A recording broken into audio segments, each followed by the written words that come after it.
All right.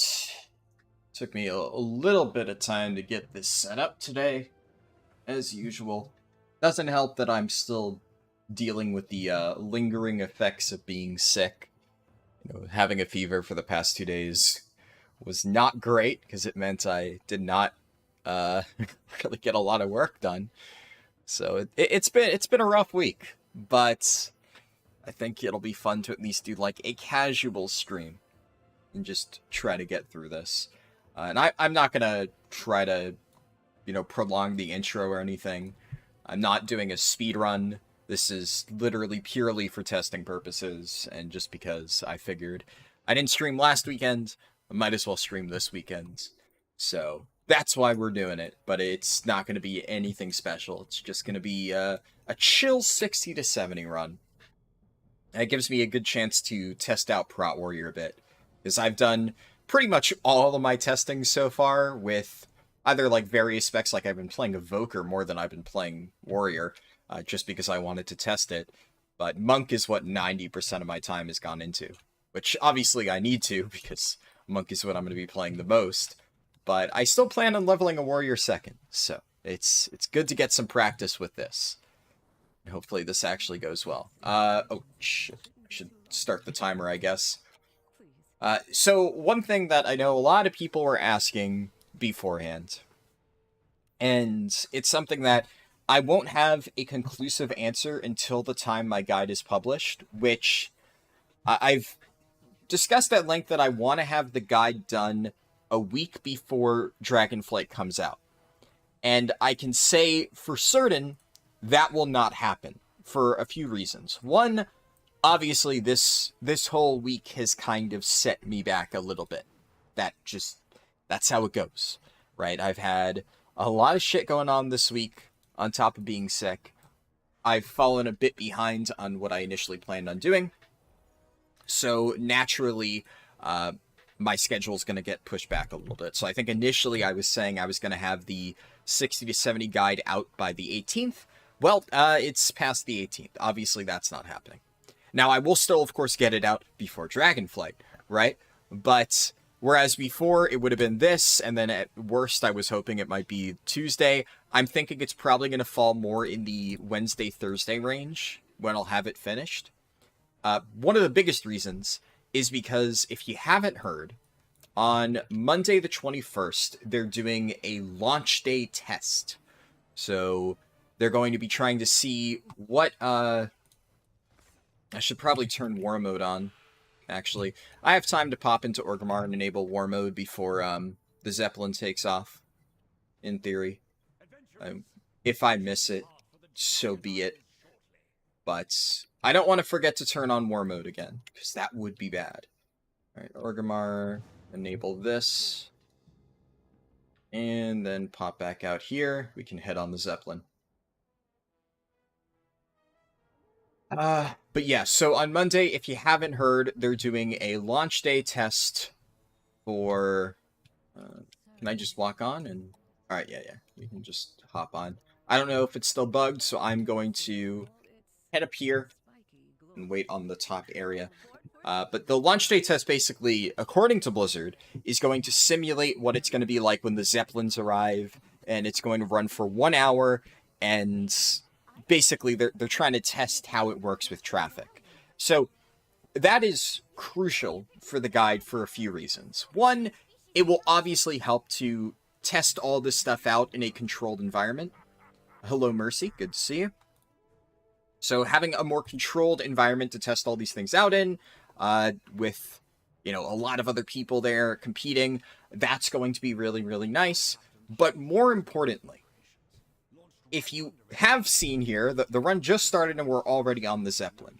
Now, that's not because I did any of the stuff in Orgrimmar during the run. It's just because I started the timer when I got there. In theory, I guess, when I do more practice runs, I'll be starting the timer whenever I board the Zeppelin, I think is probably what I'll do. I'm not entirely sure. But previously, right, you had to start the timer when you talk to Ebonhorn and then complete, 2 minutes, give or take, worth of quests before getting onto the Zeppelin to fly to the Dragon Isles. Love the guides, man. Glad to hear it.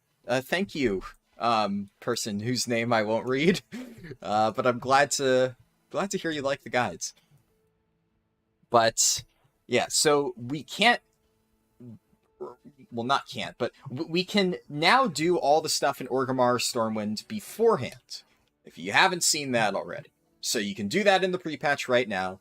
That's about 4 quests that you can just get out of the way early, which means that the bottleneck that we previously thought was going to be the Zeppelin is now no longer the Zeppelin, because anybody who has pre-completed the quests, which is going to be 99% of people, will already be at the Zeppelin Tower waiting for it to arrive. So I think the new heirloom is worth grinding. I haven't tested it, and to be completely honest, I probably won't have time to thoroughly test it. People have told me it's good, and I would say, yeah, why not? It took me literally 30 minutes of actual, like, playing to get the heirloom. I AFK'd at the event, I killed the boss, and then that took me like 2 minutes per kill, and then I went AFK again and, I don't know, got worked on something else. So, yeah, I'd say the event is worth it, considering it takes basically no time whatsoever. So, yeah, definitely get the heirloom. It's a collectible, right? Like, even if it wasn't good, it would still be nice to have it.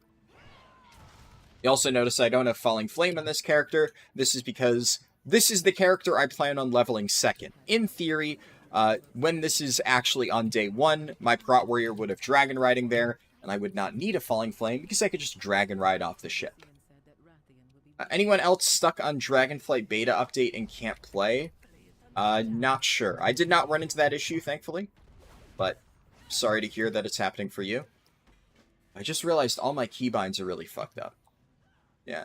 So, the nice thing about just, like, throwing myself into the run is I would have spent a ton of time sitting here trying to solve my keybind issues if I had just waited, and then I would have gotten bogged down answering questions, and it would be another 40 minutes before I start the run. But I'm going to be real this time.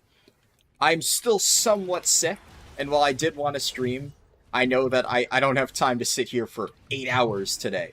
So I want to make sure we get through this in a timely manner. It's still probably going to be a 5-hour, 6-hour stream. But, hey, it's still a lot more preferable to 8 hours. So that's why I'm hopping right in. Is 10 to 50 roughly the same as 10 to 60, or is it faster? I assume you're saying is 10 to 60 in Shadowlands roughly equivalent to 10 to 60 now? I would say, based on my testing, 10 to 60 now is actually faster than 10 to 50 in Shadowlands. It's still roughly the same, but they have actually improved the process over time. You've been grinding it while passively leveling and gearing a few alts. Yeah, I mean, if you want to use it to level, I've talked about that before. There's been people saying that it apparently got nerfed, too.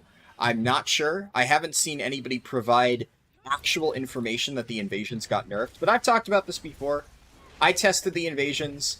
My fastest leveling times with it were with War Mode off and Chromie time off, so you're actually losing 10% experience there. But the main thing about the invasions is, in order for it to be fast, you need to have a lot of level 60s there killing the stuff. And the best way to do that is to turn off Chromie time. But even when I did that, I was still getting a slower time per level compared to my actual route, but it wasn't terrible. So a few people in my guild have already said, like, yeah, you know, I know you just posted your route, and I know that you say it's faster, but I'm lazy, and I'm just going to do the invasions. And I get it. You know, I understand. It is something that you can do with your brain completely shut off, so I get why some people might prefer it. But personally, I just got all the currency on my main while farming the trinket, and then sent it to my evoker, and then my evoker had all the gear. So, yeah, I didn't really need to farm it on my alts at all. And I guess I also don't really care about gearing up my other alts, because, you know, my warrior's already raid geared, so that's not, like, really a concern for me. What's my main in Dragonflight? I'm a tank. I am a raid tank, which means I don't get to main one particular class. That's just not how it works. But if I had to pick a class that I'm going to play probably the most, I would say Brewmaster Monk. Brewmaster Monk's usually a safe answer to that question. What spec of warrior is the fastest to level with? Hard to say. I would say probably Arms or Fury, but they're both roughly equivalent.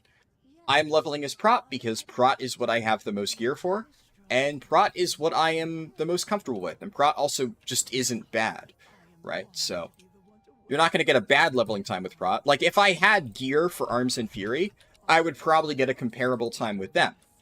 But, whatchamacallit, if somebody had equal experience with all three specs and equal gear for all three specs, then I would say Arms and Fury are basically equivalent. From what I've been told, Arms does slightly more damage for the types of damage that matters for leveling, namely like burst AoE. But I don't know. Fury also does really good burst AoE and has really good survivability, so like you can really not go wrong either way. You still haven't gotten Falling Flame way over camped? Yeah, it's been pretty brutal. I mean, that being said, if you're struggling with Falling Flame, I will tell you something that maybe will make you feel a little bit better, which is one of the officers in my guild has killed, as of last night, Cinderfall 250 times, and he still has not gotten Falling Flame. His ults that he's using to Realm Hop have gotten Falling Flame before his main. So, if you're ever sitting there feeling like, God, my RNG is just really bad, I can't get Falling Flame to drop, just know that somebody in my guild has gotten way worse RNG, statistically speaking, than you probably have. And, well, he reminds me of it every single day. So every single day he tells me, hey, by the way, I'm up to X amount of kills now. Just want to let you know. And I'm like, oh god. Because obviously I'm the reason that he's farming it, because I'm the one who let him know that it's efficient. So, unfortunate. Fury is more fun. I mean, fun is subjective, right? I know a lot of people who prefer Arms. I know a lot of people who prefer Fury. Really, really depends. But yes, I mean, I've heard people argue cases for both of them, to the point where I would say they're both good. But Protection Warrior is also really good. Prot Warrior is also, like... Prot Warrior's slow early on. Like, at 10 to 60, it's a bit slow-ish. Just because it doesn't get a lot of its really good stuff. But once you get gear with Prot Warrior, it actually does quite a lot of damage. Especially burst AoE damage with, like, Avatar and stuff. So, yeah. There's an argument to be made there. Congrats on the Wowhead article. Thank you. Yeah, I saw that, like, about an hour before I went live, that Wowhead wrote an article about me, which, you know, it's pretty cool, I guess. They did one for my previous world record way back when, so I guess it's just cool to see that they did another one for this. I honestly wasn't sure if they would, because, you know, that was a few days ago, but I guess I don't know the entire process for Wowhead, like what they go through. I assume there's some sort of, like, checking and review system that they have to do before they publish something like that. But, yeah, pretty neat.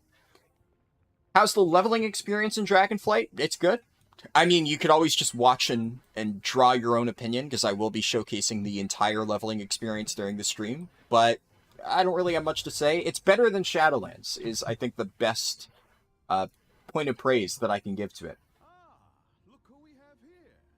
You've used the Silvermoon route on random alts that were at random levels, and it was super easy cruising to 60? Yeah, for sure. The nice thing about my route is that you can hop in pretty much anywhere and still level really efficiently. I've said before that if you're just going from like 40 to 60 or 50 to 60, I think that Hillsbrad as like an individual zone would be the fastest. Lochbodon for Alliance probably. Just because once you have fast flying, those zones end up being just way more efficient than the rest. Because it's like, when you're looking at it from a perspective of at each individual level bracket, like Silverpine Forest is really good at low levels, because while it is just a really good zone on its own, it's also not that affected by flying. Whereas Hillsbrad Foothills is really, really, really affected by flying, especially towards the end. So if you do Silverpine first, you get really efficient experience, and then, you know, you leave Hillsbrad till later because you can speed up some stuff with flying. But Silverpine doesn't really get that much faster once you get flying, whereas for other stuff like Hillsbrad and Lockbowdown especially, really, really speed up once you have that. Good morning, Haraldin. This morning you learned that Asmongold is your dad. Oh, wow. Congratulations. But good to see you, Negan. 50 to 60, you got 620k an hour for the event that was with War Mode and the 18% anniversary buff. Yeah, I mean, I'm going to be completely honest, exact experience numbers, I don't keep track of that, because the problem with exact experience numbers is it changes depending on what modifiers you have. So I almost never use exact, oh, this is exactly the amount of XP that I got from this, because it's variable, right? But I think the actual time it takes to level is a pretty consistently important number that applies to everybody. But every single person that I've seen that reports really, really fast times, like, I'll ask them what they were doing. It's like, oh, well, yeah, I was just tagging random mobs, and I was getting all this experience, like, from levels. Usually they'll say, I've seen a lot of numbers citing really high leveling, 50 to 56. And I'm like, on a different note, how much rested experience did you have? And they're like, oh yeah, I had full rested experience all the way up to level 56. And it's like, oh, okay. So your actual time, in reality, is 2 times slower than the number you just gave me. Because obviously my route was done with 0 rested experience. So if I'm getting a faster time with no rested experience, and they're getting a time that's even slower with 200% increased experience, because mind you, rested XP will effectively double your XP gain from the elemental invasions, because it's all mob kills. That's where all of it comes from. Yeah, at that point, it's just not an accurate way to measure it. So I've told people, right? Like, there's so many people who still said, like, oh, invasions are faster, invasions are faster. I'm like, record yourself leveling 10 to 60, no shenanigans, no rested XP, nothing like that. You can use all the same shit that I used, right?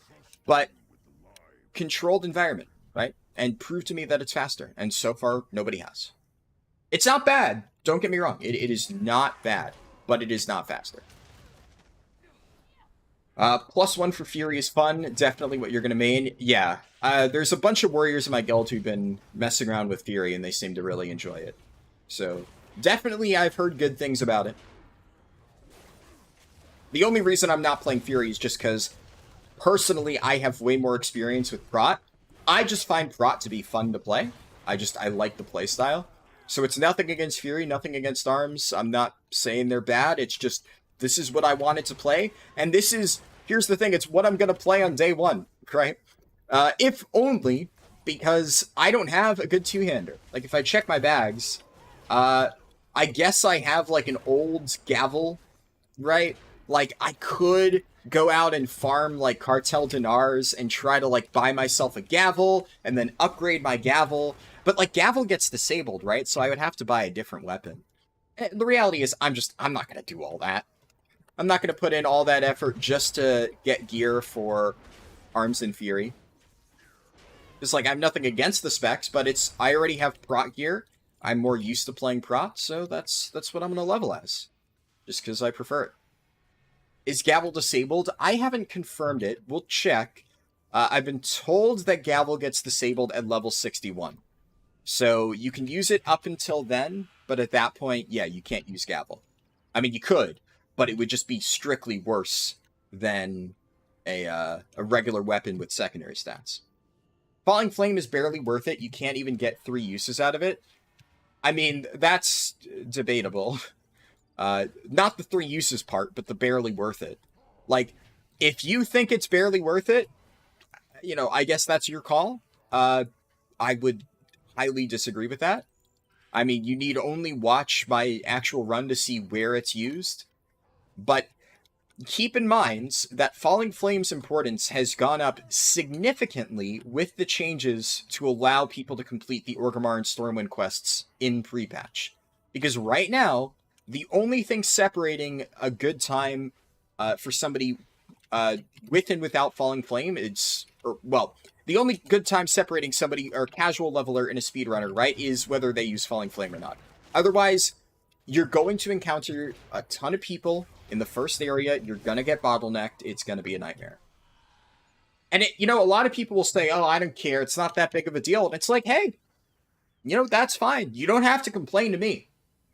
You timed it. You say, no. You're misunderstanding it. Raw will kill. You're misunderstanding it entirely. You're absolutely correct. You're completely correct. The actual amount of time, like raw minutes that you save, is only about 2. You're correct on that. But you're missing the point entirely. It's 2 minutes at the very start of the run. You're giving yourself a 1 minute advantage early on, and then a 1 minute advantage later on. The 1 minute advantage later on doesn't even matter. Hell, if that advantage at the start of the run was 30 seconds, that would still be massive. By doing the Falling Flame skip, you immediately get there. Now, okay, I see what you're saying, the boat, right? The boat is a completely different thing. The boat is something a lot of people have brought up, so I'll talk about it now.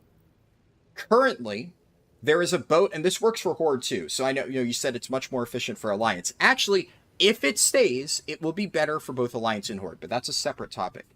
I don't think the boat is intended. Now, if we get to the day of the launch, right, and I'm still testing it on beta, and the boat still works, you're correct, the boat will be effective. If you don't know what I'm talking about, off the shore of the Waking Coast, when you're coming in from the Zeppelin and the Alliance ship, there is a little boat in the water for both factions right underneath where you enter. You can hop off the Zeppelin or hop off the Alliance ship, and basically when you come into range of the boat, it teleports you to shore immediately, which removes the need for Falling Flame. Now, in theory, that sounds great, but in practice, I highly doubt that's intended. Now, the boat has an interactable thing. The boat consumable? Oh, no, you're wrong about that. You're definitely wrong about that. If you're talking about the XA1000 surface skimmer, then you are just incorrect. That is slower. I have tested that. That is significantly slow. But there is an interactable boat, or it's supposed to be interactable, off the coastline. And it will instantly teleport you to the shore. I believe that is a temporary measure by Blizzard for what is supposed to be a little vehicle that you ride over to the shore. And because they haven't finished coding the vehicle yet, right now there's just an aura around it that teleports you immediately to shore. Now, if that stays up until the launch, that will end up being faster than Falling Flame specifically. But if that does get fixed, and Blizzard implements the vehicle component, which it looks like that's what's supposed to be there, then Falling Flame will be faster. No ifs, ands, or buts about it. Yeah, you're still missing the point. 10 seconds is massive. 10 seconds in a day one scenario is everything. Like, I don't know how this is hard to understand. You understand that there's going to be countless other people leveling at the same time as you, right? If you get there 10 seconds later, when everybody else who has used the Falling Flame skip has already killed all the mobs, you are now more than 10 seconds behind. You're now 30 seconds behind, because you need to wait for the mobs to respawn. It's a compounding effect. The farther you fall behind the pack, the slower you get. That's just how it goes. I mean, that's how it worked in the mod. That's how it has worked with every single expansion so far. Yeah, hey, you're absolutely correct. We'll see what happens on Monday. But I do think that it's a bit silly to act like, oh yeah, no, it's completely nonsensical, when history has shown us that, no, this stuff matters. Like, you're absolutely welcome to say that, oh yeah, I might end up being correct because of sharding, and you're correct, but why take that risk? My only guess is that you haven't managed to farm Falling Flame, and you're trying to find a reason why it's not worth farming. And I get it, it can suck when you know that this item does save time, and you're trying to justify it to yourself like, it's only 10 seconds, it doesn't matter that much. But I do think it's a bit disingenuous to argue that it doesn't actually matter, because it's only 10 seconds, when it does matter. And you could be correct, any one of us could be correct. But why take that risk that you're wrong, and then fall behind the pack and lose a lot of time? That's great. Then I don't understand why you're arguing it. Then there's absolutely no disadvantage to you.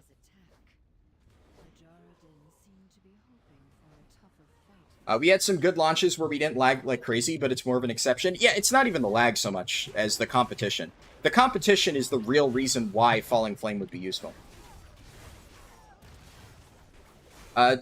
Christopher Fellman, Ducky Shrine Karen, glad to hear you like the guides. Sorry, just trying to keep up with everything. But yeah, I really don't see why, if you acknowledge yourself that you farmed it and it saves 10 seconds, why you're like, yeah, but it won't matter. It will. It absolutely will. There's a chance it could not make that much of a difference, but 10 seconds is 10 seconds. So it may only be a 10-second time save, it may be more, because it helps you stay above the pack, but there's no reason to not use it. And I think it would be a little bit irresponsible to recommend that people do something which, as you've said yourself, is slower. So yeah, I don't see the logic in that personally. But hey, you know, do what you want to do. I'm gonna recommend what is fastest, what I have tested and proven to be fastest. If you don't want to do that, that's totally your call.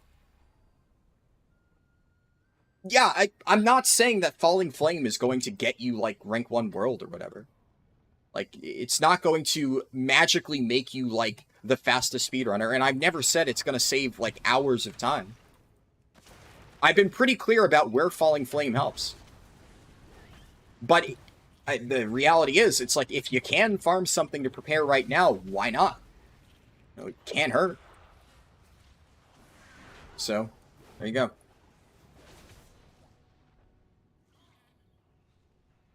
Oh, these guys are, it looks like, practicing speed leveling. They got all their fancy consumables and whatnot.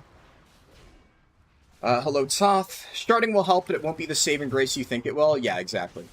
A lot of people think that sharding is just a magic trick that's going to place them in, like, a low pop zone. No, you're going to have competition, day one. Blizzard's not going to do, like, sharding to the point where you only have, like, 5 other people in each zone. There will be competition, absolutely. Am I including the dragon riding glyphs in this run? No, I'm not. I mean, if I see one, right, I will grab it. That's what I'll say. If it happens to be right along the route, I'll pick up the dragon riding glyph. Why not? But I am not going out of my way to get any extras. It is a waste of time. And I also haven't, like, definitively routed out where the fastest dragon riding glyphs are.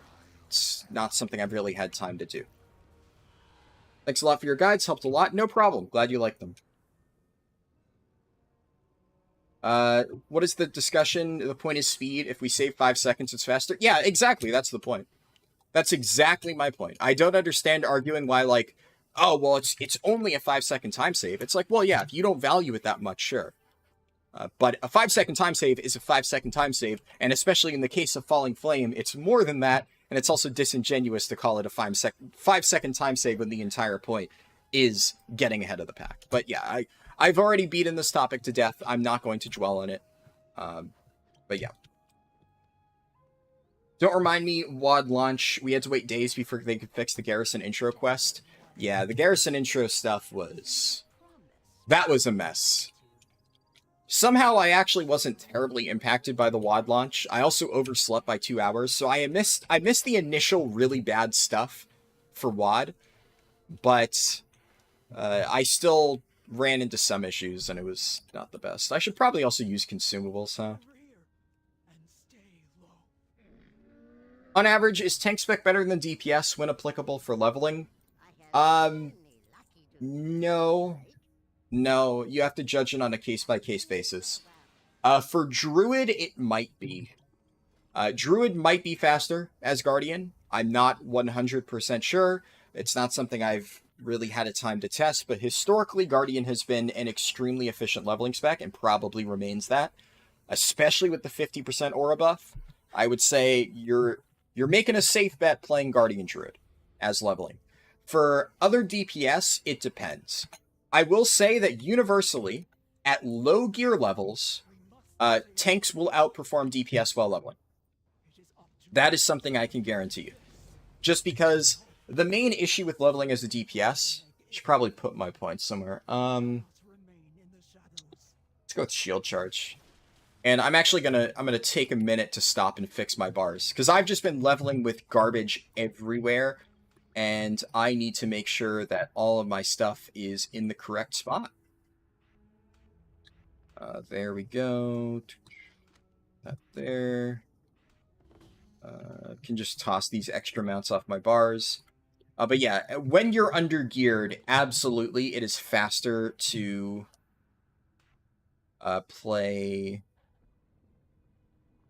So put intervene there. It's definitely faster to play a tank. Main reason for that being that DPS rely on killing things before they can actually pose a threat. So if you're able to do really high damage as a DPS and just melt packs, then yeah, it's going to be more effective than a tank for leveling. That's how that goes, right? The problem is you're generally speaking not going to be able to do that if you don't have enough gear. So if you're leveling without heirlooms, Prot's going to be your best bet. For 10 to 60, right? If you're leveling up in Dragonflight and you have like 200 item level gear, yeah, tank's going to be by far your best bet. But if you have like 280, if you have like 290, in almost all situations, DPS will pull ahead, just because you'll be able to kill things before it's really an issue. Now, in the case of Warrior, it's a little bit finicky because Fury does have really amazing survivability, but yeah. Don't mean to argue, I believe in spending more time speed leveling on beta if you have access is much more useful than farming. Well, yeah, that's universally true. I think if somebody has access to the beta, right, and they haven't properly done a speed leveling run, it's absolutely true that something that will help you more than farming individual items is practice. But generally speaking, I think it's safe to say that most people looking for a lot of these time saves have either already done speedrunning practice, have no access to the beta, and therefore are just looking for whatever little advantage they can get right now in order to, make sure that because they weren't able to practice in the beta, they don't fall super far behind. Or, in the case of some people in my guild, they've practiced the first 2 levels, and the only thing they care about is getting a fast level 60 to 62 so that they don't fall behind the pack.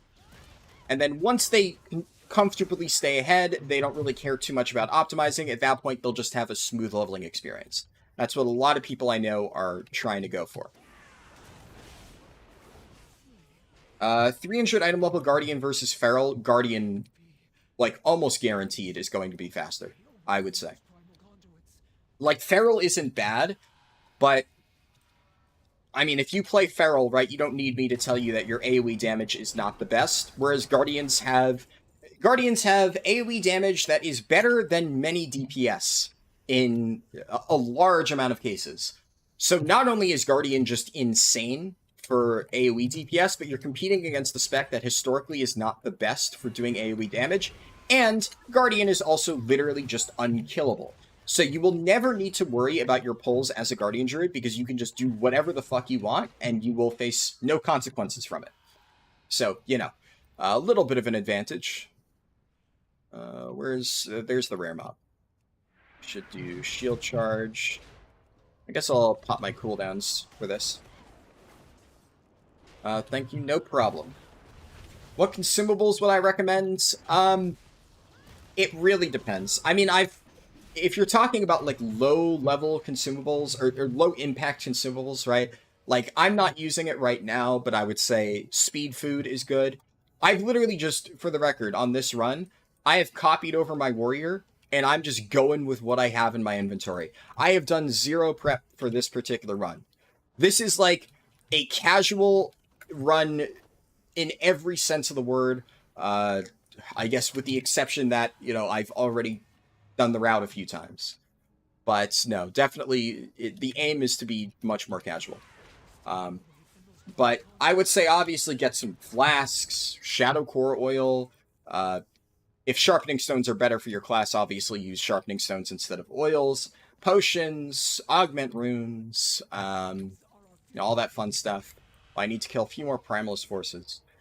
Then I would say for actual speed leveling consumables, the big ones are gun shoes over here, goblin gliders. I get a few of those. Cracked Radnax control gems I've obviously talked about before. Those are really important too.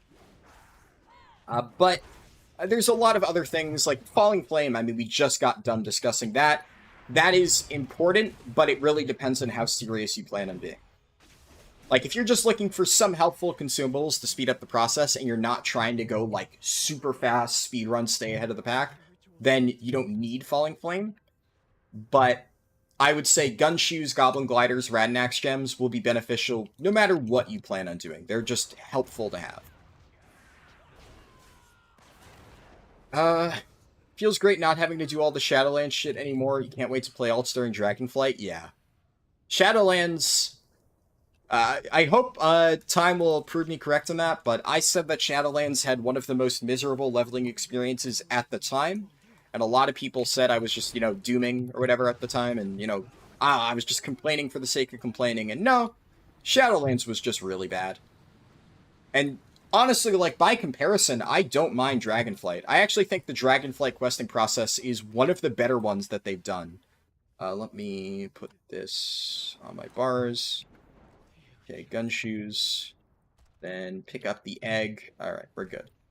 So yeah, I'm not going to sit here and shit-talk Dragonflight, because I actually think they did a pretty good job with Dragonflight leveling. It's actually quite good.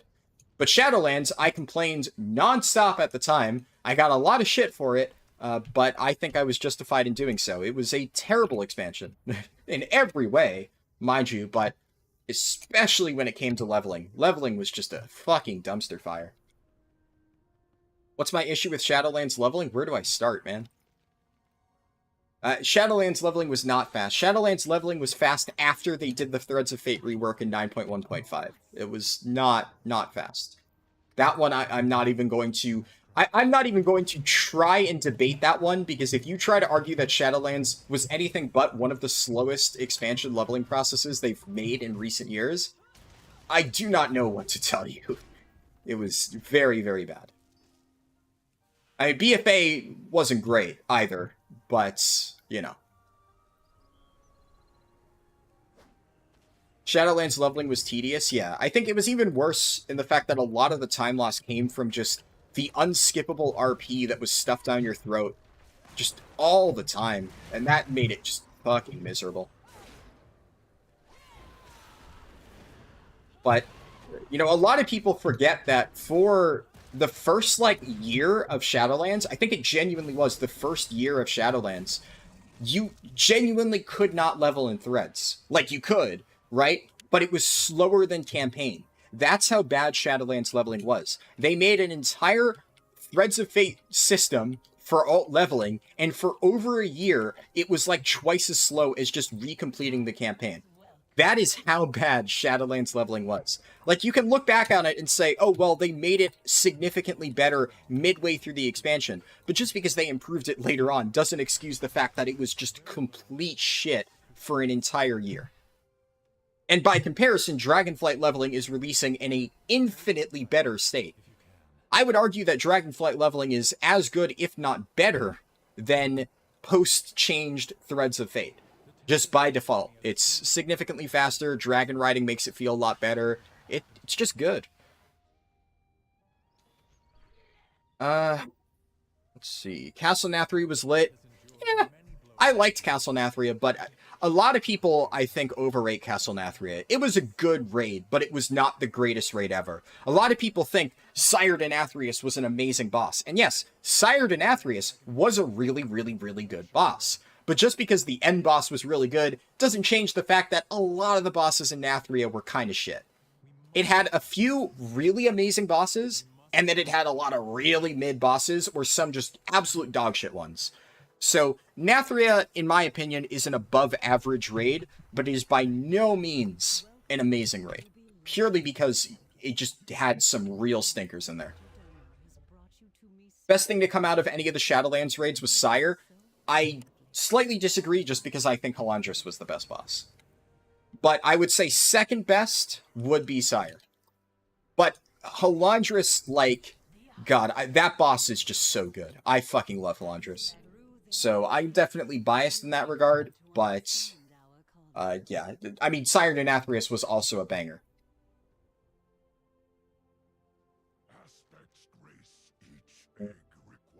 Let me pop Gun Shoes here. Might as well. Is Dragonflight better than BFA leveling? Yes, definitely. Dragonflight leveling is some of the best leveling they've done in a very long time for new expansions, right? So for like a day one expansion leveling experience, I actually think Dragonflight might be my favorite out of... It's close with Legion. Because the thing about Legion, and I don't know why they aren't doing this, like Dragonflight leveling would be perfect if they had adventure mode enabled for your first character. Why adventure mode is not baseline, I don't know. Blizzard's obsession with forcing people to do the campaign is something I just do not understand. I think the campaign is tedious and not really that fun. It's not terrible, right? And I would say, comparatively speaking, the Dragonflight campaign is better than other expansions. You're asking how good is Dragonflight leveling from a character RP perspective? I mean, that's completely subjective, I suppose. Personally, I don't really care much for the Dragonflight story. I don't think it's bad, but it's very, like, bog standard. I mean, I just genuinely don't think WoW writing is good at this point. But that's something that I've been pretty open about. I think WoW writing has kind of fallen off a cliff with Steve Denuser at the helm. And I do like to draw the distinction that I love WoW lore, but I hate the current WoW writing. Because WoW has some great lore, and it's just being wasted by the current writing team. So, I mean, I don't think Dragonflight is a terribly written expansion so far. Like, Shadowlands, I just objectively hated the story, and I think most other people did as well. It was just garbage. It ruined a lot of really good characters. So, compared to that, I guess I'd take Dragonflight over it, but it's not good. Like, it doesn't ruin Alexstrasza, it doesn't ruin any of the characters, so it's fine. Like, you know, Shadowlands ruined a lot of major lore characters, but it doesn't do anything with Alexstrasza, it doesn't do anything with any of the characters. Like, it kind of... I think the most is, I kind of like the whole stuff they're doing with, like, the Black Dragons. I think that's kind of neat, but it's like... It's standard, not terribly interesting. I like the Sindragosa questline in Azure Span. I like the Chromie questline at the end. So, I mean, there's some cool questlines and cool, like, individual stories, but overall, it's just... I mean, the WoW writing team just isn't creative and doesn't really know how to tell a good story anymore. That's just the reality of it.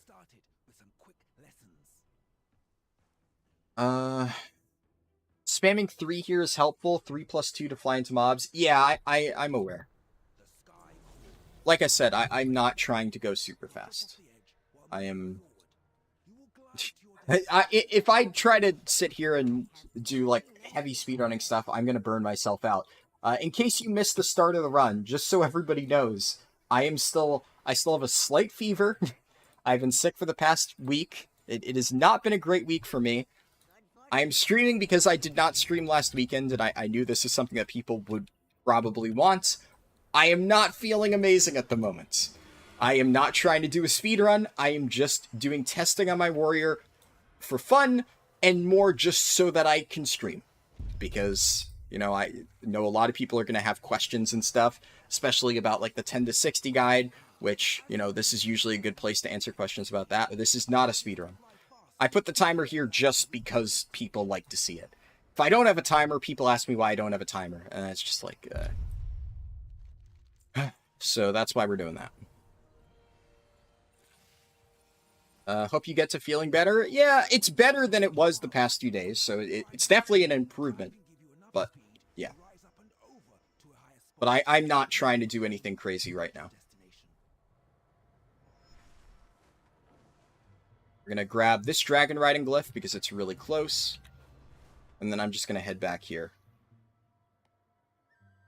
Is there any add-on to tell us when an item is an upgrade? Sim yourself. Honestly, just sim yourself.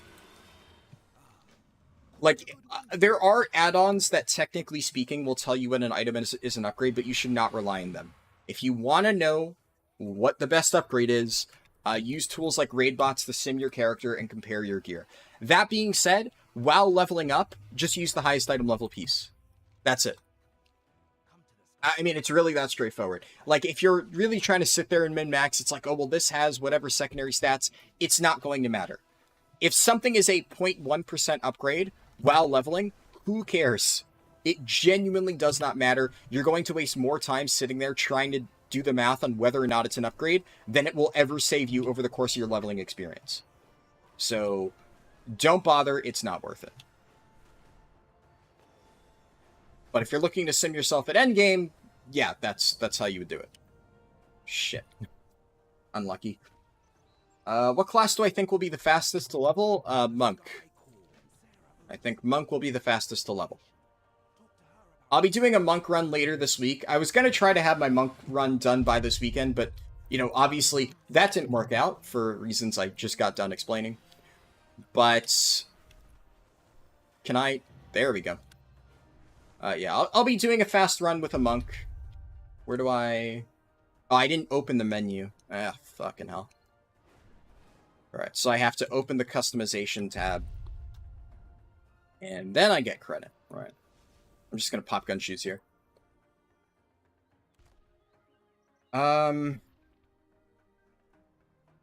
Yeah, I'm... No. No. None of that.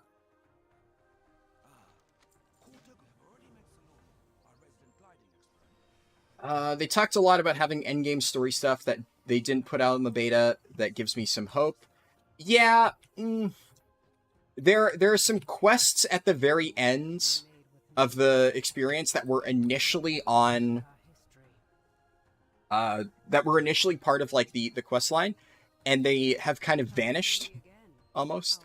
So I'm curious to see what ends up happening. But, I mean, like, we've already seen their body of work, right? Where do I have to go to? Oh, over here. Right. Like, we've already seen the writing team's body of work in Shadowlands and BFA. They are just not good at their jobs. It is what it is. Now, you know, what to do about that? It's like, whatever. A lot of people... I'm not going to go into it. I don't have faith in the writing team whatsoever. I don't think they will do a good job with the story. But I'm not going to dwell on that. What would I rate this expansion as beta out of 10? I'll rate that question as bait out of 10. I'm not going to give this expansion a rating out of 10. What shield mog is that? It is Furnace the Great Machine. It is from Warlords of Draenor challenge modes. So unfortunately, it is no longer obtainable. All right, Hearth back to the Ruby Life Shrine. Have you seen the story? I'm not optimistic. Exactly. Let's see. Hello, friend. Just wondering if there's anything like Azeroth Autopilot out there for Dragonflight leveling. As far as I know, none that are free. Someone in my Discord is working on incorporating my route into WoW Pro. So that might be something you can use if they have it done by the time Dragonflight launches. But none that are free at the moment that I'm aware of. Oh, somebody else mentioned WoW Pro. All right. And then Azeroth Autopilot Reloaded. I would not recommend Azeroth Autopilot Reloaded. I have nothing against the people doing that, but keep in mind that nobody's actually really doing the routes. All they really did, all Azeroth Autopilot Reloaded actually did, is just take the existing stuff and make it functional with the current expansion. You are taking a massive gamble using Azeroth Autopilot Reloaded, because honestly, it's probably just going to be the bare minimum that somebody did just to help out the people who are using Azeroth Autopilot, or were using it before it got shut down.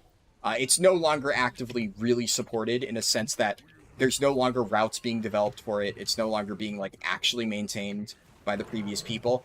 I have nothing against the person who decided they wanted to work on it again. Like, that's great that they decided to do that, but to me it seems pointless. You know, considering their routes were never up to date, even for 10 to 60, and now you would need to go and do all of the research for 60 to 70 yourself. So if they're able to do that, cool, but I don't see why you would use Azeroth Autopilot Reloaded. Yeah, no denying the quality of BFA or Shadowlands writing. Yeah, exactly. Like, there is a chance, and I've said before, like, there's potential in Dragonflight, right? And I've even said before that I am tentatively hopeful that they do something good with the story, but I'm not holding my breath, right? Like, I can sit here and be on, like, hopium that they actually do bring the story into a good direction, and there's a lot of really cool things that have been, and I say set up loosely here, because the problem with the current direction of WoW storytelling is they do not understand how to properly do setup and payoff. Everything that they try to set up ends up being anticlimactic and just completely wasted. So there are some good setups in the story right now where, like, if a good writer was at the helm, they could do some really cool shit with it. I just am not confident that they are going where I think they're going, and I think it's just going to end up being really fucking lame and really predictable. So, yeah. Grab these two. What's the new item level? I don't know what you mean about what's the new item level. What's the new item level of what? Like, of leveling gear? Of pre-X-Back gear? They try and go, look at this awesome payoff without any of the setup? Yeah, exactly. Like, the whole thing about, like, the jailer being a robot, which, like, I guess the setup for the jailer being a robot was the boss earlier on in Sepulchre where we fight the robot council. And it's like, oh, apparently that was supposed to be the setup to the jailer being a robot the whole time? Which it's like, what's the point? What does that add to the story? There's just so many baffling decisions. It's kind of depressing because I used to love WoW storytelling. It's not that anymore. So, grab that rare to the south. You said south right. I don't know what rare you're talking about. I'll check rare to the southeast, easy XP. I guess.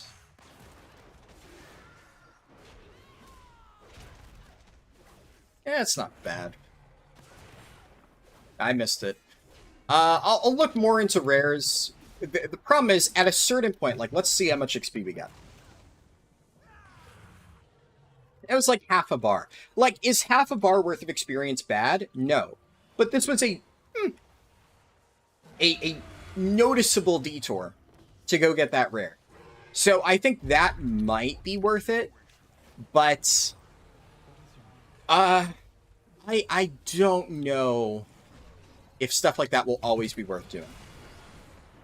Do I think WoW will die anytime soon? No.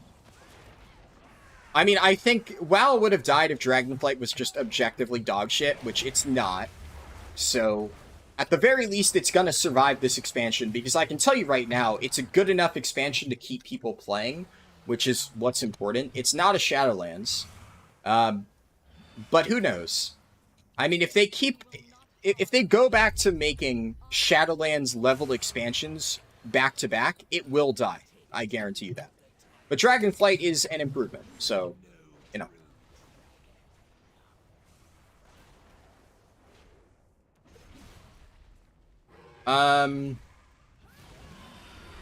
Let's see.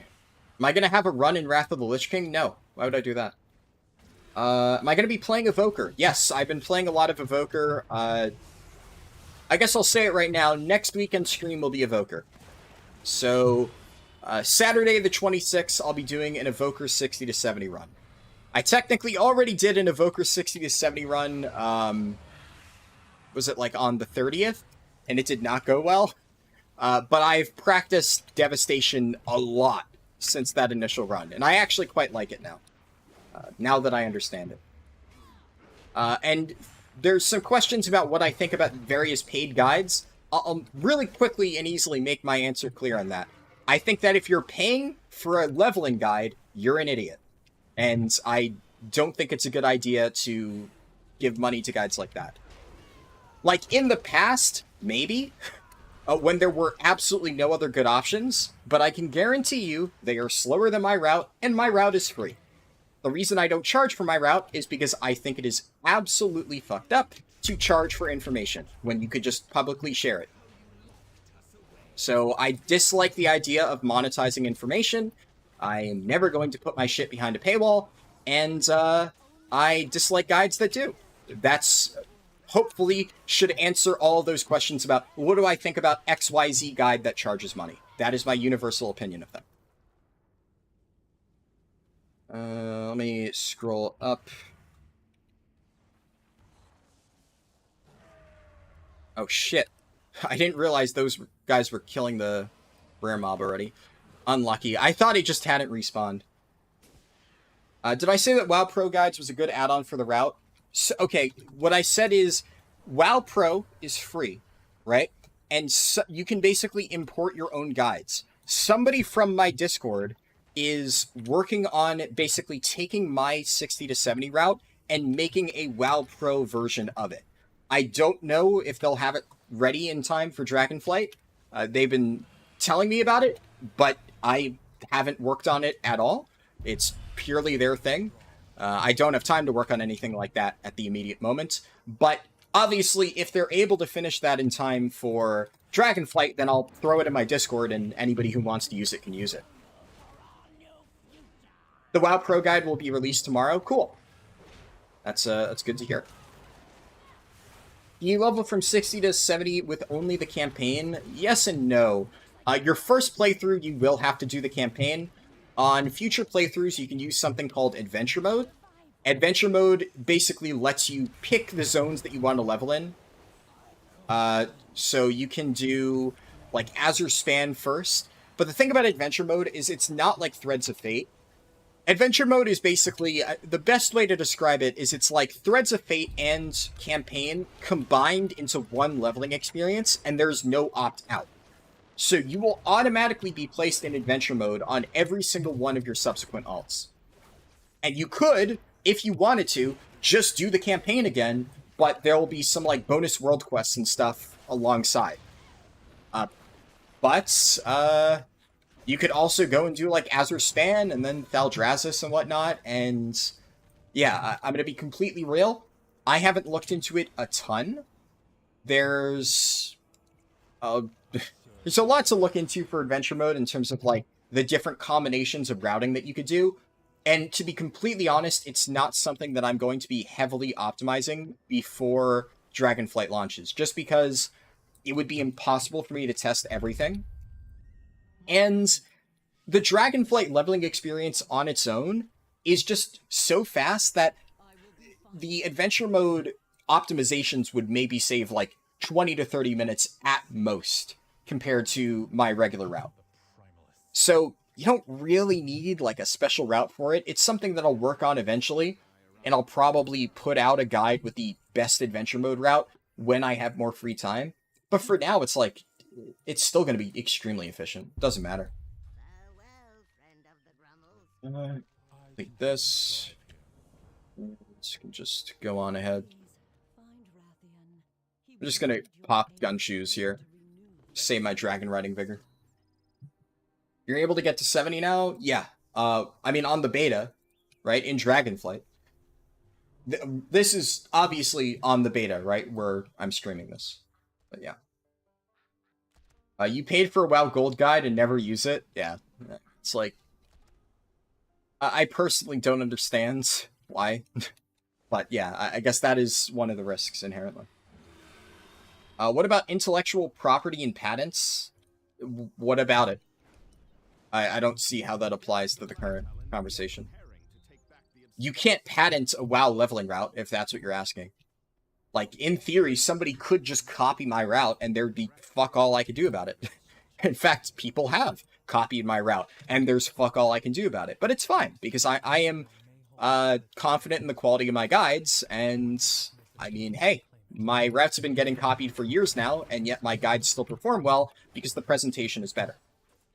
So, you know, I don't try to focus too much on, like, oh, so-and-so took my route, because A, there's nothing you can do about it, and B, it's, you know, I think if you're, how do I put this? If somebody using your, like, guide or route is dependent on other people not having access to that information, it's probably not a very good guide. Right?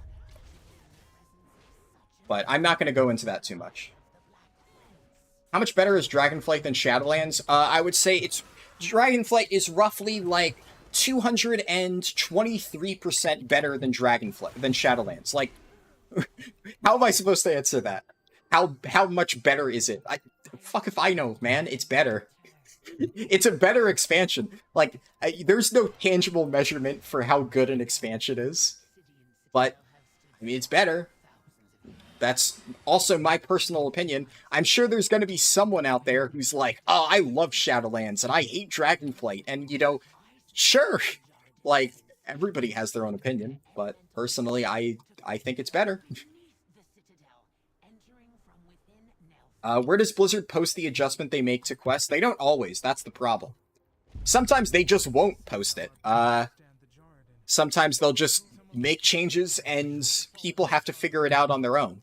The unfortunate reality of that is because Blizzard is not the best at being consistent with keeping people updated, you get a lot of situations where somebody, like, has a slower questing experience and then is like, oh my god, Blizzard made changes. Like, something that so many people have told me. I say so many people as in, like, more than one, right? But, like, at least 5 different people have told me that my route for 10 to 60, which I posted days ago, is out of date because Blizzard changed mob scaling. And suddenly the mobs hit really hard, so, oh, my route takes forever because they can't kill mobs. And it's like, yeah, did Blizzard post a stealth hotfix that massively buffed mob HP, or are you just not really doing a lot of damage, right? Like, which one is more likely? That Blizzard did this, like, stealth fix that made all mobs really difficult to kill, or you're just not playing your class properly, right? So, the unfortunate reality is, you can never say for sure, because yes, sometimes Blizzard does do that, and it makes it a bit of a pain in the ass to keep track of, but the reality is, a lot of times, if they're gonna make major changes, they will announce it, and because there have been times where Blizzard hasn't announced it, usually people will immediately jump to, oh, it must have been a stealth hotfix instead of, I just fucked up, right? Which can be a little bit frustrating. How long is the 60 to 70 leveling compared to Shadowlands? In my experience, roughly twice as fast. But obviously your mileage may vary. But my times for Dragonflight so far have been roughly twice as fast as my initial times for Shadowlands. So, yeah.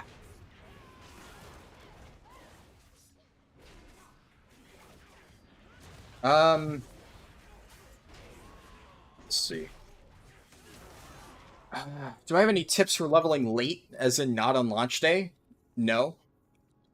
I mean, you can be a bit more specific if there's, like, something in particular that you're trying to optimize. I'm not entirely sure. Like, if you're leveling late, nothing really changes. I would say leveling late, the value of certain items like Falling Flame falls, right? So, the only tip I could give is maybe if you know that you're not going to be able to level exactly on launch day, like, or even, like, hours into launch day, maybe you don't have to spend time farming Falling Flame. It'll still help, don't get me wrong, but it won't be nearly as impactful as, like, using it at the release. Let me head to the next area over here. Am I going to make any 10 to 70 runs? Fuck no. Do I just prefer 10 to 60 and 60 to 70? Yes, absolutely. I mean, they're two distinct things, right? There is absolutely no point in doing a 10 to 70 run because they are two completely distinct categories. Like, it's just not even comparable. So, in essence, a 10 to 70 run would just be a 10 to 60 run squashed together with a 60 to 70 run.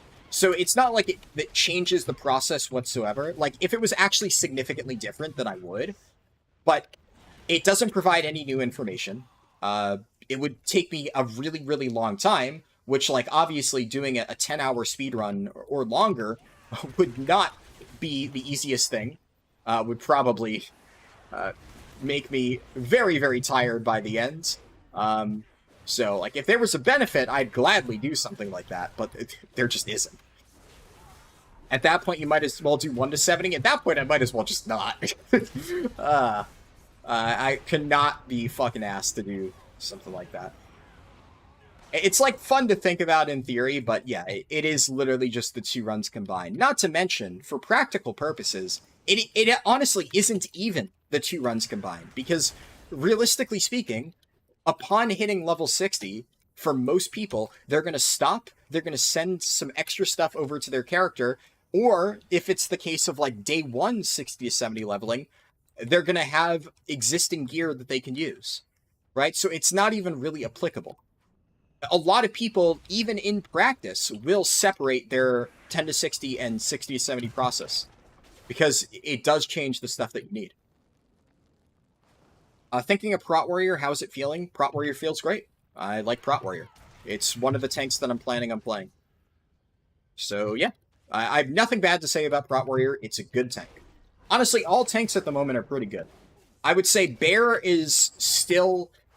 Bear's in a weird spot, right? Obviously, Bear got a 50% aura nerf, which... Or a buff, words. Which, yeah, getting a 50% aura buff, which, as far as I've heard, is the highest that they've ever given to any class in WoW, that's gonna make a spec good. From a numerical perspective. Now, the issue that Bear still has is, and I think a few Bears that I know are still kind of like miffed about the whole situation, because basically Blizzard gave Bears a 50% aura buff almost to shut them up, to basically be like, hey, you guys complained that like you didn't like all these different things about your class. Well, here's a 50% aura buff, now shut the fuck up and let us get back to work, right? And a lot of Bears I know have been saying like, yeah, it's good, but it doesn't change a lot of the fundamental issues that the spec has. So it's gonna be a viable tank for sure, but it doesn't really significantly boost Bear's viability in like high-end shit. So Bear's still gonna be fine though. Like every tank will be good. Which tank can eat the most eggs? Good to see you, love. Do I think Blizz would change the experience requirements? Yeah, they absolutely can. I mean, some people are claiming that they already have been changed. I haven't seen enough evidence to support that, but who knows? It's entirely possible. But yeah, Blizzard could definitely change things right now. There's nothing stopping them from doing that. Stuck in combat with this stupid thing. I actually might need to take Rathian. Can I intervene to Rathian? No, he's an invalid target. Alright, I'll hop on and let him fly me to the next objective, because that guy got me stuck in combat. Grats on the Wowhead front page, thank you. Shadow Priestess entered the chat in despair. Is there a self-healing build for Prot Warrior? Yeah, Prot Warrior has always had self-healing. I mean, you never need to rely on a healer for Prot Warrior, at least not anymore. It has less self-healing than other tank specs, right? But like it has about as much self-healing as Brewmaster Monk. Like if you're playing it correctly, right? You have a lot of self-healing options. Like Indomitable is a ton of self-healing. You have Impending Victory. You have a lot of shit. Now, Prot Warrior is not lacking in self-healing, at least in the current iteration, and even in the Shadowlands and BFA iteration. If you were struggling with self-healing for the past 2 expansions as a Prot Warrior, you were not using your kit correctly. It may have been a historical issue, obviously, like in past expansions. We're talking like a long, long time ago, but no, that is not a current issue with Prot. Take that. Can you show me your talent builds? Let's see, share. I'll throw it in chat. There you go. That's my talent builds. If you want to import it, mess around with it. And I'm not even going to tell you that this is like the best talent build out there. I'm sure that you can improve upon this build. This is just honestly what I've been running for pre-patch, and I know some basic stuff about what Prot Warrior is going to be taking at max level, but I have not really tried to optimize Prot Warrior a ton. Most of my time on the beta has gone towards Brewmaster Monk, or like other specs like Windwalker, Evoker, stuff like that. I plan on playing Prot Warrior, but aside from like bare minimum testing, it isn't something I've looked into a ton. I'm going to try to just figure it out, learn more when I actually hit level 70 in Dragonflight and start preparing for raid. How much time would an average Joe take the level 10 to 60? I mean, I don't know. It depends. That's a wide category that encompasses a lot of different types of people. I would say 6+ hours if you're really trying to take it casual. But who knows? I've had people who said they did my route for the first time, and they got a time of like just under 5 hours, which is really good. So, I mean, the average Joe could get it in under 5 hours. In theory, the average Joe could also get it in under 4 hours, right? But it depends. There's no way to say like, oh, how long will it take the average person? It really just depends. Depends on how many buffs you have, how many heirlooms you have, how experienced you are with the route, how experienced you are with the spec that you're playing. There's so many different variables. It's impossible to give a blanket answer to a question like that. And look at this thingy. And like, for instance, for leveling, I should be running Bounding Stride, right? Like, if I were to really optimize Prot Warrior leveling, I'll look into this, of course, before launch, a little bit more. But like Bounding Stride, I could probably switch something up. Like, what could I take? What do I... Is there something I don't need a ton? All this stuff is pretty important. I could drop Intervene, but that causes me to lose all that. No, we're fine, because, yeah, so this, Unstoppable Force, and yeah. So you don't need Intervene because you don't have Reprisal as a legendary anymore, so that's a very easy swap that I can make. And now I have Bounding Stride, which will give me a decent amount of additional move speed. You think you're maining Prot Warrior and your backup is Prot Pally. The other tanks don't appeal to me. It's aesthetics. You need your big-ass shield to be happy. Yeah, I feel that. I know a lot of people put a lot of emphasis on that stuff. I mean, honestly, yeah, all tanks are good right now. Prot Pally's solid, too. Like, there were tanks going into Shadowlands that I was just really not happy with. And I'm like, this tank is not in a good state. Right now, every single tank going into Dragonflight looks, at the very least, fine. You know, I might have some, bones to pick with individual design choices, but overall, they're all fine. Let me pick this up. And this quest is a little bit tricky, so I'm going to try to focus for like a minute or two. Let's see. Where... There's a little piece over here. Currently leveling your Shadow Priest 10 to 60 without heirlooms feels really weak. Any suggestions? Don't level a Shadow Priest without heirlooms. I mean, I'm partially joking, but Shadow Priest is pretty universally regarded to be one of the worst leveling specializations, especially at lower levels. Like, I've been told it gets better when you get to a higher level and get, like, some of the synergies. Shadow Priest feels really, really, really bad at low levels. I've tried it very briefly, but I've had a lot of Shadow Priest mains tell me, yeah, Shadow Priest sucks while leveling. So that's just kind of a known thing. And then especially, yeah, without heirlooms, it's like, if you're going to play one of the generally regarded to be worst leveling specializations, yeah, heirlooms helps. And I'm obviously, saying get heirlooms Omega Law is like not exactly the most helpful thing. I get that because they might just not be something you can afford. My best suggestion would be to maybe try playing like Holier Disc, because Holier Disc, from what I've been told, once again, it's something I will look into in the future, but I've been told they have pretty good survivability at lower gear levels, so while you may not be able to kill things as fast, you'll still have a comfortable time leveling up, because you can at least just heal yourself through the damage. And Disc actually deals decent damage while leveling, so something to consider. They said with heirlooms? I didn't even notice that. With heirlooms. Oh, yeah. Yeah, that's just Shadow Priest. Yeah, that is just Shadow Priest. You could still try Holier Disc. But yeah, if you already have fully maxed out heirlooms and you're still struggling, that is just Shadow Priest is rough. But yeah, I misread that.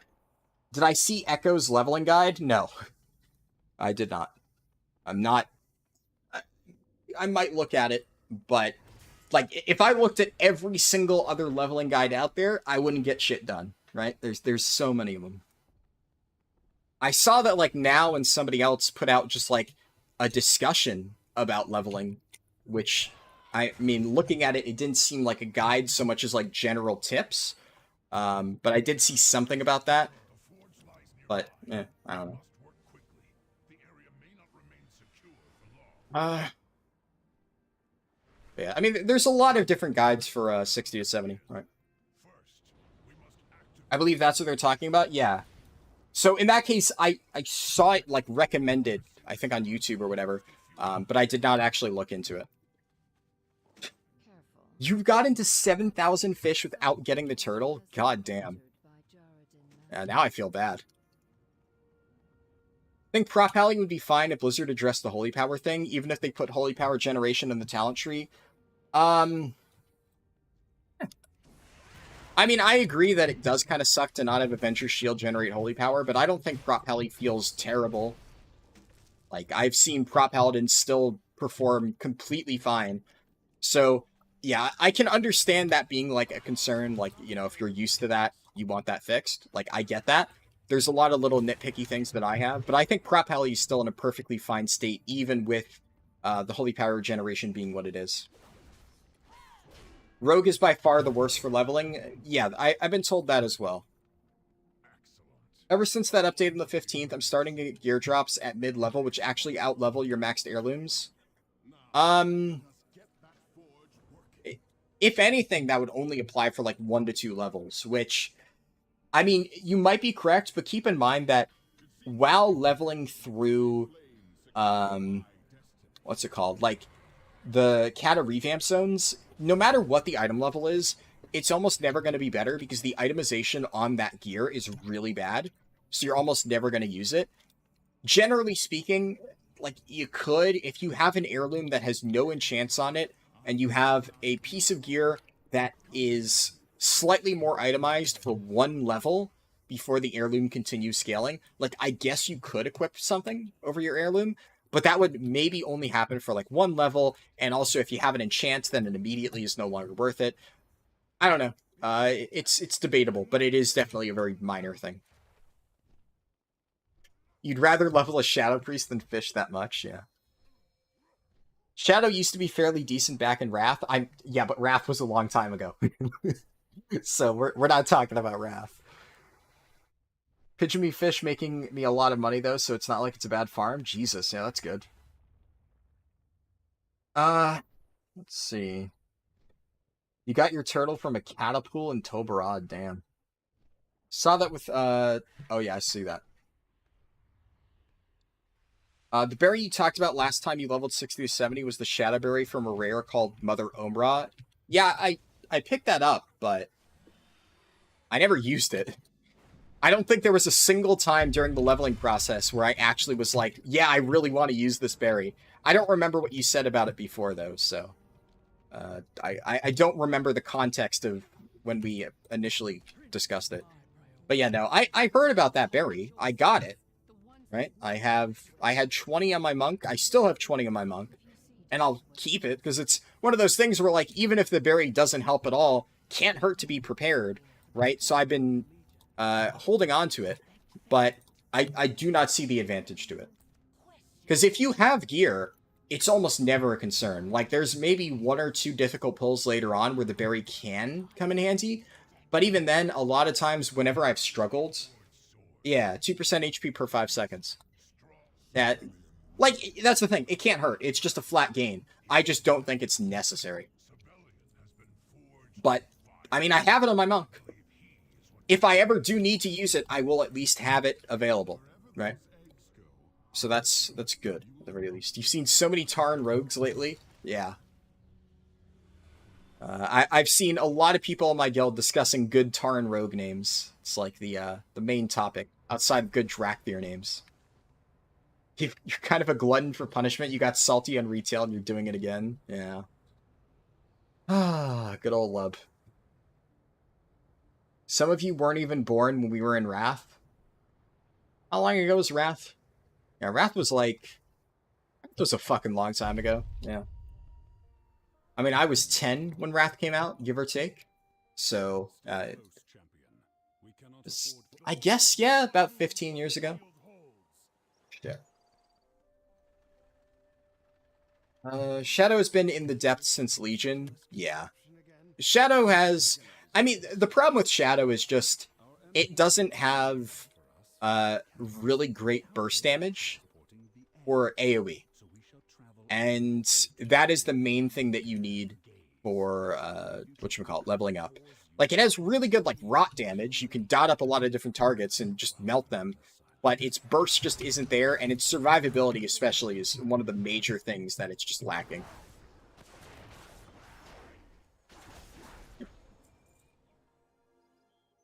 At least now with the interact key feature they added in Dragonflight, fishing can be done even more passively. Yeah. I think it's neat that they added that. But, I don't know. Fishing is still pretty straightforward. Some drops have weird item level values. For example, in Hellfire Citadel, only 3 bosses drop updated item levels instead of the original 44. Is that reflected on the journal? I wonder. So if I go into the Warlords of Draenor, Raids, Hellfire Citadel. Yeah, so that's been updated. That's been updated. Ah! Yeah, and then this hasn't. So they updated the first 3, including Hellfire Council. They updated Kilrog, and then they just gave up. Oh, no, Iskar's working. So it's just individual bosses that they just forgot to fix. Manaroth also isn't updated. Wait, what the hell? I can just keep going? Okay. Wait, that's good to know. I've never had that interaction. So if somebody else attacks the mobs before they reach your cart, Rathian and Sibelian just keep moving, and you don't get stopped? Wait, that's actually like... That's like a 15 to 30 second time save right there. Alright. I was not aware that was a thing you could do. Priest gets rough at 66 to 67 once the scaling catches up. Stings. I more just mean in general. Yeah.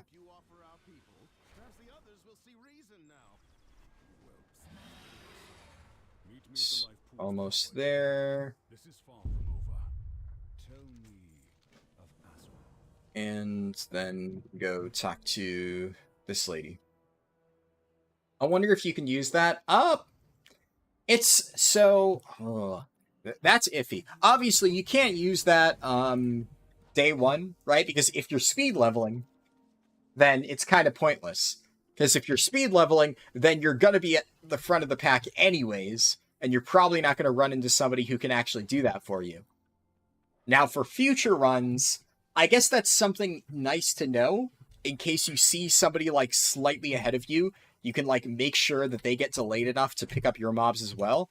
It's a little bit scummy, though, because effectively, by accident, I just dropped off all of my mobs on that druid and forced him to kill twice the amount of mobs while I just got to skate forward. Obviously, in this case, I had no idea that's how the interaction worked.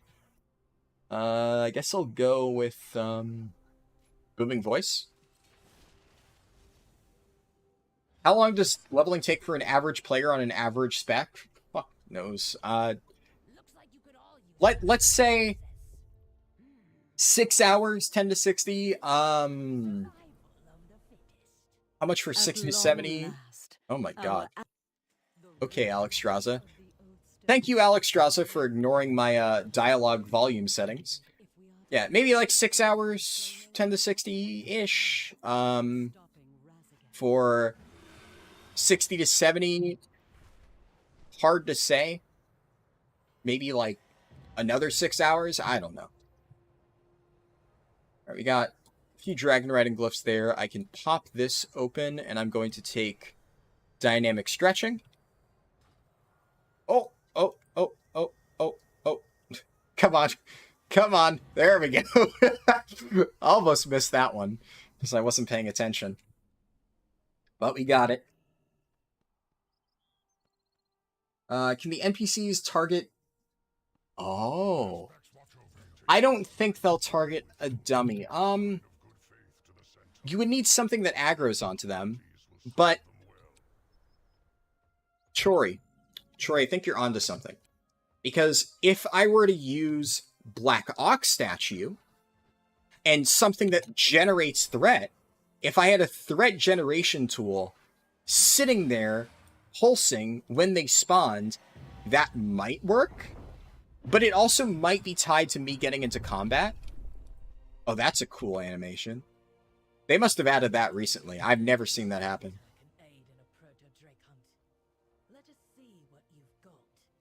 Or the Shadowlands landmine. Maybe. Yeah, it's hard to say. I'm not entirely sure, but that is something that you can test. That is a good idea for how it can be applied. I'll have to test that later on. But that could be actually, yeah, a pretty significant time save, if you can get it to work. Don't have access to beta, so I was wondering if you looked at crafted gear. What's the max item level for a full set that I can buy? Crafted gear is complicated. You can buy, I believe, up to 392 for crafted gear. It's either 389 or 392 at the start. And then, of course, there's other stuff where it's like, if you get raid upgrades, you can upgrade your crafted gear. It's a complicated system. It's something that, I'll be completely honest, I'm not going to have time to make a guide for. I was initially planning on making a crafting guide, and it's just a subject that would require so much research and time on my part that I cannot make a complete crafting guide and a complete leveling guide and complete dungeons and raid guides. So I'm already stretching myself thin, making a leveling guide, dungeon guides, and raid guides, but I'm not going to be able to do crafting on top of that. But from the little that I've researched so far, that it's 392, I think. Week 1, 389, okay. Is it 389? Okay. Yeah, 389 then. Am I prepared for a retail leveling record during Pilgrim's Festival? No, that's not faster. No. But I'm not doing any more 10 to 60 runs. Yeah, no, the world record I just got was my last one. If somebody wants to beat it, go ahead, but I will not try to reclaim it, at least not for now. Like, if I have more free time later on, I might try to beat my time. But honestly, if I do another 10 to 60 run, it's going to be Alliance, because I've seen so many people complain for whatever fucking reason that it's like, oh, well, your world record was only Alliance. It's like, okay, so I'm supposed to get 2 different world records, and only after getting 2 world records, you know, am I apparently qualified to write a guide. So obviously, it's a silly argument, right? It's annoying. But if I were to do something, that's what I would do, just to shut those people up. But at the moment, I don't have time to do more 10 to 60 runs. Maybe in the future. We'll see. Bug report, Alex Straza ignoring settings. Unfortunately, there's so many things in the Dragonflight Beta that just ignore audio settings. It's annoying. If I bug reported all of them, we'd be here all day. So. Hey bro, really enjoy your videos. Finally able to catch a stream leveling Windwalker. Are there any special trinkets that are awesome for leveling? Yes. Kind of. Sort of. So, for special trinkets, it's really straightforward. You want burst damage trinkets. You want stuff that does really high damage in a short period of time. So, burst damage trinkets, this applies to literally everybody, if they can get it. See? Can I just search Dreadfire? Dreadfire Vessel. Yep, I can just search that, and then it brings me there. Dreadfire Vessel, obviously a really good one. Mecha Cycle, that doesn't show up. But yeah, the Rusted Mecha Cycle or whatever from Mechagon is another really good one. Cache of Acquired Treasures is obviously Agi only, but that one's really good. The Wand buff is actually really nice. What else? I don't know. Any burst damage trinket, basically, is what you want to be using. There are people saying, like, you want to have one static trinket and then, like, one good on-use trinket. No, no, no. The thing about leveling is because you can swap out your trinkets on demand, you want to have multiple good on-use ones, and then every time you use an on-use trinket, you immediately swap it. So if you look at my current PB for 60 to 70 leveling, I play Brewmaster Monk, and I have multiple unused trinkets, and every time I use one, I swap it out for a new one. That is what you should be doing if you want to really optimize. Swarm is okay. Yes, Swarm is another good one. There's the Halandrus one, the Earthbreaker's Impact. I forget the name. Do I have a list of good unused trinkets? Not on hand, no. Something I might include in the final written guide. Or maybe. If I have time. I'll go and compile a list. I probably will, actually. Yeah, that's probably important enough to make it into the final written guide. Might even quickly blast through that section on the video guide whenever I make it. But on hand, outside of the ones that I just mentioned, no. Those are the ones that come to mind. I feel like there's a good one in Kara. I'm trying to think. I don't remember in Kara. A lot of the Kara trinkets are kind of mediocre. Is there any good trinkets for casters or stat sticks over unused trinkets? The opposite, actually.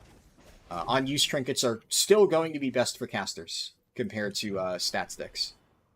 Like, stat sticks aren't bad, right? But if you're really trying to optimize, because you can swap trinkets out of combat, and they don't share a cooldown, you want to use unused trinkets. It's slightly better. But, like, obviously, stat sticks aren't terrible. Proc trinkets aren't terrible. They're just slightly less efficient. Because you have to keep in mind, obviously, unused trinkets are tuned around the fact that you can only use them once every, 3 minutes. But if you basically bypass that restriction and use multiple, well, there you go. They're now significantly better. Because you're effectively removing the restriction that they were initially tuned around. Can't wait for the new raid. The trinkets are nuts. Yeah, there's some really broken stuff involved with the incarnates.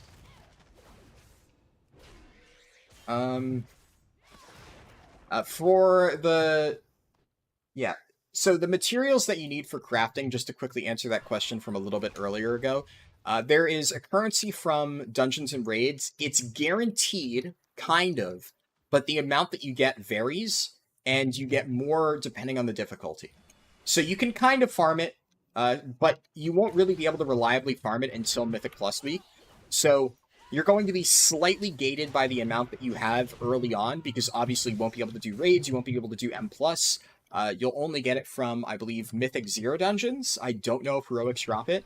And there's, like, some one-time treasures out in the world that grant the currency. But we'll see. I also forgot to get the Horn Shredder scale. Trinkets go on a 30-second CD if you equip them, so I assume you're only using them that often. Yeah, but 30 seconds is shorter than 3 minutes, right? So, obviously, yeah, you still have a 30-second cooldown between swapping trinkets, but they are tuned around their 2 to 3 minute cooldown. And obviously, generally speaking, you're going to get more oomph out of a 3-minute cooldown trinket because it has a more powerful effect, because it's assuming that you can only use it once every 3 minutes, right? There we go. Auto cart. Thanks for the latest videos. Was a fun watch. No problem. Glad you enjoyed them. But yes, it is correct there. You can only use one unused trinket every 30 seconds, but still, if you're using like 3 unused trinkets in the span of 3 minutes, that's very good. You can sometimes do more. So, definitely very, very nice to have. Where is... Now, I should note, you want to have at least one passive or proc trinket, right? So, obviously, you're going to be rotating these unused trinkets in one of your slots, and then in your other slot, you want a passive or proc trinket. I don't know if I made that clear. In case I didn't, then just want to reiterate that now. But you basically want to get whatever is the best passive trinket for your spec, and have that on 100% of the time, and then in the other slot, rotate a shit ton of unused trinkets, right? That's the way you want to do it.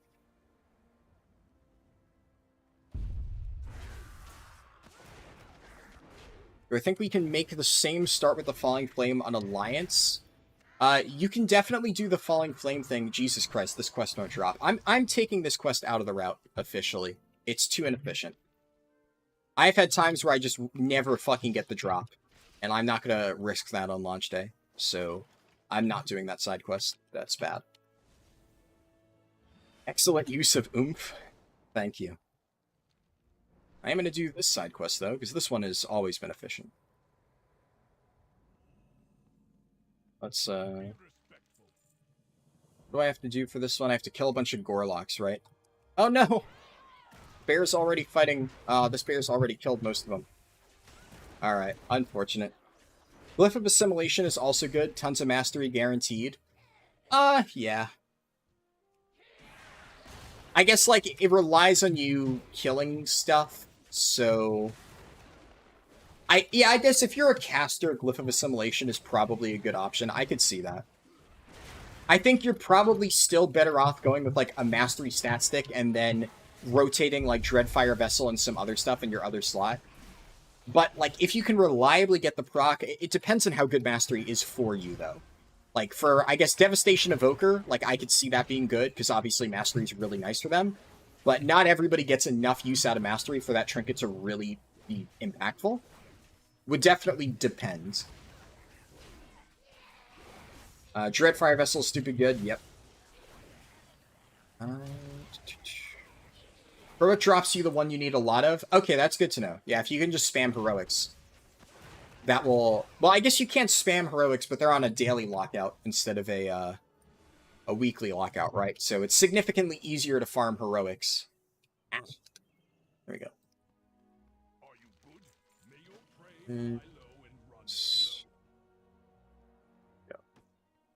With these quests again, Mudfin, Totem, and then talk to all the different guys. Glyph is good for Arcane, which is what I'll end up using for leveling, because Arcane bursts in bigger packs. Yeah, if you're leveling a mage, definitely Arcane is the way to go. But yeah, if Mastery is good for Arcane, then I could definitely see Glyph of Assimilation being good for them as well. Basically, it's just because so much of the budget of that trinket is in the Mastery that you gain, if you don't get a lot of benefit out of Mastery, it wouldn't be good for you. But yeah, if Mastery is a good stat for you, I could definitely see Glyph of Assimilation being worth it.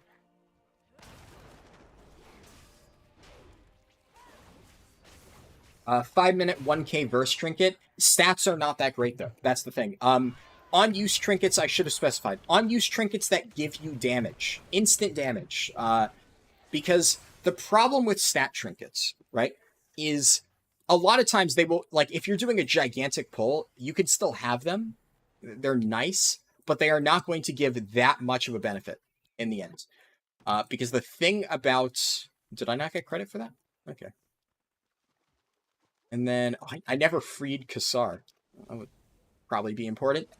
The thing about stat trinkets, right, is a lot of times, if you have a ton of gear, you're just going to be, like, nearly one-shotting anything anyways. So the advantage to instant damage trinkets is anything that you can't immediately one-shot within your burst window, you just pop your trinket, and then that trinket will kill it. So a lot of those trinkets are good for, like, quest mob single-target bosses, which have too much health to be immediately one-shot. But if you pop, like, Dreadfire Vessel, they still don't have enough health that they won't just fall over. And that's where it's a real advantage. Hey, Owner, good to see you. Which trinkets would be good for Warlock? None of this changes, right? We're talking general stuff. This applies to everybody. I don't know enough about every single spec in the game to say, like, this might be slightly better for this spec. Everything I'm talking about now will be good. That's why I said before, like, the Glyph of Assimilation, I don't know which specs benefit from Mastery. I don't know the stat priority of every spec in the game. So I can't tell you if that'll be good for Warlock. But if Warlock is a spec, if there is a good spec for Warlock, probably Affliction is what you'll want to play for leveling. So if Affliction benefits heavily from Mastery, well, then I guess you could consider Glyph of Assimilation. But every single person will want to have Dreadfire Vessel. Guaranteed. If you're an agility user, you'll want to have Cache of Acquired Treasures. If you're a strength or agility user, you might want to get Earthbreaker's Impact. Who can use Chains of Domination? That's another good one that just came to mind. This thing, Chains of Domination, Strength Agi. Right? If you're Strength Agi, you'll want to farm that. Chains of Domination is... The thing about this is it does slightly less damage than a lot of the other trinkets, but obviously 25% of the damage you dealt is stored. So if you press this on a boss, deal a chunk of damage to them, do your burst on them, rip out the chain, and they're surrounded by a bunch of small mobs. It'll one-shot them and kill everything around them. So obviously chains for leveling is a pretty good trinket. It's not the best at endgame, but it has some use cases. Glyph also has the dot component to it, and it scales pretty well from your 1 or 2 beta leveling runs. Yeah, I could see that.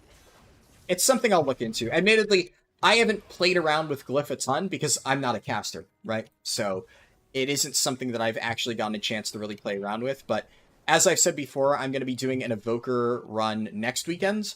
Right now, the only trinket that I've gotten on my Evoker is I got Shadowy Orb of Torment, which, ironically, Shadowy Orb of Torment may very well be one of the worst trinkets that you could use for leveling, even if it is actually pretty damn good at max level for Evokers. Max level right now, right? Because it's on use mastery on a 2-minute cooldown, so if I line that up with Dragon Rage, I can do some sick burst windows, but, you know, for purposes of leveling, having to cast that and then having to, you know, take a bunch of damage while you're doing a big pull, that is very, very bad. So I'm going to work on getting other trinkets on my Evoker. One thing I really need to do is pretty much the next 2 days, on top of making my dungeon guides, which dungeon guides are going to be what I'll be doing for the next 2 days. Then I'll make the leveling guide. Then I will do more dungeon guides, right? And then raid guides will probably be the week of launch, etc. Is this supplies? Yeah, that's the supplies I needed. All right.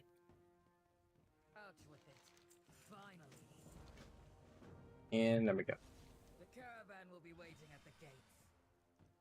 Over here. How about Gladiator's Resonator? I'll have to check the exact number on Gladiator's Resonator. I don't think it's better than the other options, but who knows? I mean, it might be. Resonator is 60k AoE, increased damage per up to 5 targets. I could see that. Maybe it might be worth it. Who knows? The thing about trinkets, though, you have to keep in mind, you're gonna want to use trinkets for single target mobs. You really aren't going to be wanting... Generally, you're not going to want to use trinkets for AoE. A lot of times, well, it depends, right? Maybe your spec is really good at killing single target mobs and really bad at killing AoE. But generally speaking, if you want to level efficiently, you need to be playing a spec that can deal with multiple targets really effectively. And if you're not dealing with multiple targets really effectively, you're just going to struggle in general. So a lot of times you want to build for AoE and then use your unused trinkets to account for that and to basically just destroy stuff on single target. So stuff that purely deals AoE damage is not great. I've been using the Mecha Cycle as just a backup in case I really need to do a big AoE pull and blow it up. So I guess Resonator could be a replacement for the Mecha Cycle, but Mecha Cycle is also the easiest one to obtain, so, you know. Not super impactful. Single target trinkets are what you really need to worry about. Stuff that can just erase a singular mob from existence for, like, elite quests and just guys that have a lot of health. What add-on showed the HP bar below me? That's just the default UI. That's not an add-on. That is default UI. Heart of the Swarm. Yeah, Heart of the Swarm's good. Heart of the Swarm is a solid trinket. I would say Heart of the Swarm is slightly weaker than the others, but, like, I say slightly, it's not that bad. The only reason is because you can't use anything else while doing it. Like, it would technically be better to just press Dreadfire Vessel and then hit, like, another button that does a lot of damage. So Heart of the Swarm ends up being slightly less effective just because you can't do anything while using it, but it is still, like, very, very good. It's just maybe, in terms of killing a singular mob, going to be slightly worse than, like, Dreadfire Vessel or Cache of Acquired Treasures, but it is still quite strong. I hate the default thing. Where do you get the trinket easier than Resonator? That would be... Let me just find it in the Dungeon Journal. Dungeons... that would be under BFA, right? Operation Mechagon... Trixie and Nano, remote guidance device. Right, yeah. Remote guidance device. That's the Mecha Cycle trinket.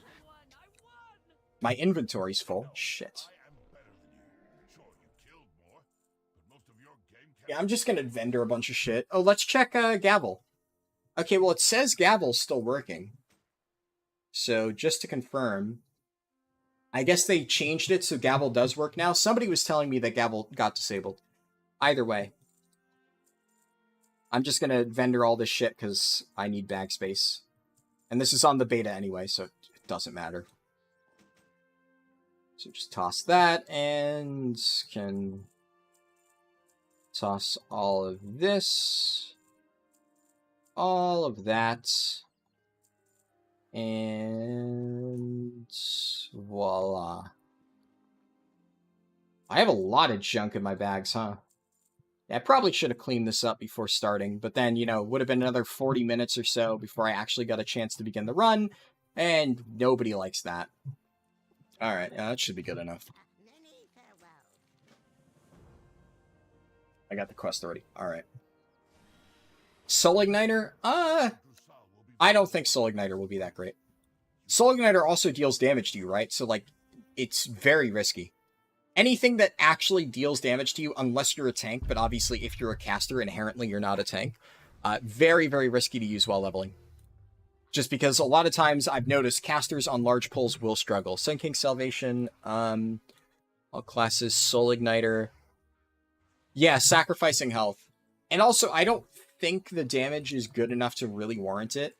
I guess that would kind of fall into the Mecha Cycle category of, like, AoE, it could be good. How's Prot so far? Yeah, it's good. It's not going to be the best for leveling. I'm playing Prot just because I want to, because it's what I'm familiar with, but it's fine. It's not, like, slow or anything. How is it compared to Fury and Arms? Yeah, Fury and Arms will be faster for leveling. Fire Mage, Cough, bad on Burst AoE, yeah.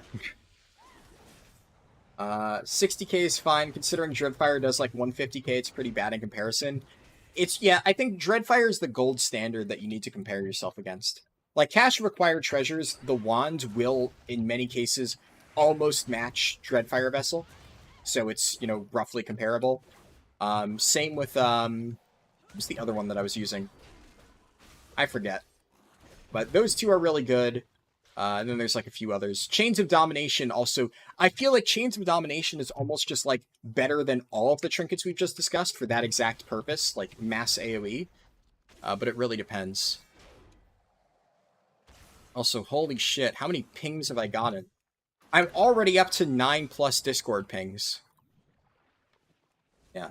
If you happen to be somebody who messaged me on Discord, just, like, keep in mind that I don't check that during the stream. So, like, I'll get back to you afterwards, but, yeah. Old Warrior Soul will not be good while leveling. I mean, it'll be fine, right? I guess you could use it as your second trinket, I suppose, right? It wouldn't be terrible for that purpose, but generally speaking, something that actually gives damage procs is good. Like, I was using Hateful Chain, and I probably still will use Hateful Chain.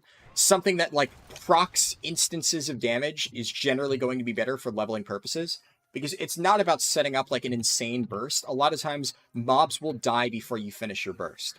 So, buffing up your overall damage isn't going to matter. You want to concentrate your damage in a shorter period of time. So stuff that does procs is going to be better. So you want, like, generally a proc trinket. For my purposes, I was using Hateful Chain. And then, what's it called? You want, obviously, the unused trinkets as discussed. You have a lot of Horde level 50s. If you had to pick one zone, check the Written Guide. Written Guide literally has a section dedicated to that. How do I not have the anniversary buff? This is the beta, guy. We're simulating a 60 to 70 run on the beta. Pretend for a moment that, you know, it's November 28th and we're leveling through Dragonflight on day 1. And obviously we're not going to have the anniversary buff at that point. So there's no point in using it here. I don't even think I can. I'm pretty sure even if I were to try, if I were to open this up, if I used Celebration Package, I'm pretty sure it wouldn't work. But obviously I'm not going to try, because if it does work, then I end up fucking my my testing results, because in that case, it would it'd give me an inaccurate thing. All your beta characters still have it. You can't get rid of it. You might need to create new characters. I'm not sure. I have not had that issue. I mean, I guess if you enabled it on all of your characters already, then you might be fucked. I don't know. But in that case, if you create a new character, just don't enable the buff.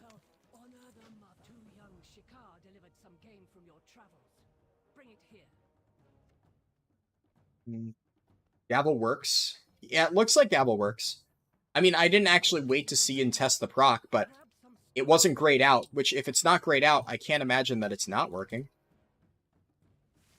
That being said, obviously it's like, will Gavel be... I guess Gavel will probably be worth using, right? Can't hurt.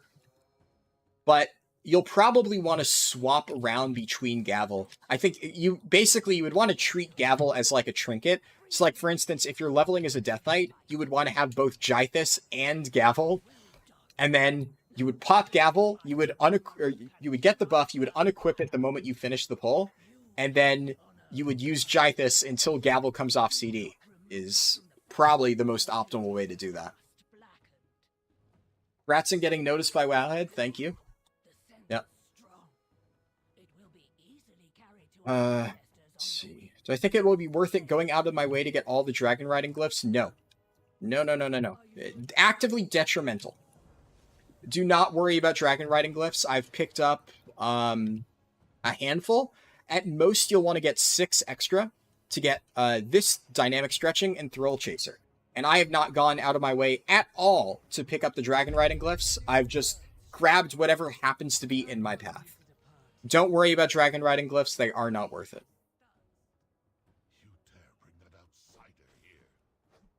Alright. Go over here. Of all these, this is 6. Yes, I have enough. Gavel works, super granting your DK. Yeah.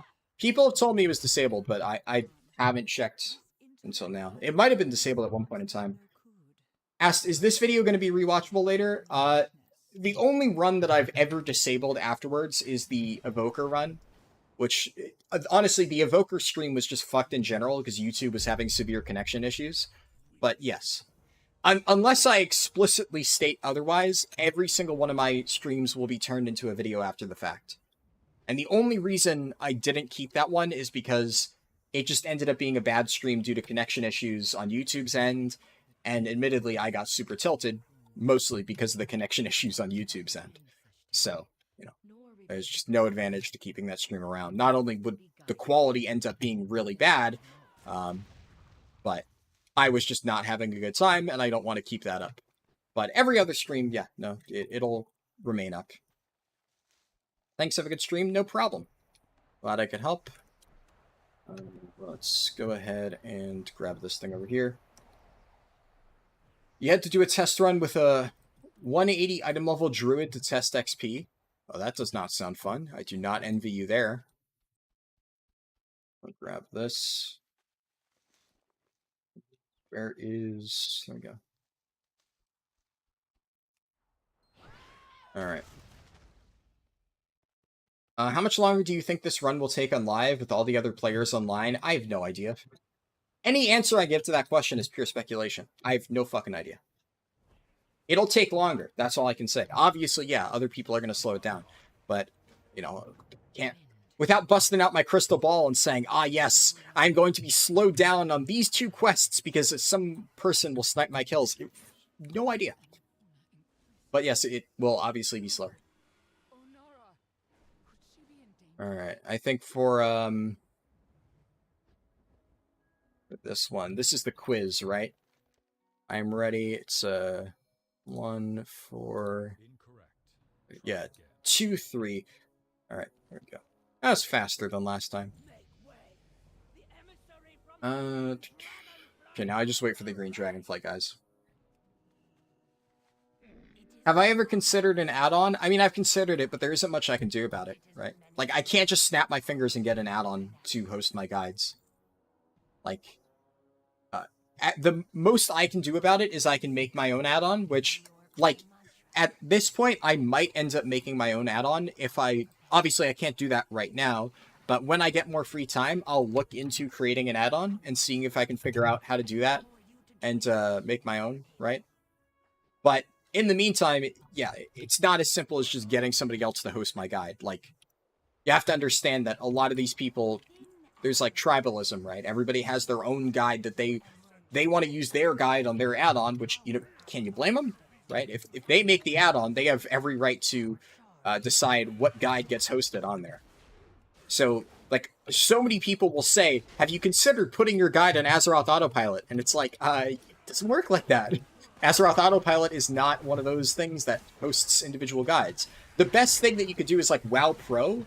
WoW Pro is an example of something that you can upload custom guides to. And because WoW Pro is not a paid service, it is something I would consider doing, right? But the reality is that would still require a ton of effort on my part. So if I was going to do that, I might as well just make my own add-on, right? Instead of having to run through some third-party resource that I don't know a ton about. I don't really know much about WoW Pro, right? Is there a retail version of Guideline? From what I've heard, WoW Pro would be the retail version of Guideline, but it is not quite the same. From what I've heard. Words. You can grab 6 in 3 minutes. Yeah, but, like, that's 3 minutes. If it's a 3-minute time loss, it's not worth it. It needs to literally be a 0-second time loss, or, like, within 5 seconds of time loss to grab a dragon riding glyph for it to be worth it. And then the moment you hit 6 glyphs, it's not worth it. Just because, okay, a lot of people are asking, so I'm going to quickly explain to you why it is not worth it. Look at this. This barely saves you time. Your vigor regeneration is increased slightly while you're grounded. This barely saves you time. You generate slightly more vigor while you're flying really quickly, which a lot of times you're doing bunny hopping across the zone. There isn't an extended period of time where you're flying. So this doesn't actually help that much. These help, but not enough to really save any significant amount of time. You're talking about seconds saved over the course of the entire run, picking these two things up. This, you don't even use surge forward, right? Like, if you notice when I'm flying, I use the flap upwards thing and angle downward to preserve my momentum. This does effectively nothing. That is a race thing. That literally does nothing. This, while airborne, you get a shield. That doesn't matter. You generate a shockwave when you land. I mean, 99% of the time, you're not landing on enemies when dragon riding. It's not like Guild Wars 2. A lot of times you dragon ride from objective to objective and then start a quest, so this doesn't help.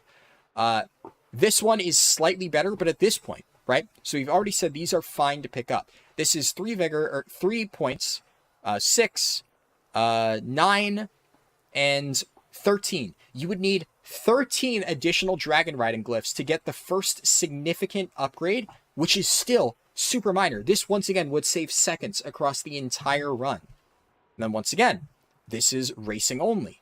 This, 5 vigor, significantly better. But at that point, 8 additional glyphs on top of the 13 to unlock this stuff. The point being, by the time you unlock all of these things, you have lost any time that you have saved from having those bonuses. It's just so insignificant. The only reason we pick these ones up is because you can literally grab these glyphs directly on the path. So I can literally just fly slightly to the right, pick up a glyph, and okay, at that point, I maybe had a 1-second time loss. And yeah, if I'm losing 1 second at 3 points to get like increased vigor regen, yeah, that's fine. But when you start to go up to like 13 glyphs, at that point, no, you're going to lose significant amount of time getting 13 glyphs. Also, imagine having war mode on and landing near enemy players, pissing them off. True. I didn't even consider that. That's a good point, Shori. That would be actively detrimental in that case. Let's see. I'm a Lua dev. I'd be happy to write a skeleton for you. If you want to reach out to me on Discord, sure. But I will be perfectly honest. I am not this is not something that I would pay for, right? Just to be absolutely clear. If, like I said, somebody's working on making a Dragonflight version of my route in WoW Pro, that's awesome. But that is because they wanted to do that. If I have time, I will just make my own add-on for fun. If somebody wants to make a version of my route or an add-on that hosts my route in their own free time, go for it. I have nothing against that, but it is not something that I'm going to, at the moment, invest significant time, energy, and never money into, which is also why I would never want to monetize it. So it would be, if somebody wants to do it as their own personal passion project, by all means, go ahead. That's what it would be for me if I ever got around to making it, but it is not something I'm ever going to pay money for to get developed or anything. As a heads up. But hey, if you want to take it on as a challenge and you want to reach out to me, send me a message in Discord. I'll see what I can do if I can help in some way. But yeah, just want to make that absolutely clear. Let me grab this. And then I need to... Oh, shit. Still on cooldown. The guide skeleton really isn't incredibly complex. The time-consuming part would be where you enter... Yeah, for sure. No, I can understand that much, yeah. That is where all of the effort would come in. Like, hell, I could go through and... like, stuff like WoW Pro, for instance, records all of the basic steps for you while you're doing the run. So a lot of people have said, oh, well, why don't you just turn WoW Pro's recorder on while you do a run and just record the quests you do? And it's like, well, yeah, you could do that, but that's like only a fraction of what actually makes something efficient, right? There's so much else that goes into it. And I would have to add so many additional notes, details, etc. So precisely for that reason is why I would not actually make a guide at the moment. Is Guardian good for 60 to 70? I would say for most people, Guardian will be faster than Balance. If you're like a really experienced Balance druid with full bisque gear, you're probably going to have a faster time of Balance. That's just how that goes. You've been routing in to get 10 glyphs during the first zone. Yeah, but that doesn't matter. Like, you can get as many glyphs as you want, but keep in mind, like I said, you would need to get, on top of the initial 7, right? So you would need to get 20 glyphs to get here, right? This doesn't matter. So it doesn't matter if you can, like, efficiently route, like, 10, 13 glyphs. Unless you can efficiently route 20 glyphs, which I can tell you right now you can't, in a way that saves basically, or loses basically no time, it's not faster to grab the glyphs. It just isn't. A lot of the early stuff only applies to races or just doesn't save any time whatsoever. Like, the only advantage to getting dragon riding glyphs, and the reason why a lot of people are like, oh, it's really going to help, is if you get all the way down here. This stuff is good. 6 vigor, what's this? Like, yeah, defeating an enemy increases your recharge rate. That's really sick. This is going to be really nice to have when you're leveling an alt, but the amount of time it takes to reach this bottom section here, 5 vigor, and then the other ones, it's so much time investment. In fact, I think it's smart for Blizzard to do that, because it means that people don't try to optimize that, because it will just be literally impossible to make that a time save on your first playthrough. I'm really glad that it is not efficient. But yeah, I can assure you it is not. You're welcome to try, but I'm just telling you mathematically it is impossible. You cannot find literally half of the glyphs in a timely manner, especially early on. And then keep in mind, the later on in the run you get the advantages, the less time you're going to save. So it becomes even more detrimental to try and find glyphs later on in the run because you're saving time over a lesser portion of the run. You get what I'm saying. It's not worth it.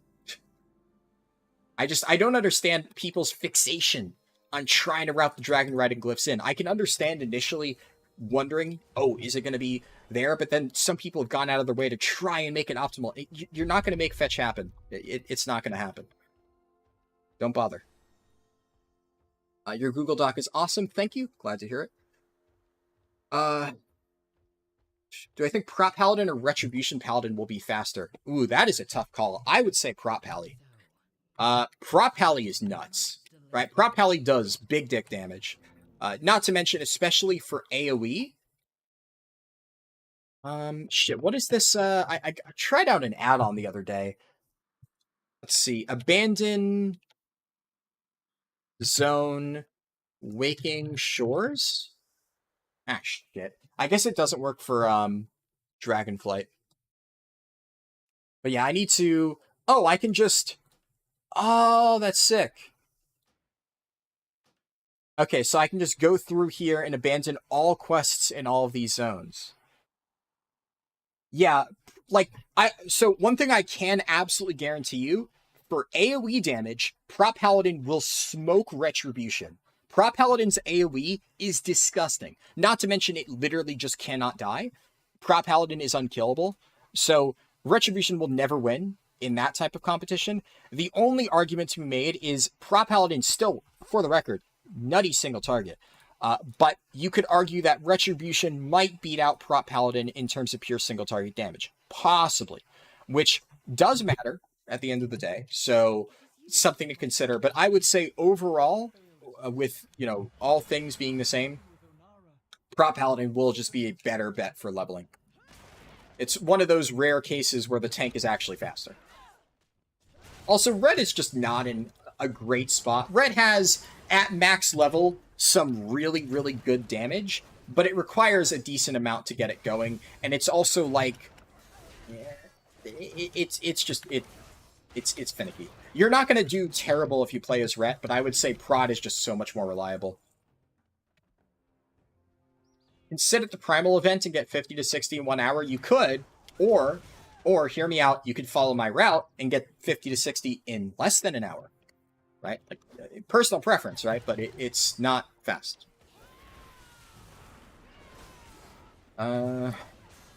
Recording turned out to be about 10 to 15% of the time required to make the route. Yeah, exactly.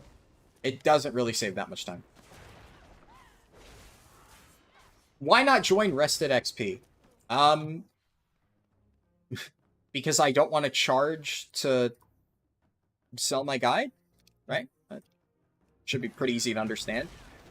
Because I give away my guide for free, and they put theirs behind a paywall. That's all I'll say on the matter. That's why I don't join, obviously. That one shouldn't be pretty hard to understand. I've already made my thoughts clear on paid guides. I tried Boomkin as my first leveling run. It was hell, as I have no experience and no gear on my druid. Oh yeah, if you have no experience and no gear, Guardian will absolutely be better.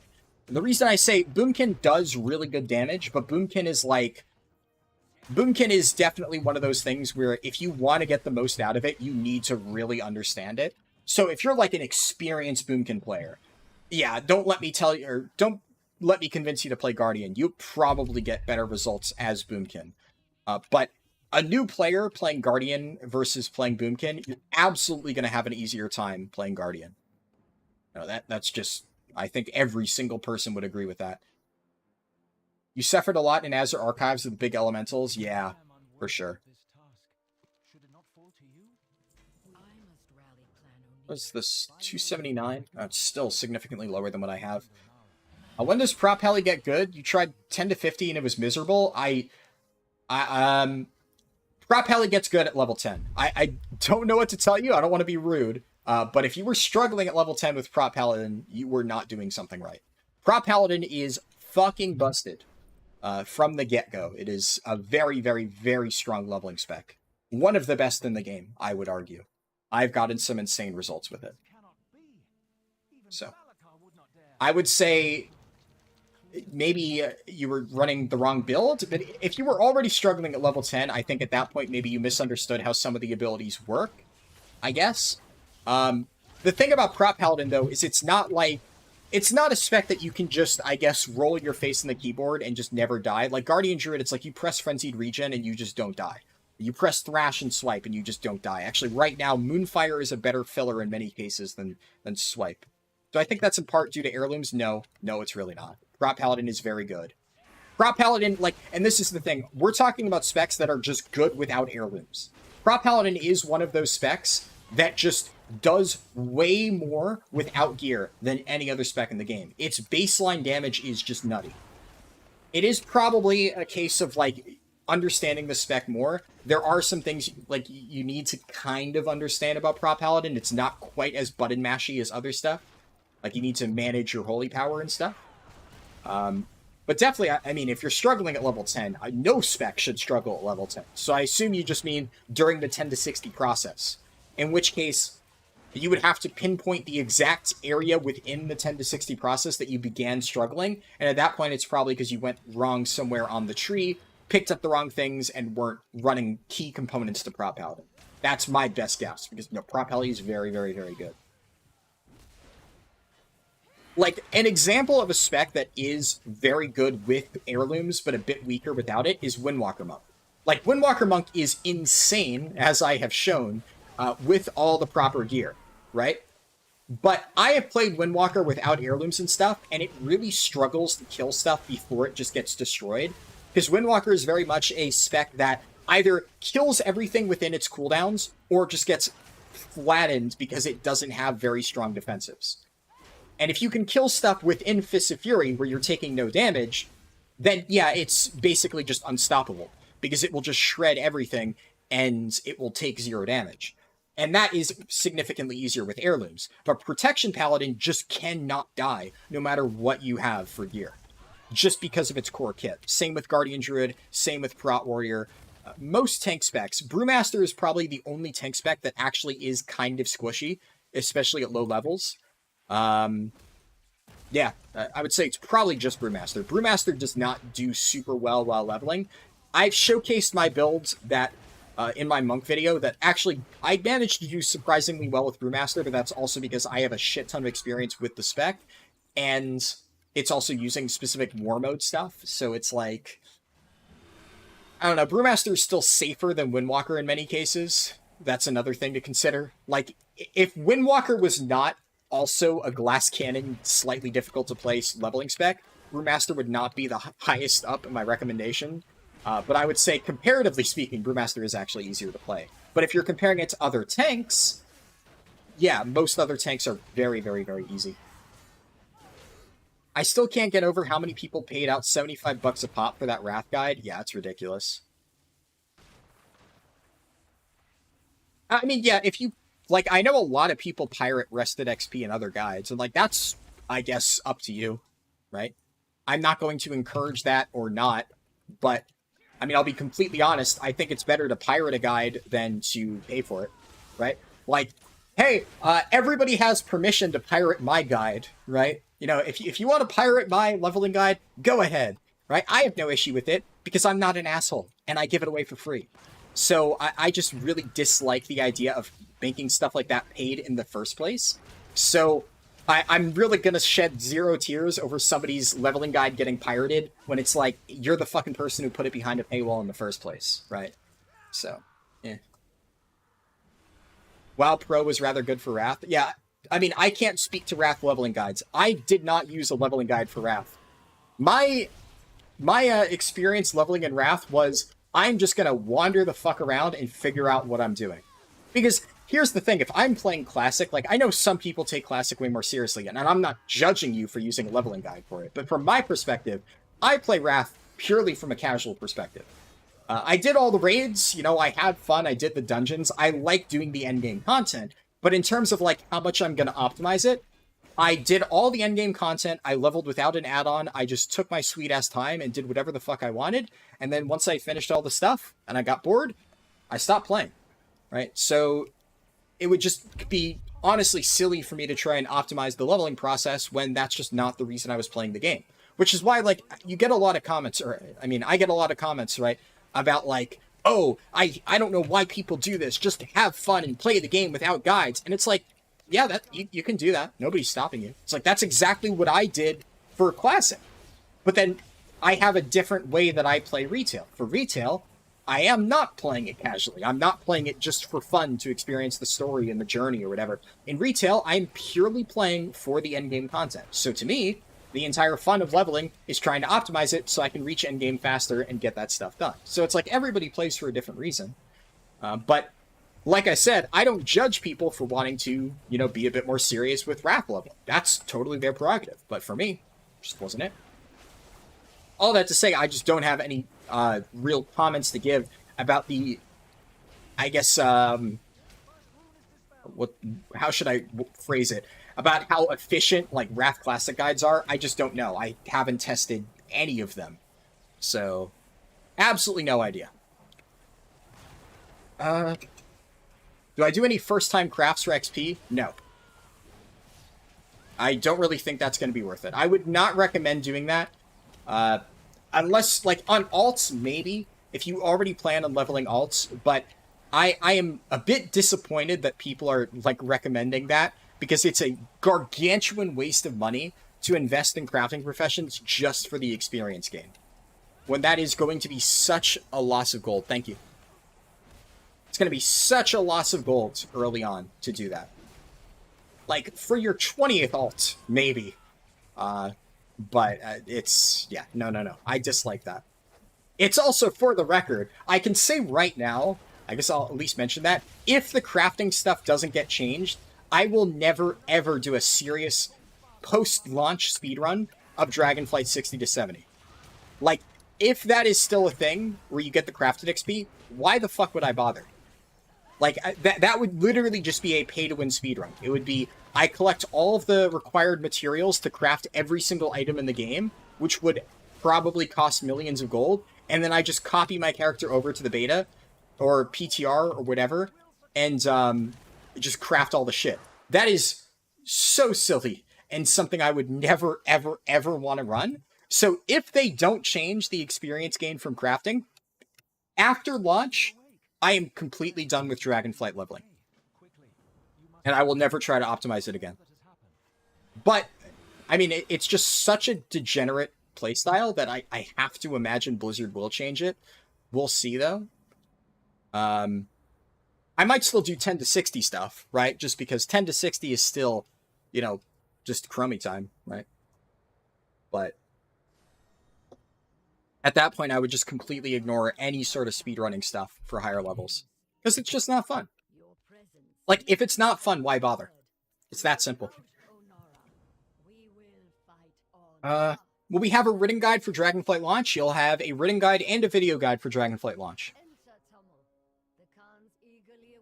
What you're finding with Prot is that you have great AoE, but hit a disgusting wall in single target. There are specific talents that you need to take.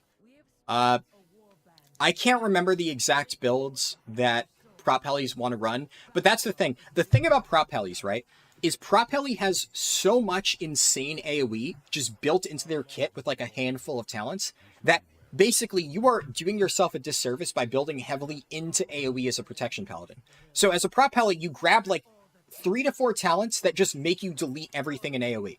And then you're covered. You don't need anything else. And then from there, you build entirely into single target damage. Because as you said, that is what they are slightly weaker on. But then, here's the thing. Once you actually get the right talents, Prot is one of the best tanks for doing single target damage. So that's where I said it is probably a build issue. The one single talent that you absolutely need if you want to do really good single target is, I think it's Crusader's Judgment. It's whatever the one where it's like, whenever Grand Crusader procs, it also gives you a charge of Judgment, and then you get 2 charges of Judgment baseline. Because Judgment fucking slaps on a single target, right?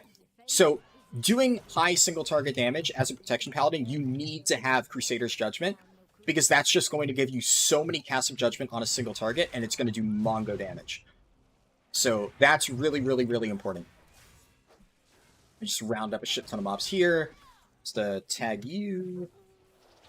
Tag Feasting Buzzards, why not? Okay. And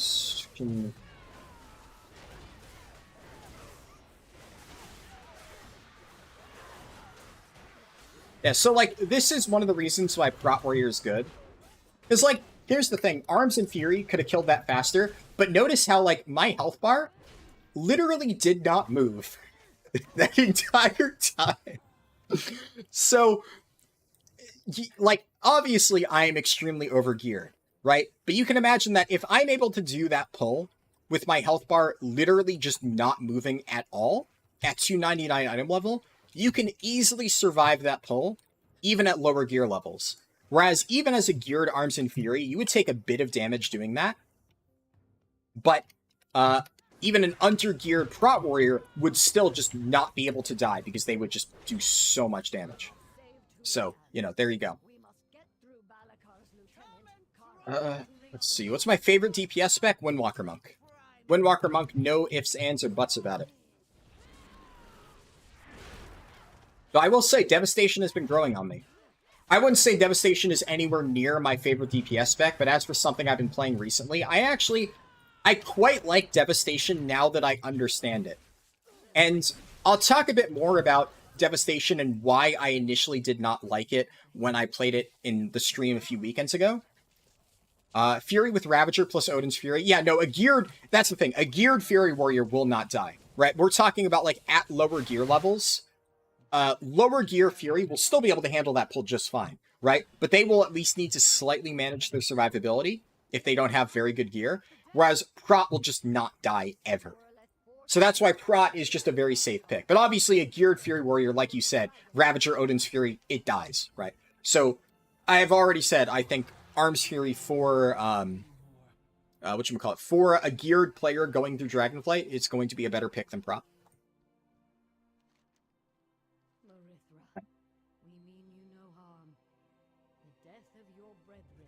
Am I playing Panda because it's the best for leveling, or because it's the uncontested BIS race overall? I mean, all joking aside, I'm playing Panda because my warrior's a Panda. None of my 60 to 70 choices have been race-based. Like, I pick my race for leveling when doing 10 to 60 runs, because at that point I'm creating the character purely for the leveling speedrun. This is just my warrior. Like, this is the warrior that I play at max level. So literally, what you saw for this run, I took my main warrior that I play, I copied it over, and I started leveling. I play Panda at endgame, I play Panda for leveling. I play Panda because I like pandas, right? It's really that simple. My warrior has always been a panda ever since MOP, and it will remain that way. I don't know, I like it. Alright, we're going to dismount halfway there. This is where you would want to use Falling Flame the second time. First time here, love your videos. Thank you, Bulksan. Glad you like them. I've been a classic Andy since vanilla, haven't played WoW since 2 weeks after Shadowlands, got back into retail and having a blast leveling your 12 classes. Awesome. Glad to hear that. You popped up in my recommended one night. I've been watching while falling asleep. To your first WoW run for Dragonflight, enjoying it so far. Glad to hear it. Glad you like it. Maybe they don't change it, and people are going to believe it's the fastest way, and instead of buying a boost, they're going to buy a token for gold and buy the mats. Maybe. I mean, I don't really think people, like, to make it clear, the amount of gold you would need to spend to get all that shit, like, it's an insane amount of investment to get all the profession items. That would be like, you would have to genuinely be an idiot to pay gold to buy mats to level with crafting. At that point, it would literally be cheaper to buy a boost. So I guess you could argue that if Blizzard's really playing like 4D chess, right, they're going to do that. But no, in reality, one of two things happens. Either it changes nothing and just ruins the leveling experience for people, and Blizzard is unaffected, in which case, you know, I'm just mildly disappointed Blizzard's unaffected, and I just don't do 60 to 70 runs, or the mats end up being so cheap later on in the expansion that Blizzard realizes it has now become cheaper to level with that method compared to buying a boost. And then they're like, yeah, we're losing boost sales. Let's nerf this shit. So those are the two things that can happen, but it's only one of those two. Let me go back to... I should have set my Hearthstone here before. I forgot. Just wasn't paying super close attention. But yeah. Where's the dragon riding glyph? Actually, does it matter? Because I already have all of them. Oh no, I need one more dragon riding glyph. If I can find it, I'll pick it up. Hello, Leonardo Estevam. Good to see you. Set my Hearthstone somewhere down here, right? Yeah, it's over here.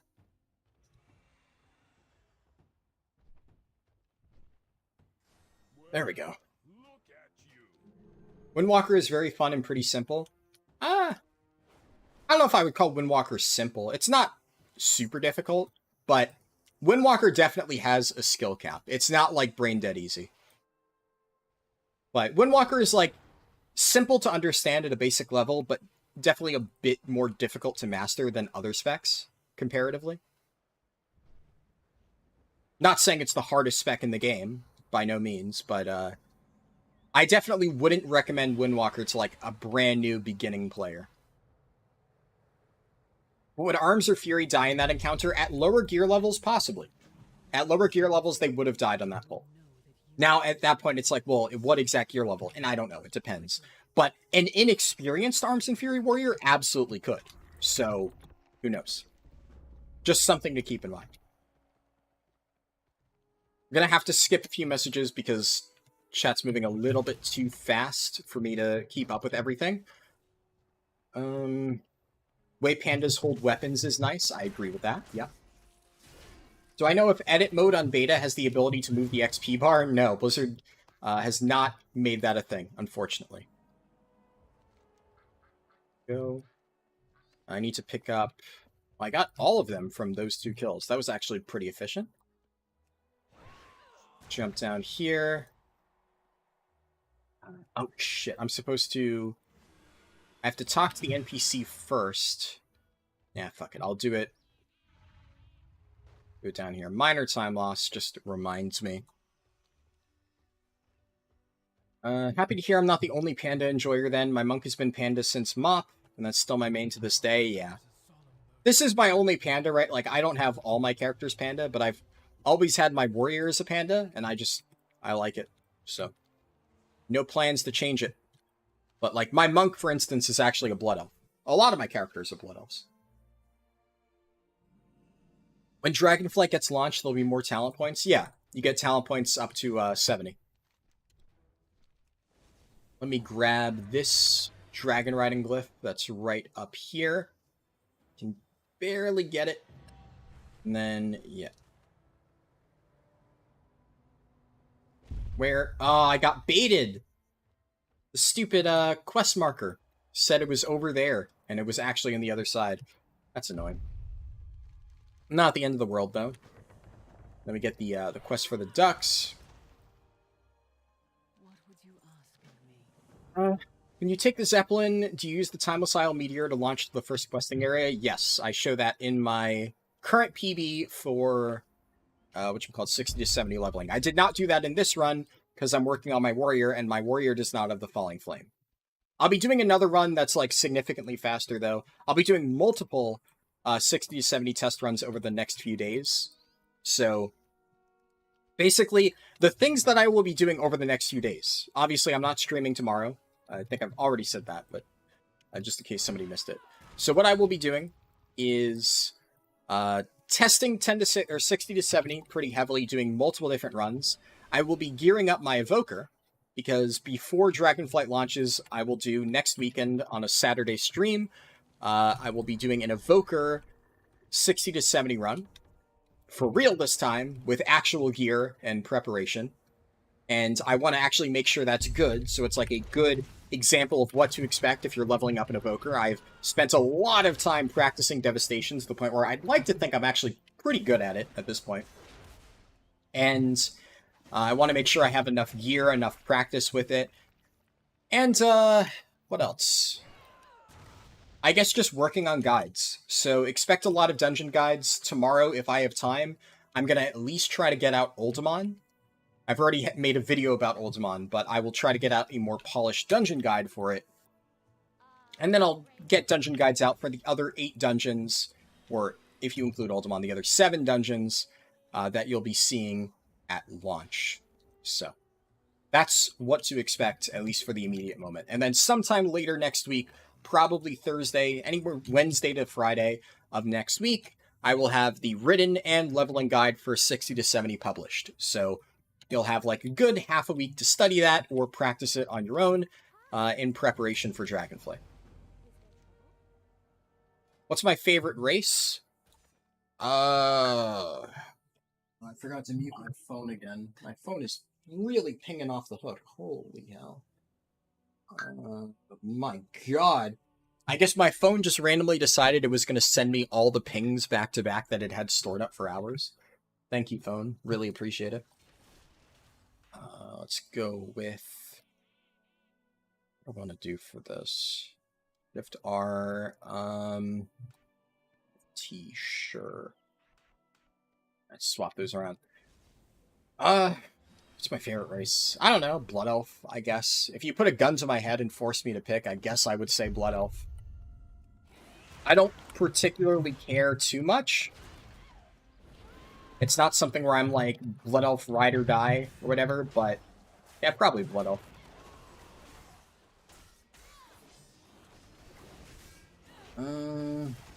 Windwalker definitely isn't the hardest. That would be Guardian Druid. Yeah.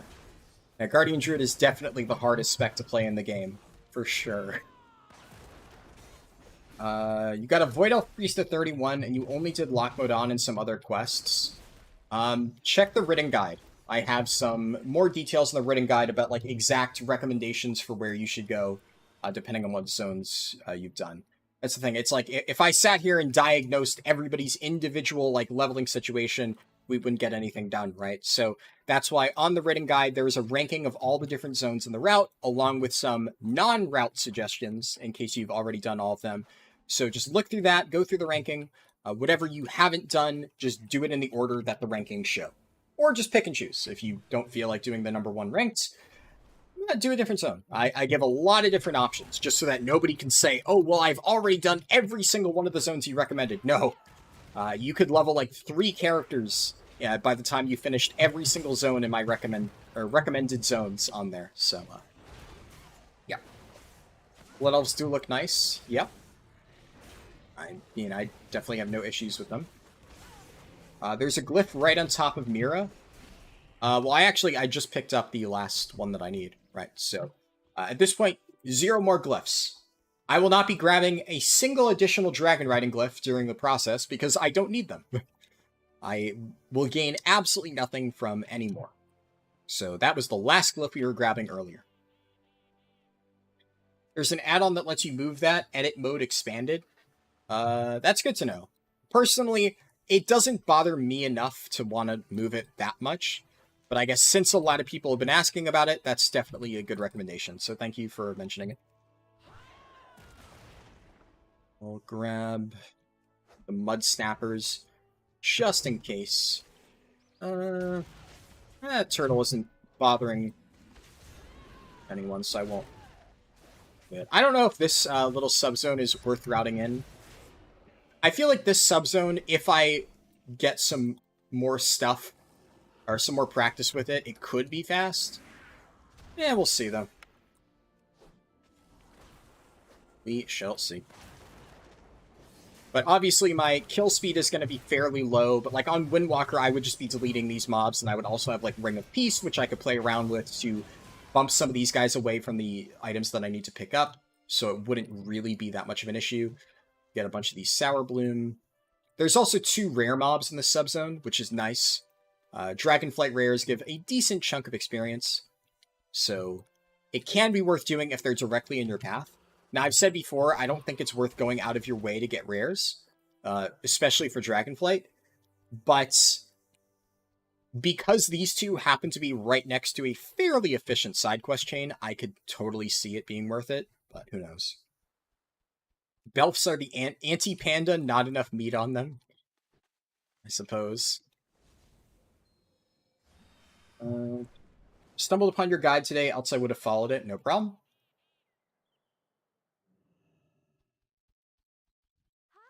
I have to give ingredients to you. And then she does a little RP thing. Let's see. I just started watching your vids about 2 weeks ago. I started playing WoW 3 weeks ago and can't make up my mind on what class to play. Any suggestions? No. I can't really pick a class for you.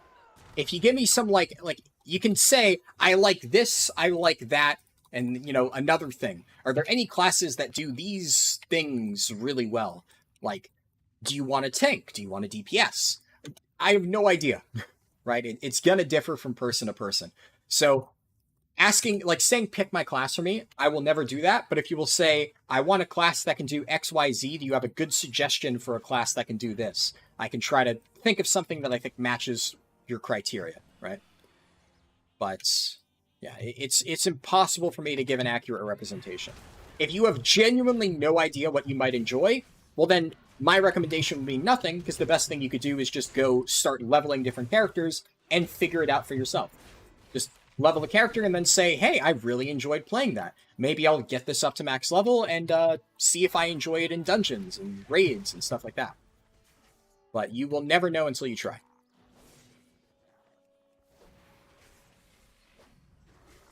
Grab some beetles and do Thunderous Roar. I'm upset they changed the name of Dragon Roar, honestly. Like, I don't see why they needed to change Dragon Roar. Like, in the expansion where they're, like, covering dragons and stuff, they changed Dragon Roar of all the times. Wowhead post congrats. Yep. Thank you. That was about an hour before I started the stream. I'm guessing that's why I have a fucking gazillion messages on Discord. So, you know. We'll say about Prop Heli, completing a WAD objective in one pull is cash money. Yeah. Prop Helis are pretty disgusting. Once you figure them out, Prop Helis can do some really broken shit. They are very, very strong. Honestly, like, Prop Heli is kind of interesting to me because it's one of those where I play a shit ton of Prop Heli and Guardian Druid while leveling, and I really like those specs for leveling purposes. But there's something about the way they function in Raid that just, like, doesn't do it for me. Like, for instance, Brewmaster feels really bad in a leveling context in most cases, but playing Brewmaster in Raid, I just enjoy that a lot more. And it's like, Prop Heli in Raid, I've never loved it. It's not bad, by any means, but I've just never really enjoyed it quite as much as some other tanks. I would say Prot Warrior is one of the few specs that, like, I enjoy it the same at all levels of content.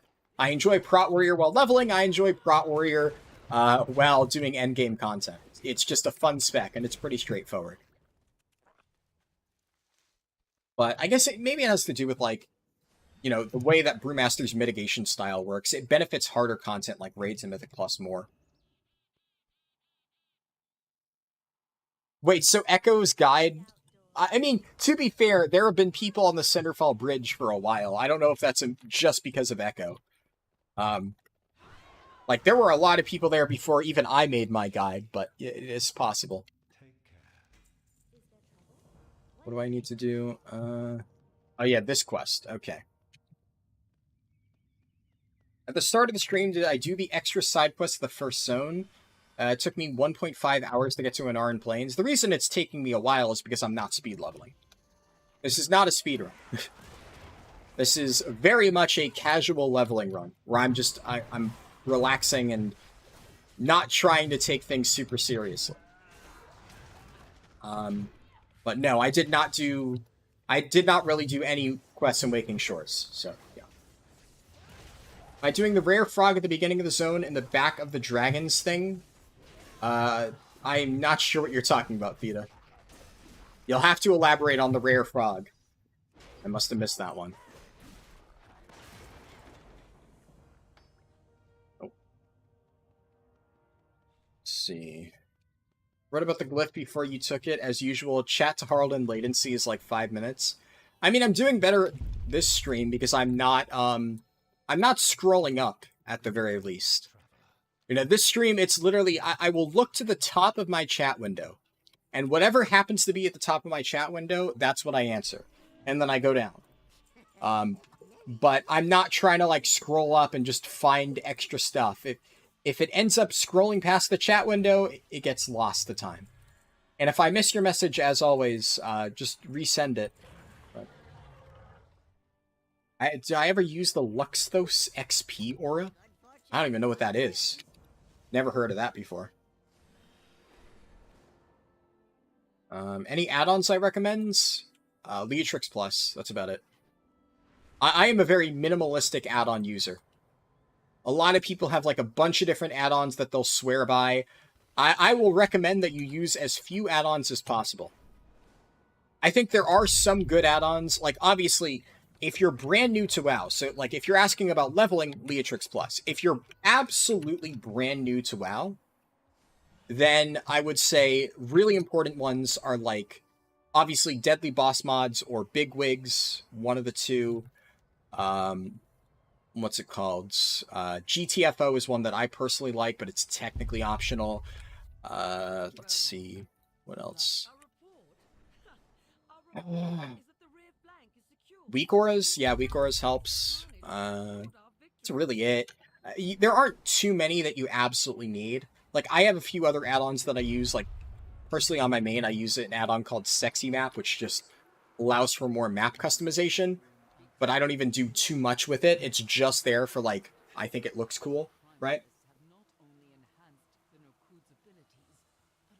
But yeah, I'm fairly minimal when it comes to add-ons. Some people have like millions of different add-ons. They really customize your UI. But yeah.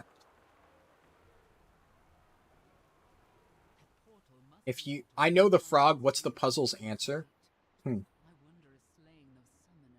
You started on a mage and got to 47 and you don't have enough health and you like range DPS normally.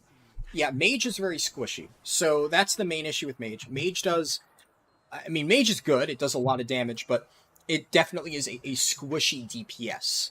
If you like ranged DPS, obviously Hunter is always a very safe bet for ranged. If you want a caster that is very tanky, Warlock is a great example. Warlock is a very, very tanky caster. They're probably the tankiest caster in the game. Like, if you know what you're doing with Warlock, and honestly, even if you don't know what you're doing, Warlock just won't die. It's extremely difficult to get killed playing one, because they just have so many survivability options. And then, Warlock is one of those where I think Warlocks have historically, they might have been the best class ever, historically, like in terms of balance. I'm pretty sure there has never been a tier, except like Emerald Nightmare, where Warlocks weren't like one of the best DPS in the game, or at least one of the 3 Warlock specs wasn't the best DPS in the game. So Warlock is just almost always a safe pick, because every single raid will need like multiple of them. They're always good to have for like dungeons. They have some utility in the form of summoning, which like summoning is definitely more of a quality of life thing in many cases, but it is something that no other class can actually do. And then Warlocks just, they have some cool playstyles that a lot of people really enjoy. So definitely that would probably be my recommendation. If you're struggling with survivability and you want a fun range DPS, probably Warlock. So, round up a bunch of stuff here. Am I still planning on handling all my guild's profession needs? Yes, I am definitely still planning on doing that. That's the thing. That's another thing that's going to take a bit of my time over the next week, right? Getting all that planned and set up. And if I wanted to make an actual video covering, like, all the profession stuff on top of that, it would just be too much time. So what I'm probably going to do... Can I give you a name? No, I will not pick names for you. Pick whatever you enjoy. Like, any name that I pick for you, it wouldn't be something that you would have personally liked, right? So, a name should be something that you can, like, see yourself playing as and that you actually enjoy, right? And something you can identify with your character, right? So that's not something I can pick for you. Let me rephrase. Rice cakes or fig Newtons? I don't really eat either, I guess. So I'm neutral on that question. I have no preference between rice cakes or fig Newton. But what was I answering? You re-highlighted on the Wowhead front page with your 10 to 60 in 3 hours video online? Yeah. I posted about it on my Discord. I think I just posted, like, yay, Wowhead article on my Discord or something. Nothing special, but yeah. I mean, it's cool. I'm glad I got a Wowhead article, but yeah, I did see it.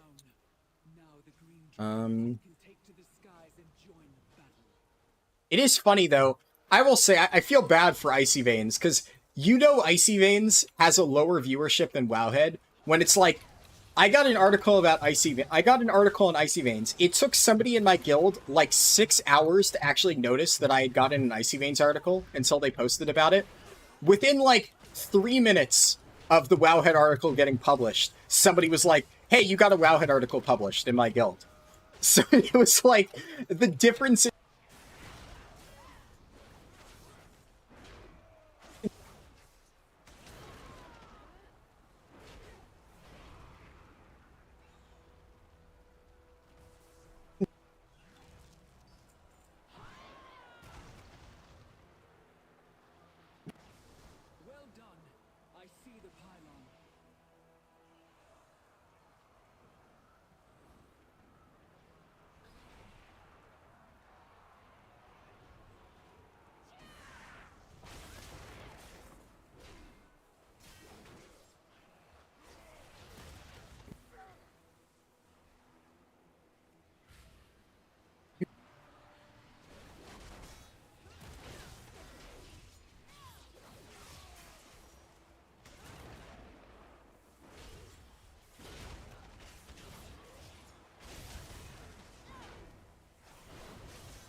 Testing, testing.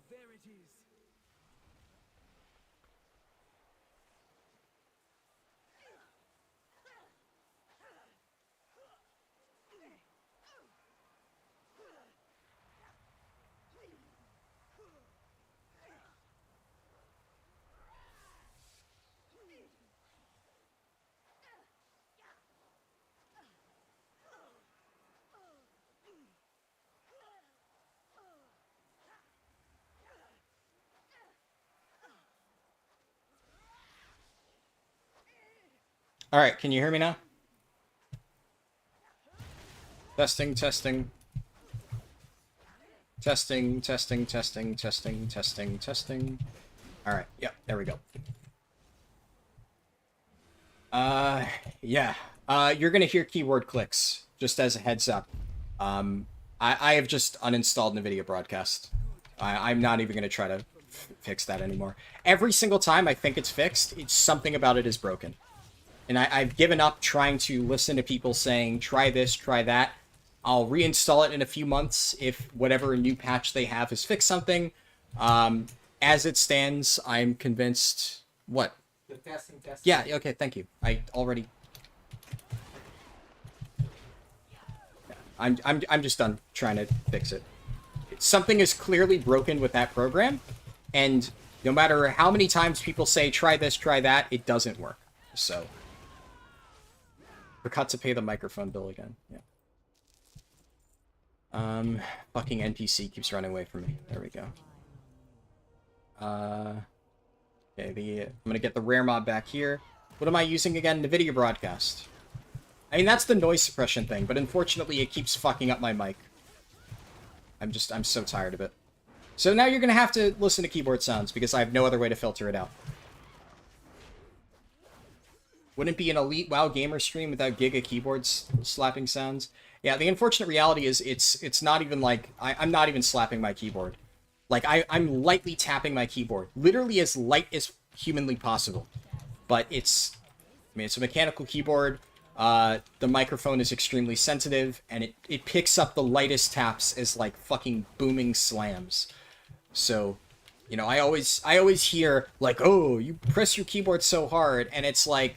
No, I have at times, right? But you're not even hearing me, like, slamming my keys. This is me lightly tapping my keys. Doesn't bother me at all. Yeah, and I'm sure it doesn't, but it definitely does bother some people. I'm glad it doesn't bother everybody, but I've received enough YouTube comments to know it does bother some people. So, yeah. For later consideration, if your streaming software is a high-pass filter for audio, I've looked into filters. They never really do the job. NVIDIA Broadcast, unfortunately, was the only one that was able to reliably filter it out. So I don't fucking know, man. I'm not going to get into this. It just makes me frustrated. Like, I appreciate the suggestions, but believe me, whatever you've suggested, I've probably already tried, and it's just going to make me more frustrated, because it's like, I know. Believe it. I've fucking tried a lot of stuff. Just nothing works. It's just an incredibly frustrating situation, because it's like, no matter what I do, it does not get resolved.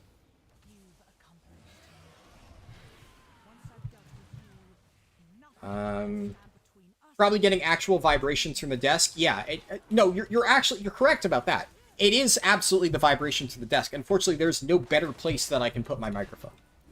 I've looked into it, and yeah, the only solution that I've heard is people talk about getting, like, I don't know what the name is, but it's the one where you have, like, the little mechanical arm thing that, like, stretches the microphone above your desk. Like, I mean, a lot of people have that, right? That is how you fix that exact issue.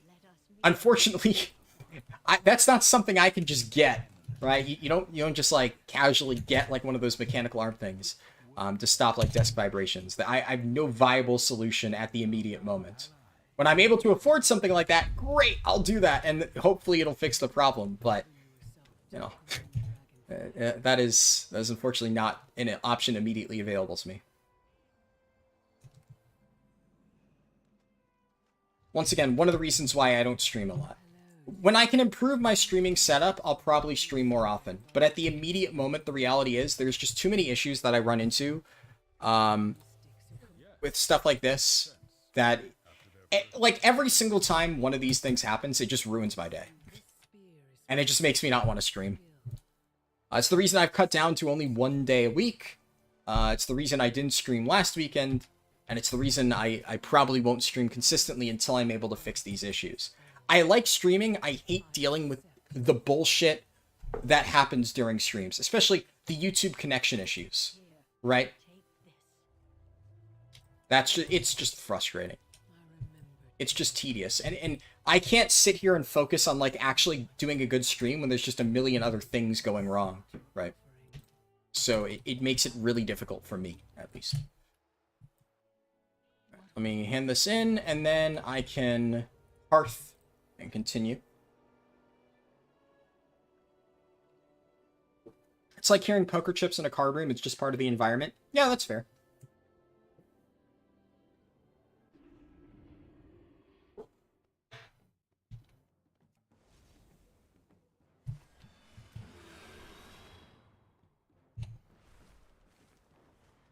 Let's see.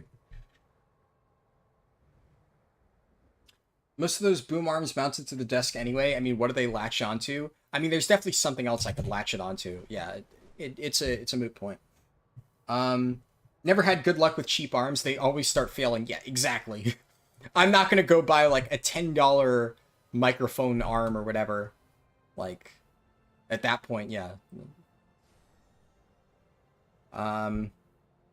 Yeah, and I get it. To a lot of people, it isn't a big deal.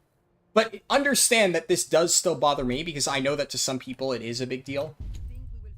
And it's like, if issues that I'm having with my stream even cause one person to, like, not enjoy it and click off, like, I still need to be concerned about that. That's still something that I need to find out a way to fix, right?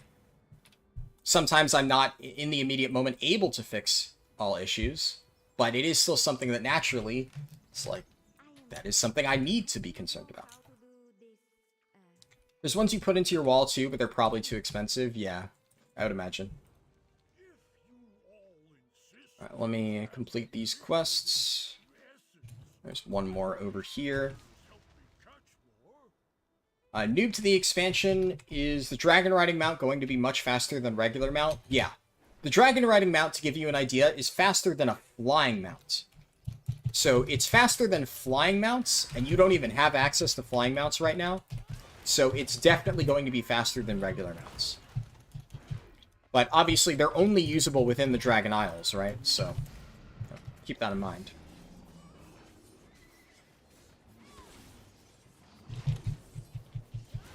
Significantly faster, yeah. In a second, I will scroll up for a little bit, just because before the stream started having issues, I know there were a bunch of messages that I missed. Oh, hey. First sex bot. Well, that's neat. There we go. Faster than flight path? Yeah, they're significantly faster than a flight path. Yep. And dragon riding is very fast. It is very, very, very, very, very, very, very fast. What do I need to pick up? Dusty T-Bot. Alright, yeah, I need to examine all the stuff. Does anybody know about the current enchanting situation?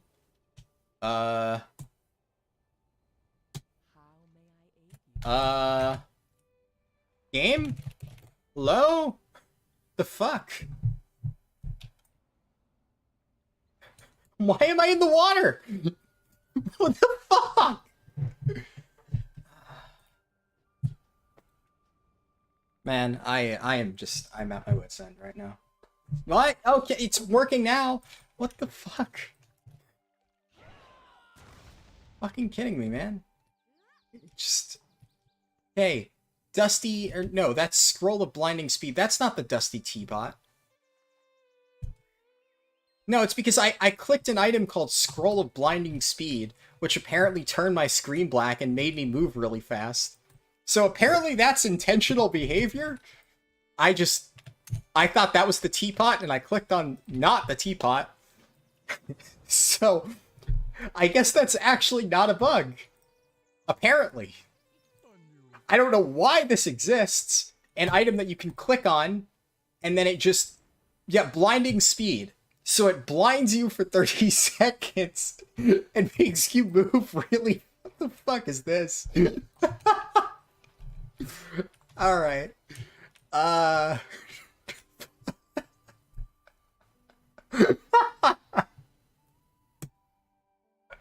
don't even know, man. What the fuck?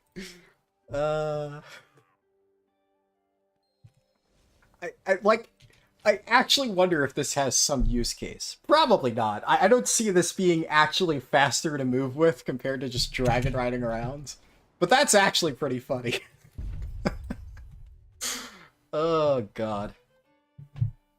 Sounds like a reference to an Elder Scrolls item. I didn't play Morrowind, so I have no idea.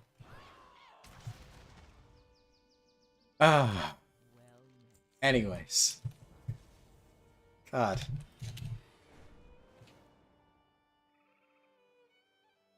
Let's see. Have you done any evoker leveling testing? Does Soar make them faster? Soar doesn't help as much as you might think it does. So I've done a bit of evoker testing, and I had a really miserable time. What I can say for certain is that evokers are really, really, really bad at low gear levels. So if you do not have a very geared evoker right now, start gearing it, because you are going to have a miserable experience when you start reaching the later zones if you are not already geared up. Just as a heads up, it is horrifically bad. That being said, one thing that I found is at low gear levels, Preservation Evoker is actually kind of busted. And it's actually better than Devastation. It takes way longer to kill stuff, but basically while leveling up, Preservation Evoker is basically a tank. They just do not die. They have so many survivability options. Whereas Devastation is really squishy. Now, when you have a lot of gear, Devastation absolutely fucks. And at this point, one of the things that I've been doing is spending a decent amount of time gearing my Evoker, so that when I level, I can do Devastation and just absolutely demolish stuff. But if you don't have gear, you're going to really struggle to kill stuff within your burst window as a Devastation Evoker, and then you're just going to fall over. Because while your stuff is recharging, you just have nothing to stay alive. And your ability to kite is not the best. Not to mention, they don't really have great hard crowd control potential. Like, their tail sweep is the only really good thing, but it's not even like a hard stun. So it's not like leg sweep, right? It's just a basically interrupt and knock up. It's more like whatever that mage ability is that like knocks enemies into the air. So it's inconsistent. So Evoker leveling, I don't really know. I don't really think it's as good as you might think, just because Soar is really not the best. Soar helps, but a lot of times you already have dragon riding. The only thing that Soar will do is Soar will remove the need for a... Oh my god, this dragon is just juking all of my shots. What the fuck?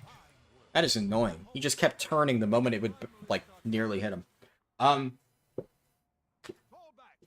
Like, with Soar, basically, some of the places where I use Cracked Rat X control gems, you could use Soar instead. That's about it.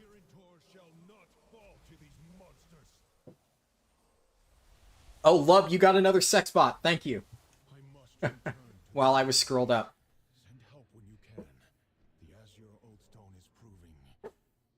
And chants are going for freakishly high prices because you can't make new ones.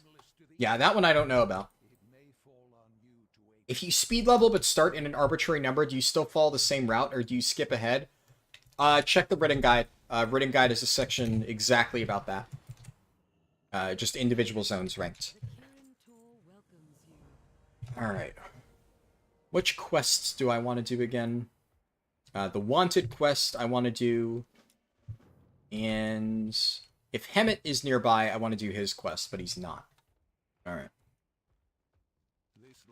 We route that scroll in. It didn't block the minimap. Yeah, I mean, in theory, I don't think there's anywhere where you could reliably use that scroll just because that's, like, you don't really need it. It's in a tiny little subzone where you don't really need to do anything. Like, I suppose if you wanted to use it while picking up the other items, you can, but that would save, like, a few seconds, and you would have a very high chance of fucking it up.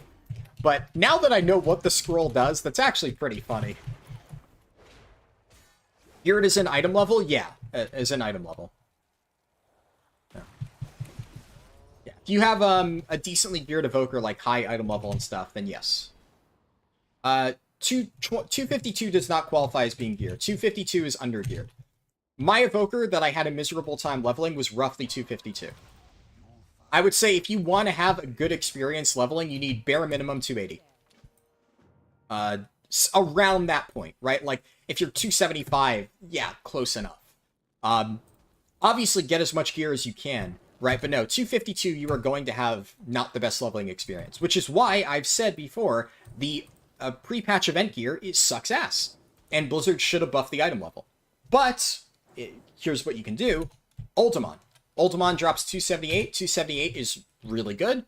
If you go ahead and just spam Ultimon and get all the gear from there, and then supplement it with, like, the Anniversary World Boss gear, some LFR stuff, right? Wait, is there... Okay, there's a different type of scroll over there. Not Blinding Speed. But yeah, there's a lot of stuff you can do. And pick up this, because that's a breadcrumb. And I head over to the Calicos quest. Right. It's not a Haraldin stream without a sex bot. Yep. That's our second one this stream.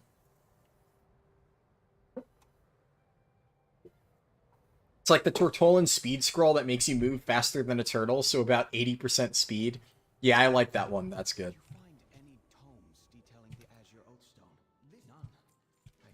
But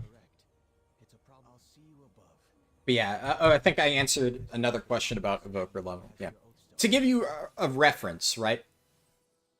My Evoker right now is 278, and my damage is fine. I'm able to compete with other slightly under-geared people on my Mythic Raid team. So, people who have alts at around like 290 item level, I'm able to compete with them on my 278 Evoker. Because Devastation on AoE does really good damage. It is quite strong. But I am going to be aiming, my goal, bare minimum, before next weekend's stream, is 290 item level. And I think at 290 item level, I would be more than set for the entire leveling process.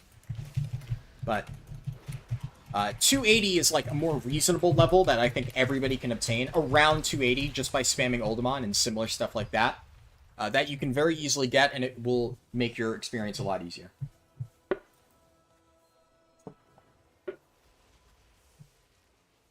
Alright, I finished my coffee. Let's see. I'm gonna jump over here. I'm just gonna try to round up a bunch of different shit. That, unfortunately, with these like little tiny elementals, because they just spam cast, it's hard to really hit them with stuff.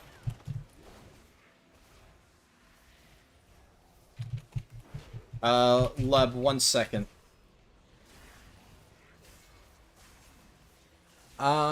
Yeah, Lub, I can change the moderator settings. I haven't messed around with moderator settings in a while, but I'll mess around with that after the stream. Just, if you remind me after the stream, like, send me a Discord message just about that, because I'm sure I'll forget to check VNet, and I can, add additional permissions to mod, yeah. There might be a way for me to do that mid-stream, but it's not something that I know how to do off the top of my head. It's been a very long time since I set that up, so, yeah. I'll figure it out.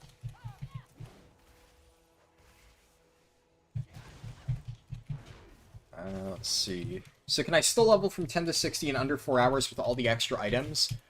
I mean, probably not. Under 4 hours, it's tricky. I mean, you have to remember that, like, obviously, yeah, my run uses all the... What the fuck is knocking me? I'm just getting randomly booped around by something I can't see. Okay, it's working now. Here we go. Yeah, like, you can get a good time without any of that stuff, but it's all relative. I don't know exactly how much gunshoes, gliders, radnacks, etc. will save over the course of a run, but it is significant. It does add up. So are you going to get a slower time using all that stuff? Yeah. As for whether it'll be sub 4 hours, I don't know exactly. Probably. If you're not using any of the speed items, right? Or buy a heroic run. Yeah, I mean, you could also buy a boost, but I'm personally not going to spend a single piece of gold on a leveling boost. If anything, I'll buy a BOE, right? But, I mean, I'm plugging heroic myself, right? I did heroic Nathria on Thursday, and I'm going to try to pug heroic Sanctum and heroic Sepulchre before the end of the week. So... grab this. You don't have legendaries and you're not dealing with Shadowland shit. I would recommend getting legendaries just for the item level. Because, like, legendaries are 291, right? So they're still worth getting. Even if you're not going to get, like, all the powers and stuff, just getting a 291 piece with Haste Mastery, I mean, they're dirt cheap, right? It's so cheap to buy 2 different legendary pieces. That was the first thing I did upon finishing my Evoker. Should you get a higher item level Dreadfire minus 207? Yeah, at 207, Dreadfire is not going to be particularly useful.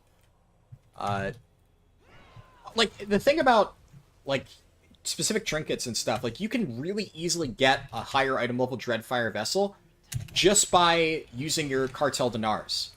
Obviously, if you're on an existing character and you've already spent all your Cartel Dinars, then you can't, right? But for your Evokers... Like, my Evoker, what am I going to spend my Dinars on? I'm probably going to spend 1 Dinar on Dreadfire Vessel, assuming I can't get it.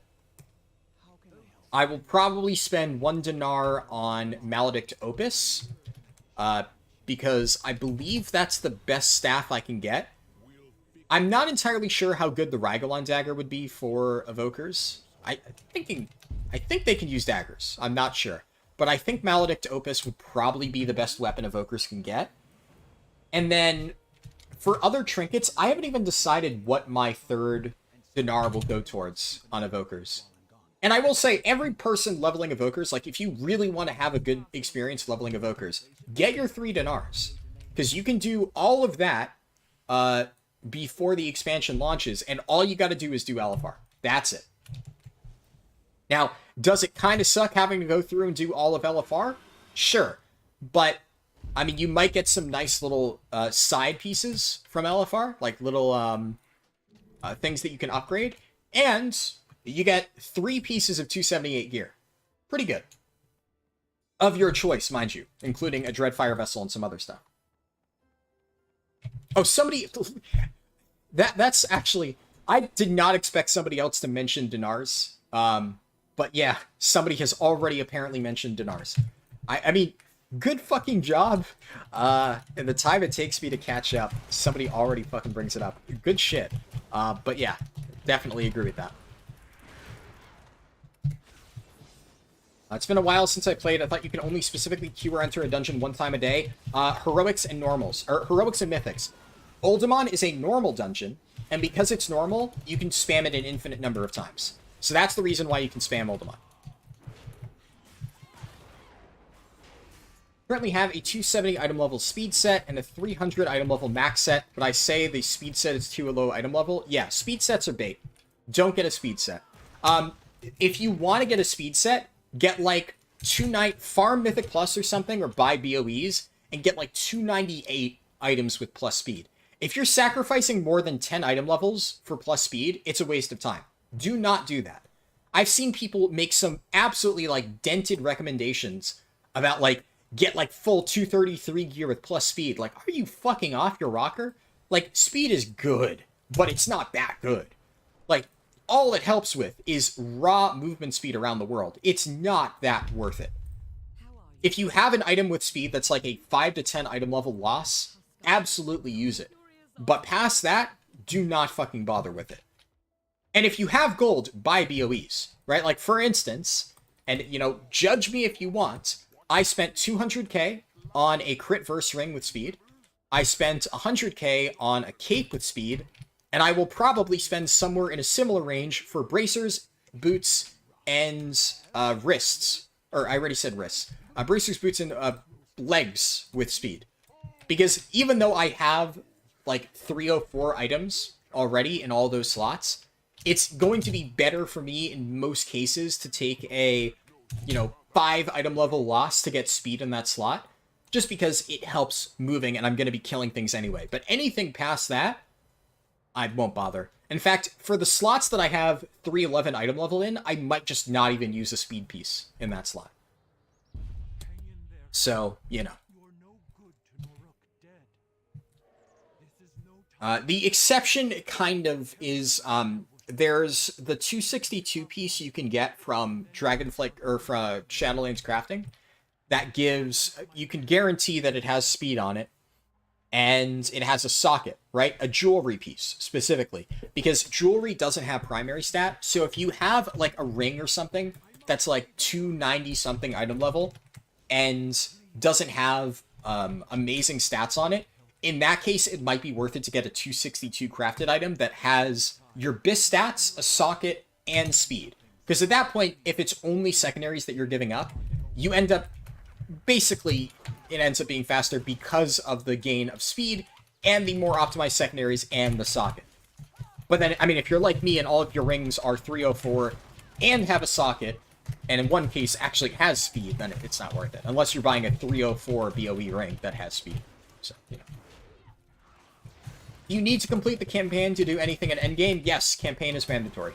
You will have to complete the campaign.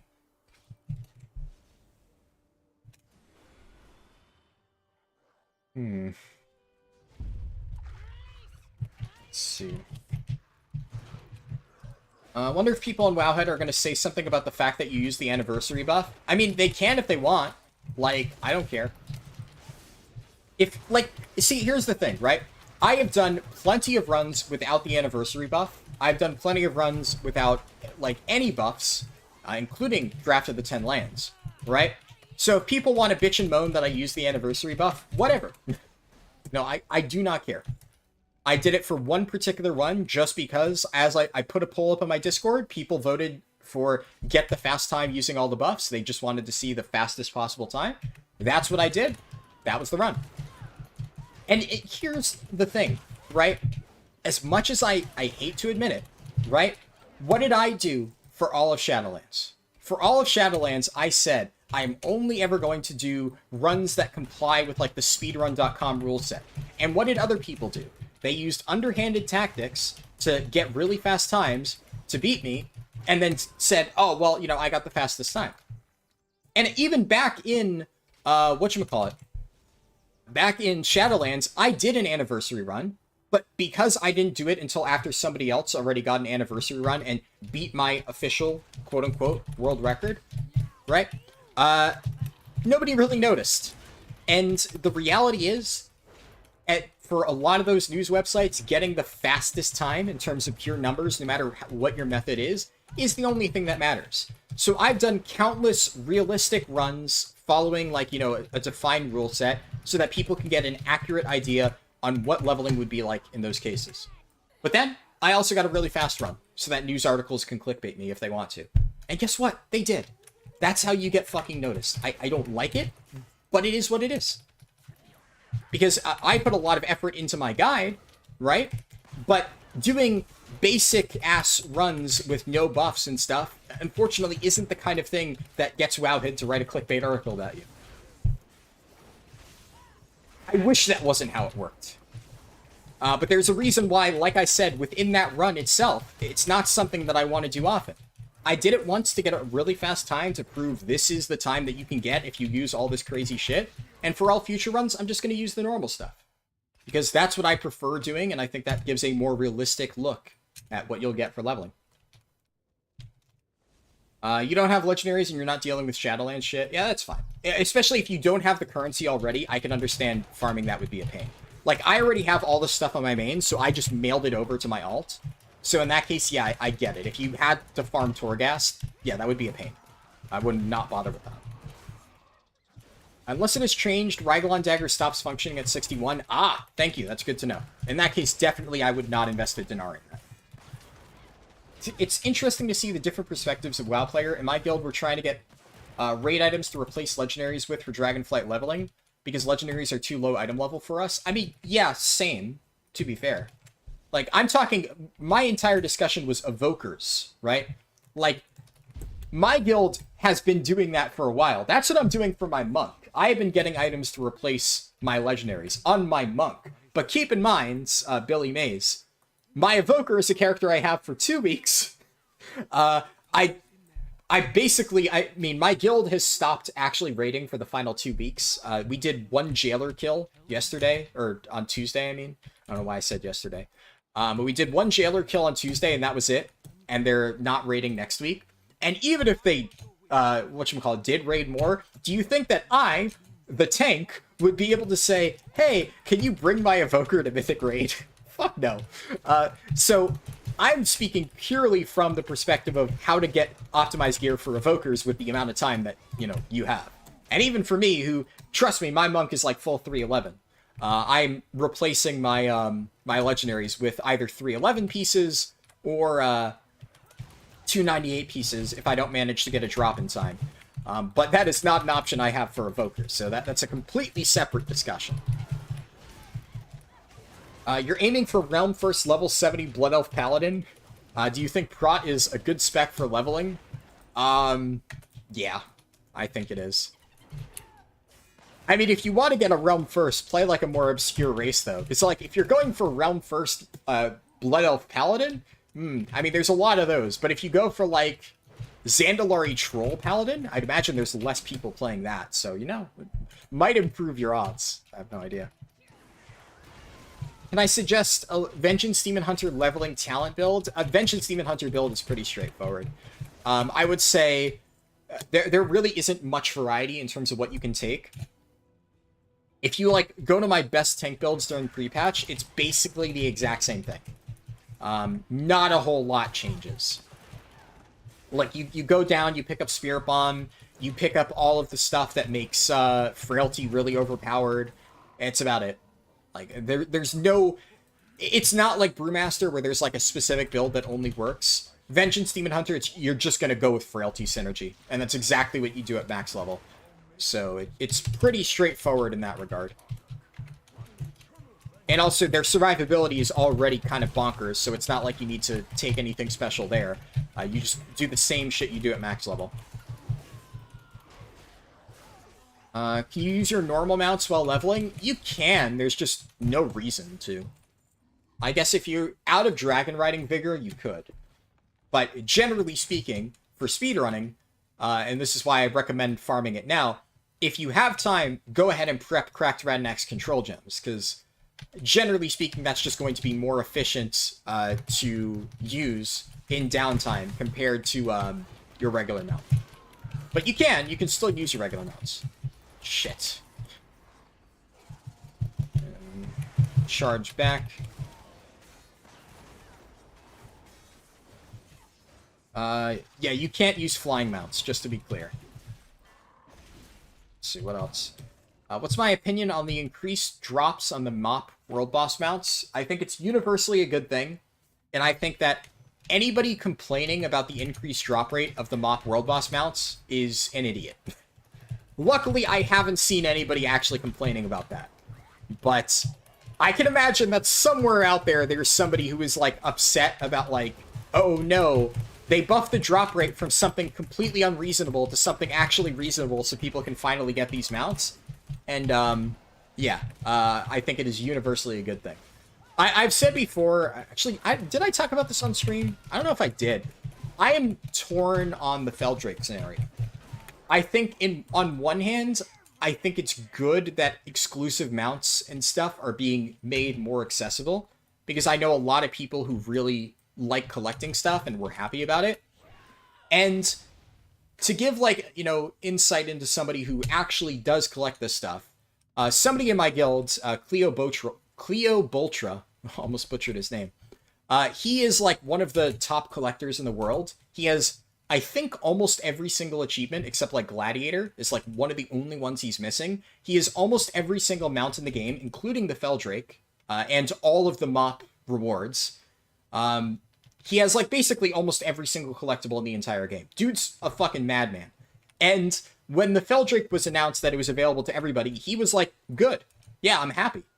Because he doesn't give a shit about the Feldrake. To him, it's just a +1 in his collection. So he thinks that it's good that people who actually want the Feldrake will now have access to it. And I think that's a good way to look at it. Now, I'm a bit not 100% okay specifically with the Feldrake, just because in a vacuum, would I be happy with people getting specifically the Feldrake? Yes. I think that that particular case, it's great that people are getting it. The problem is, I think that knowing Blizzard, I am a bit worried about the slippery slope that this causes. So if Blizzard is just giving away like some of the really overly expensive shit from the WoW trading card game, then yes, that is a good thing. Because as many people have pointed out, it was prohibitively expensive, and it, you know, people who wanted them out weren't able to get it because it was just really overpriced and it was in a market unregulated by Blizzard.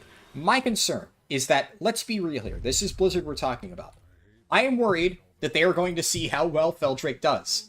And then once they run out of other special trading card game things to give away, they're going to be like, yeah, let's just start giving away other rare exclusive things that people worked really hard to get.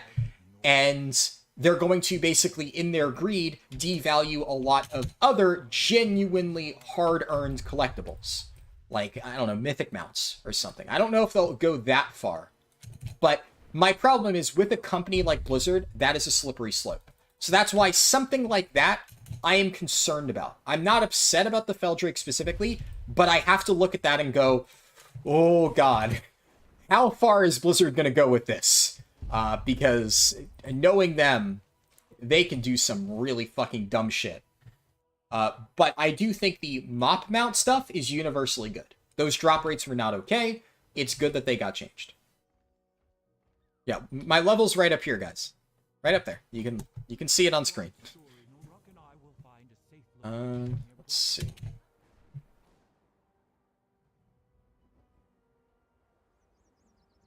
If you have a spare Radnax, at least on my realm, they sell for 10k. Yeah, but they're so easy to farm. Like, if you're buying Radnax gems, you're doing it wrong. Like, Radnax gems are so easy to farm. Like, I made a video about it just to explain it to people, and people still complain that it's too hard to farm. Literally, this is how you farm cracked Radnax control gems. This is how I do it. Let me look at the map right now. Broken Isles, Argus, Antoran Waste. Okay, the rares aren't up. I'm not going to farm it. And then if I see the world quest is up for one or more of these rares, I go there. In 5 minutes, I kill the rare on every single one of my alts. I usually get at least one cracked Radnax control gem, and then I log out on those alts and repeat the process. If later in the day I see a rare up, I do it again. Next morning, I log on. 2 of the world quests are up. Cool. 5 minutes, run through both of them on my alts. And then I usually get like 2 Radnax gems. And I do that over the course of multiple days. And at this point, I'm sitting on like 10 cracked Radnax control gems on live servers. It's really easy to farm. Obviously, it's a bit more challenging if you don't have alts, right? But I've gotten 10 with 3 alts. That's it. Just 3. And you can have up to 10 alts, right? If I had 10 alts doing this farming method every single day, I mean, I could get literally 20 by now, if not more. It's a rare, not a boss. Yeah, no, it's daily. It's a rare mob, so it's a daily lockout. You can do that every single day. And there's 3 total. So some days you may not see one of the rares up, and you may only have like 2 potential kills, but, you know, there's always going to be, in my experience, at least 2 out of 3 of the rares up at a single time. And sometimes all 3 of them can be up. Let's see. This is not a super focused speedrun? Yeah, this is just me casually leveling, right? They're going for 30k on Area 52? Yeah. No, they're expensive on this server. For sure. Like, honestly, I've thought about selling them on A52. Because, like, at this point, I already have 10. I'm sure that I can farm more by the time that the expansion rolls around. If I just, like, sold some of my Radnax gems on A52, like you said, they're going for 30k. I could chop down the price to 15k, and I would probably still sell a few. I've been debating it, but I don't know. I don't really care enough to do that.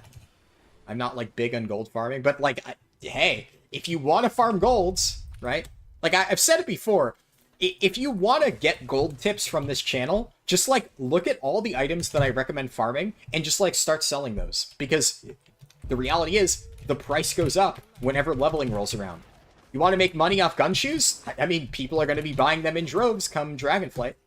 Probably still prices already shot up significantly compared to what it was before. So, that's something you can always do. Hello, Power Switch. Good to see you.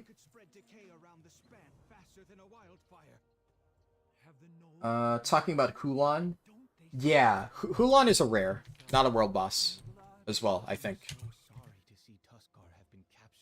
I can round up a bunch here.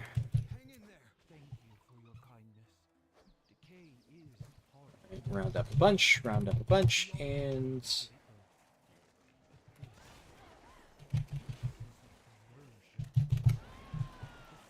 Shield Charge. I feel like Shield Charge used to be, like, much meatier. It's still a fun spell to use, but now it doesn't hit quite as hard, at least in my experience. Need to contact spirits. So, this is, yeah, I throw the totem at the corpse. Right, yeah, that's this quest. Alright.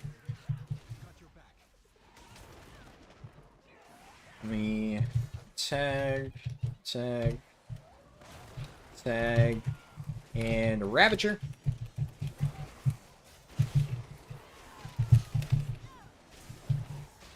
The Mop mount change made me happy since I'm on 7k tries before the Cloud Onyx, and now you can pray to get it before 8k. Yeah.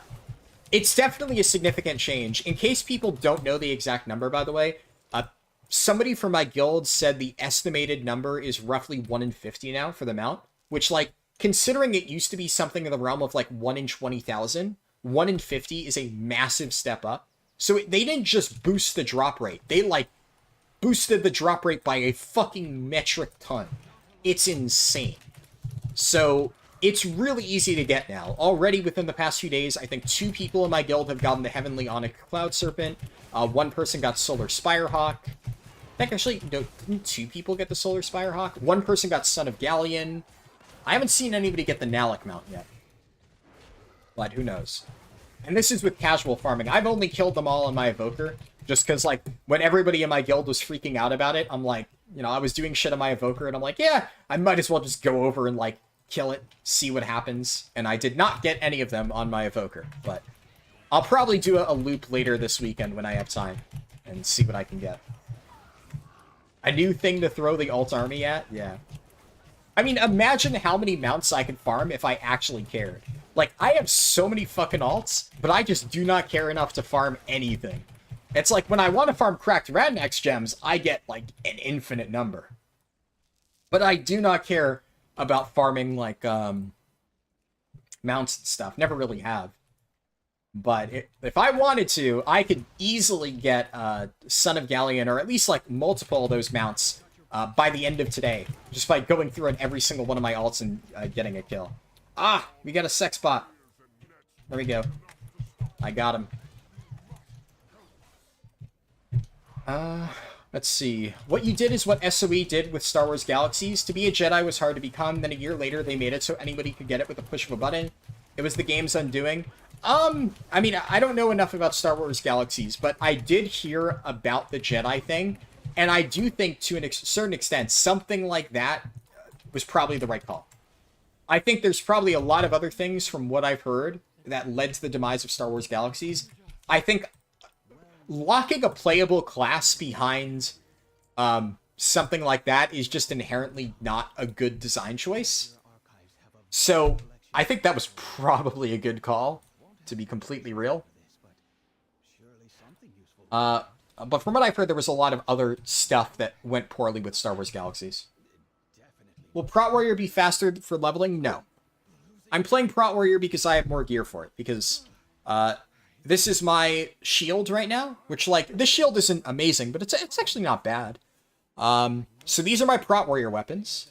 And, I already vendored it. The only weapon I had for two-handers is I had a old heroic gavel, right? So I had a 272 gavel. And that was the best I had for two-handed weapons. So that's why I'm playing Prot. If you actually want to, like, level efficiently as a warrior, don't do this. Just, there we go, okay. Activated it. Yeah, play Arms or Fury. Between Arms or Fury, it's really either way. I imagine the people that buy Radnax probably don't want to go to Argus or don't know how to get to Argus because you need to complete, like, 3 quests. But, like, see, here's what I don't understand, right? If you know about cracked Radnax control gems, let's be real, you're probably watching my videos. And I've explained pretty well how to get that stuff. And, like, I'm pretty sure, even though I didn't outline all the direct steps to get to Argus, somebody in the comments on one of the videos asked, and I, like, gave a very brief breakdown of it. And not to mention, it's not very hard to figure it out, right? So, like, if somebody really wanted to farm cracked Radnax control gems, they have all the information they need. So, I don't understand why people would want to buy it outside of, like, pure laziness. Or maybe they don't understand just how easy it is to farm. But I can assure you, right? Like, it's so easy to farm.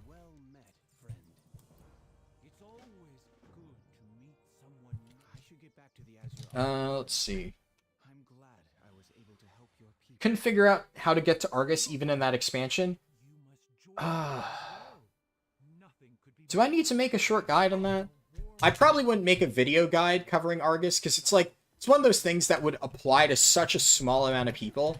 At a certain point, like, if I'm gonna invest, like, resources into making a guide for something, I need to make sure it's actually going to be applicable to, like, a wide audience. Otherwise, at that point, I'm wasting my time. For Argus, okay, I will, for anybody who doesn't know how to get to Argus, pay attention, right? So, obviously, if you've never done Legion stuff, it's gonna take you a bit of time, right? If you've never done Legion stuff, you're gonna have to complete a few different scenarios. You're gonna have to do the unlocking of the Broken Shore. You're gonna have to do the unlocking of world quests. Gonna have to do the unlocking of Argus. There's an entire quest line for that, and I think you need to complete a bunch of quests on Crocun to do that. Now, as far as unlocking Antoran Wastes, do, like, literally... Oh, shit. There's a Hemet Nessingwary. Well, I missed him. I wouldn't... Even if I had gone faster, I would have missed him at the Iskara point. Yeah, you have to do, like, the first 2-3 chapters in Argus. I think it's at the end of War and Light and Shadow, but it's honestly not very far. It might even be faster. At a certain point, you just get access to Antoran Wastes. The moment you get access to the zone, which is very early on, like extremely early on, you can farm these rares. I don't remember exactly when it is. It's within the first 3 chapters at some point. This is if you've never done it before. Still, really easy. It'll take you a few hours on your first ever character. But, if you have unlocked it on a character before, if you played Legion, you unlocked Argus, it is this simple. This is how you unlock it. You go to Broken Isles. You go to Dalaran. You talk to Khadgar. Khadgar has a quest called Uniting the Isles. You accept Uniting the Isles. It auto-completes. After that, you go over here. You go to Crassus's Landing. You pick up the Armies of Legionfall quest over here. Khadgar does a little bit of an RP walk. You talk to him. You say, I want to skip the Legion cutscene. Then you get teleported down to the Broken Shore over here. You hand in the quest. You go back to Dalaran, you talk to Khadgar, you get a quest called, what is it called? Like, Hand of Fate. Yeah, it's called Hand of Fate. Hand of Fate tells you to go to the docks, so it'll be either Stormwind docks for Alliance, I think. I haven't done it on Alliance. But for Horde, you go outside Durotar and go to these docks right here. You hop in a boat, you get sent over to Azurmist Isle, you do 2 quests in here, you get teleported over to Argus. You hop onto the, whatever the, Vindicar, right? Is that the name? And it's right over here. You click on the control teleport panel, and you get immediately sent over to Antoran Wastes upon clicking on the flight point. This is if you've already had it unlocked. It's that simple. The entire process takes 5 minutes tops. and then boom, you can park your ults here and farm Radnax every single day. That's how fast the entire thing is. Alright, yeah, that's the Brackentide Hollow quest. What do I think about Fury one-handed leveling for the 5% move speed? I don't know. I will say 5% move speed is not a lot, right? So I don't know enough about Fury, right? Obviously, if single-minded Fury is really good, which I don't know, then in that case, if it's a question of, like, are you leveling with 5% move speed and just not losing any DPS? Well, yeah, at that point, if you're just gaining a flat 5% move speed for nothing, that's good. Don't get me wrong. But from what I've been told, I'm fairly certain that single-minded Fury is not better. I think Titan's Grip is the best way to play Fury. But once again, I don't know for sure. Just what I've picked up by like reading discussions between the warriors in my guild. So I don't know 100%. But I would say 5% movement speed is not worth sacrificing an excessive amount of damage for, if that's the question. Where is the NPC? This one, right. This is something I need a little bit more practice with, memorizing all the NPC locations. Let's get this funerary offering, and then I can heroic leap. And then head down into this little cave, and we can get the last one and complete the side quest. Single-minded Fury is like 10 to 15% less DPS. Yeah, absolutely not worth it then. The same argument to be made with not equipping speed gear that's like significantly lower item level. At that point, you're going to take so much longer to kill mobs that it becomes not worth it at all to run single-minded Fury or really take any significant damage loss. Because a lot of people think about it, and they're like, oh, well, you know, for speed leveling, you want to get a lot of bonus move speed, because that speeds up the process. And it's like, well, no, it doesn't, right? It really, really doesn't help as much as people think it does. Because movement speed, all it does is it allows you to get from point A to point B faster. But do you want to know what else gets you from point A to point B faster? Mounts. Consumables like gun shoes or goblin gliders or cracked Radnax control gems. Speed does not affect those. The only thing speed affects is how fast you walk from point A to point B. So is speed useless? No. There are a lot of practical applications for speed. If you're moving around a subzone and you're obviously stuck in combat, speed is really good for that. If you're trying to round up a bunch of different mobs and then quickly get them into one centralized location so you can kill them, speed is really good for that. So it helps to have speed, but it's not a question of like, oh, you want as much speed as you can get so you can go as fast as possible. No, there are diminishing returns to it. Like, at a certain point, if you can really efficiently move around a quest zone and really quickly pick up a lot of different mobs and then AoE them down, doing that like a fraction of a second faster is not really going to save any time. Because at that point, you know, you will just gain that time back by killing the mobs a fraction of a second faster. So if it takes you 2 less seconds to round up the mobs or 2 less seconds to interact with the items, but you kill the mobs 10 seconds faster, well then obviously higher item level gear was more worth it in that case. So basically you can only really rely on speed when it is, like I said, minuscule damage losses. When you're sacrificing 5 item levels. Because at that point, 5 item levels, especially if the gear is still well itemized and you're not sacrificing anything major, like never take speed on a trinket unless there was the example of like Hunger of the Pack was really good, because Hunger of the Pack gave considerable speed, and if you had one at a comparable item level, then you would be able to get basically a flat crit stat stick, which for many specs was still good, and you got like a ton of speed just from Hunger of the Pack. Not to mention speed has a cap, right? I'm not entirely sure what exactly the cap is, but I know it has one. And a good example, right, is you have the fish. It's like fried bonefish, right? Whenever you have a fried bonefish proc, you're inevitably going to be overcapped on speed if you have speed on every single slot of your gear. So, realistically speaking, if you have speed on like 50% of your gear, and you get a consistent fried bonefish procs, which you should be, while leveling, you have now maxed out your speed. You cannot go any faster. There's a limit to it, right? 221%, yeah. And even then, if you got a few more pieces of speed and you went like, the difference between 200% faster and 221% faster within the context of questing, rounding up mobs, and killing them efficiently, it does not matter. The diminishing return point for where it actually saves you time in the context of a leveling run is significantly lower than the speed cap, because you do not need anywhere close to speed cap to efficiently level. But like the difference between this walking speed, like do I have any speed in my gear? I don't think I do on this character. I have avoidance over there. I have avoidance on my cape. So yeah, like, this is like 0 speed. This is if you have absolutely no buffs. The difference between this and like 100% bonus speed is significant. The difference between 100% bonus speed and 200% bonus speed is less so. At that point, you'll already get most of the benefit, but it can help a little bit.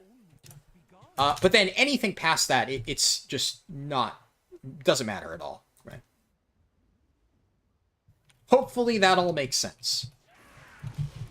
But I think a lot of people, they think that, oh, well, you know, speed running, so naturally you want to get as much speed as possible, but it doesn't really translate like that. And there's obviously a difference. Like, I think a lot of people think about it like they think of those videos of somebody with, like, you know, the old Havoc Demon Hunter, like, farming videos where somebody gets, like, full mastery on a Havoc DH, and all of those, like, proc on kill things, like Hunger of the Pack and Bear Tartar, and all the other different speed boosts, and they just, like, run through, like, Siege of Orgrimmar as fast as possible, and one-shot every mob, and it's you're throwing glaive, and just everything dies, and you get, like, non-stop speed. It's like, people think of that when they think of, like, how to optimize leveling, but that's just not a realistic way to go about it. Because you're never going to be doing that while leveling. You're never going to be just sprinting through a zone. You do a short sprint to round up mobs, and then you stop and stand still as you kill stuff. And if you're kiting, speed doesn't really matter, because your speed only matters as long as you can get out of range of a mob. And you need very minimal speed to kite effectively. Nowhere near cap. Anyways, yeah, I think I beat that topic to death. The fucking shark ate my evoker while leveling. Funny thing is, my evoker, 260 item level by the time I got here in the questing process. I killed that shark solo, no fucking problem. Preservation evoker. That's the thing, at low gear levels and for high elites like that, Preservation evoker, fucking dumpsters. It's so good, it cannot die. Because you have so many instant cast self-healing abilities. And the big kicker, right? I might show this at the end, but this is obviously something I'm going to be discussing heavily during next weekend's stream for Evoker leveling, is you have, what is it called? Like time dilation plus renewing blaze. Whatever, it's like you literally stagger 70% of your incoming damage, and then you heal for all of your damage taken over that time, if you combo those two abilities. And with talents, you could get their CDs to be down to 1 minute, both of them. So literally on a 1 minute cooldown, for 8 seconds, Preservation Evoker takes 0 damage. So you're basically immune to damage for like, I don't know the math on that. It's like roughly 15 to 20% uptime of just immunity while doing your full rotation. And then they also have like self-healing on their fire breath and just so much other broken shit. Preservation is crazy good for just surviving gigantic pulls while leveling. It's so nutty. As Devastation, that's the thing. If you have gear, you can just demolish things before it's a concern, but you need that gear for it to actually work. And also, I've learned, like, now that I'm a bit more experienced with Devastation, I've learned some more tricks to basically kiting with it. And one of the other things that I definitely wasn't doing with Devastation before is, like, something that I never realized that nobody really pointed out to me. I think somebody kind of mentioned, like, I think it might have been you, Orner, who mentioned that the only thing that empowering spells really does is it gives you more targets hit. But I think you mentioned that for Eternity Surge. One thing that I really wasn't aware of until I really, like, dug down into it is empowering Fire Breath doesn't do anything. All it does is it makes your dot into upfront damage. But, like, it is genuinely in 90% of cases, a damage loss to empower Fire Breath as an evoker, which is something that just seems so counterintuitive. But the fact that you're sitting there empowering your Fire Breath for a 0 damage gain just to make more of it up front, when there's actually interactions with Fire Breath being on your target, and while you're sitting there channeling, you could just put the dot up and then start casting other abilities. It's so counterintuitive, but once I realized, not even during leveling, I mean, in raiding, right? I've been doing, like, one of the main things that I've found when I compare myself to other Devastation evokers is that so many people are still fully channeling Fire Breath. And I just snap it at 1 every single time, and I'm just demolishing every other evoker in damage, even in a raid environment. Prot Warrior is good. Prot Warrior is not faster than a lot of other stuff, but it's good. It's not bad. Sub 70, you're not in a build that wants to roll your Dragonfire Jot, just min charge? Yeah, exactly. Basically comes down to, will the Fire Breath kill the target? If not, cast level 1. Yeah, there's been, like, super minimal times where I've actually channeled it up, and it's usually because I'm like, I'm gonna kill these guys anyway. Or the only instance is, like, it's a bunch of ads that are about to spawn, and I prepare my Fire Breath to hit them the moment they spawn so I can start spamming Pyre on them and just nuke them from existence, like moats in raids. But even then, moats in raids, a lot of times what I'll do is, like, I'll start up, like, another good example is, like, I was doing Mythic Anduin on my Evoker, and right before the ads would spawn, so I would, like, save my cooldowns for the second set, and then right as the ads were about to spawn, I would just start channeling Eternity Surge on Arthas, and then the moment they all grouped up, my Eternity Surge would cap, I'd hit all the targets, I would do Tip the Scales, Breath of Fire, then Dragon Rage. Or, no, I would Dragon Rage first. Fuck, what was I doing? Right. I'm trying to think. No, yeah, words. I'm thinking of something else. No, I'm thinking of the fucking ads, because you want to Dragon Rage first. That's another thing that makes it counterintuitive, right? Because you want to Dragon Rage first, because using empowered spells increases the duration of Dragon Rage, right? So it's like, yeah, PvP, I don't know, but aren't evokers, like, also really shit in PvP? So, like, it doesn't even matter.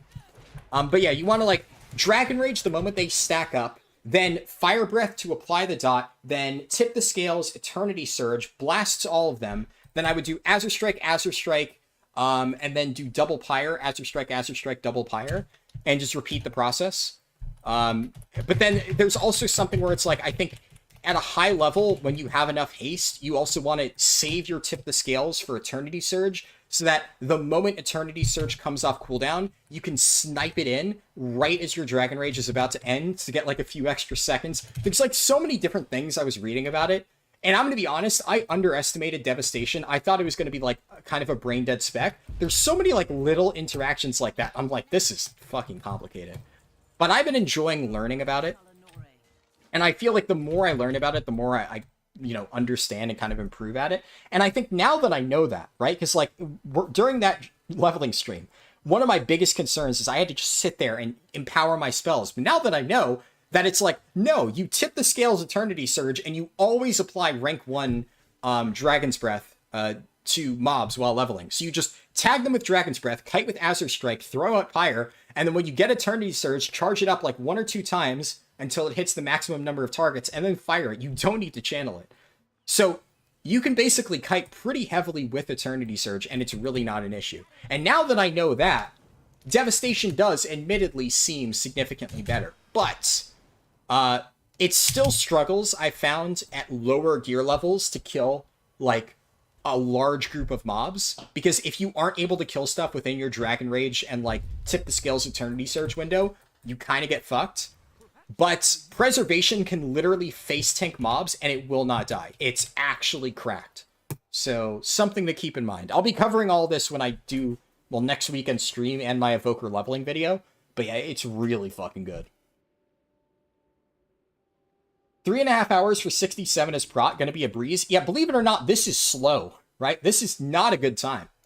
I'm actually, and what I think is funny is people were saying that, like, they got that Blizzard nerfed the experience and they were getting less experience from quests. Meanwhile, I'm sitting here and it's like, I'm almost 67, or I'm almost 68 at 4 hours. It's like, yeah, what quest XP nerf? I don't see it, because this is infinitely faster than I was seeing before. This is really fucking good. I should also note that I'm not going to be doing the entire campaign here. I will do up to level 70, and then I'll stop. Just want to test out some stuff. This is mostly just to test Prot Warrior and just to stream, just for fun, to talk to people. Do I think it's worth... Oh yeah, somebody already answered that. Alright, cool. Nothing speeds you up more than being in combat. Well said, yeah. Getting from combat encounter to combat encounter is definitely the fastest way to level. And just constantly attacking something. So the faster you kill stuff, the faster you can move on to the next combat, better it is. Precisely. So yeah, I'm going to go do some side quests. Haven't done this one a lot. I'm going to just kind of put myself on autofly while I read chat. Speed gears for instance farming? Exactly, yeah. So what Vortex said is completely correct. But that's the problem. A lot of people conflate, like, instance farming, speed leveling, or speed running, with leveling speed running. Where they're very much two different things. But you'll see a lot of people who are like, well, I've done, like, fast instance farming, so, like, clearly I know everything there is to know about speed leveling. It's like, I know how to farm an old instance really fast, and it's like, no. No, you still have much to learn, young Padawan. Right? But, unfortunately, that is a mindset that a lot of people have. How do I press the 8 button? It's so far. I don't know. Flexible fingers, I guess. People have asked that before. I've never realized that, like, my keybinds are fine. I will say, stuff like taunt is probably the only thing where I really struggle to reliably reach taunt. But the reason I do that is because I want to make sure I've separated this stuff because I don't want to ever accidentally taunt. I want my taunt button in an area that I can very easily hit if I want to. And if I actually move my finger, right, I can reach taunt. For specific taunt swaps and stuff. But never, ever, ever, ever do I want to put my taunt button in an area where I even have a 1% chance of fat fingering it. Because fat fingering a taunt is an easy way to cause away. So I'm able to really efficiently, like, taunt a mob. Right? Like, if I want to taunt this enemy, boom, taunt him. It takes me, like, maybe a millisecond to, like, move my finger over, quickly hit my taunt button. But there is a 0% chance that I will ever fat finger taunt because it is so far away from my main rotational keys. So that is a deliberate choice. It does require me to move a little bit more, but, like, I can very easily hit 8 or 9. It's like Battle Shout, Heroic Throw, what's it called? Taunt are the ones that I do have to, like, reach my hand a little bit to actually get to. The other ones, I don't know. I've just never had an issue with it. T for me, I use it as a pulling tool for mobs, yeah. Old DH dungeon videos were crazy. Lots of out of bounds and lightfoot potions, yeah. They changed the 3% movement speed gem and 5% movement speed gem to give flat speed and nerfed BFA Azeroth Longstrider, so now the crafted Shadowlands with pure air seems like the best speed set for old content. Yeah, I did hear about that. It's still going to be worth it, don't get me wrong. Like, they nerf those items so they're no longer quite as powerful, but you're still going to want to use the speed gems. Like, I think I use them in my, my current personal best. So, you know. Still good. Just not the best thing in the world. Let's see. The 50% increase XP buff fell off. That's why people thought they nerfed quest XP. Yeah, no. But, I'm specifically talking about on the beta. Right? Like, people have been telling me that they nerfed, experience for Dragonflight 60 to 70 leveling. Winds of Wisdom never applied to Dragonflight leveling, right? I've done multiple test runs during the time when Winds of Wisdom was active. It was not active on the beta past level 60. So, hell, it wasn't even active before level 60, right? It has been inactive on the beta. That's why I was able to get those test runs, because they were accurate simulations of what things were like later on. But no, people have just been...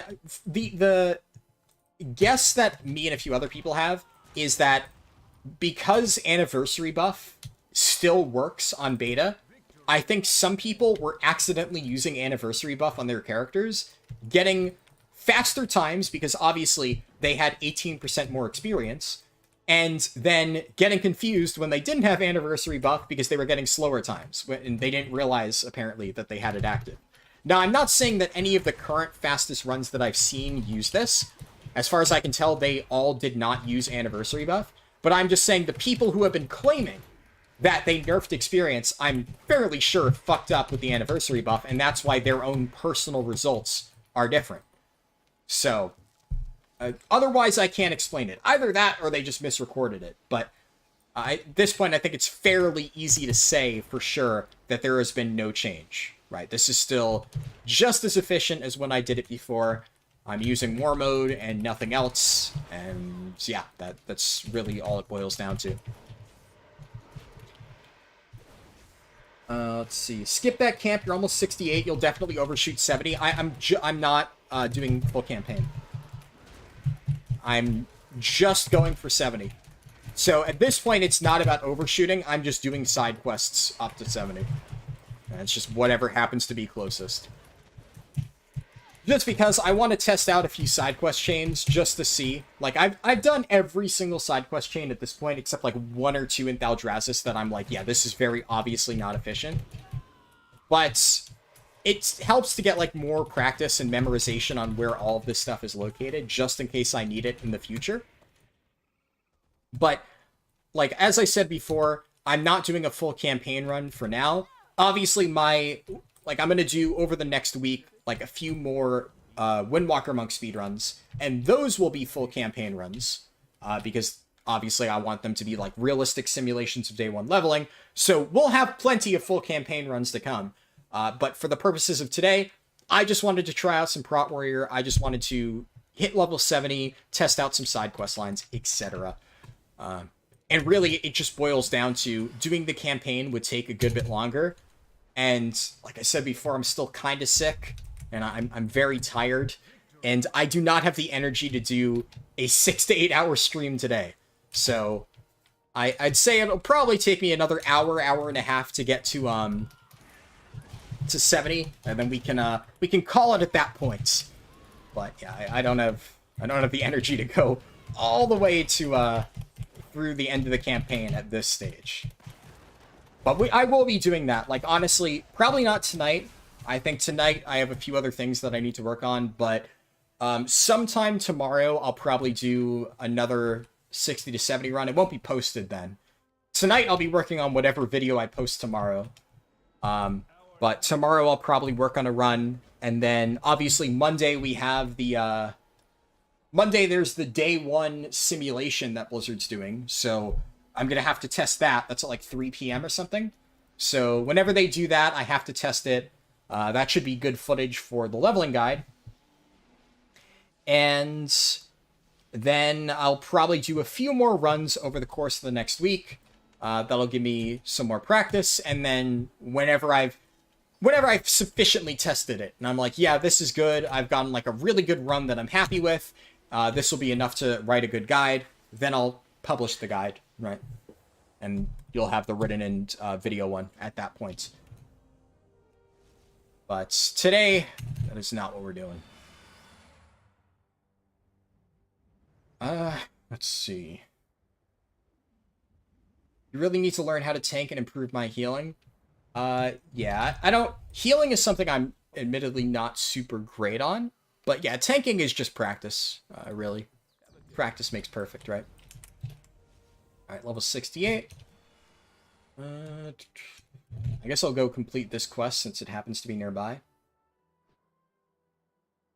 Did I try the Primal Storm XP farm? It's not efficient. Well, it's slower compared to my route, right? So, not efficient compared to my route, but yeah. I have tried it extensively, just because people keep asking.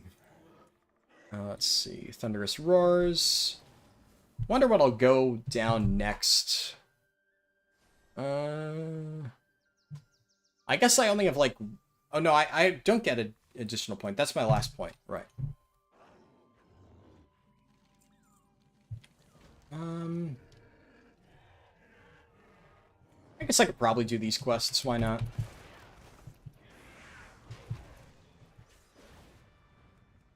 Am I considering streaming some of those test runs? No.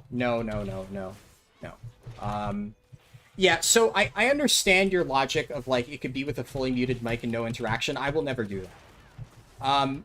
First, because, like, look at it this way. I understand that while, like, somebody might say, oh, I would rather watch a stream from you where you literally have your mic muted and no interaction. And I get that. But keep in mind that imagine if somebody who wasn't familiar with my streams happened to join in on, like, that type of stream where I have, like, my mic completely muted and I wasn't interacting with chat, right? If I were to do that. And that was somebody's first impression to my channel. I always need to think about stuff like that. That is never, ever, ever, ever, ever something that I would want to happen, because I do not want that to ever be somebody's first impression to my channel. It's the same reason why videos that are, like, a bit more niche, that maybe don't really apply super well, I tend to take down. I'll put them in unlisted playlists in case somebody wants to go watch. Like, I know there's some people who may enjoy watching some, like, old clips I have on my channel of, like, you know, silly dungeon moments, right? But you always have to think about, like, if somebody brand new discovers your channel, you want to have your best foot forward. And that's the kind of thing that I need to spend 100% of my time thinking about. Right?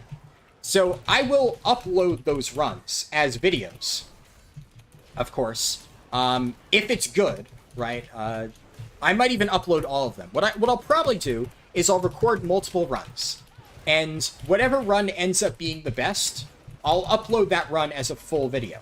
That is my current plan. That being said, any runs that I do that aren't very good, if it just happens to be a completely shit run, I just won't post it.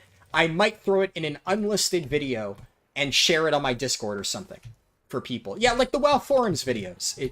That's a great example. A lot of people really like the WoW Forums videos, but they didn't perform well, and it's the kind of thing that I just can't keep that up. But, like, they're still there. They're in an unlisted playlist, or they're unlisted in a public playlist, right? So if somebody really wants to find them, they can.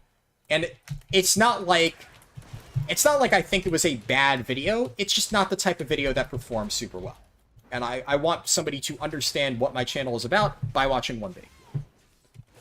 That being said, one thing that I have considered doing, if I were to make a second channel, it would be, the first thing I would do is WoW forum type videos.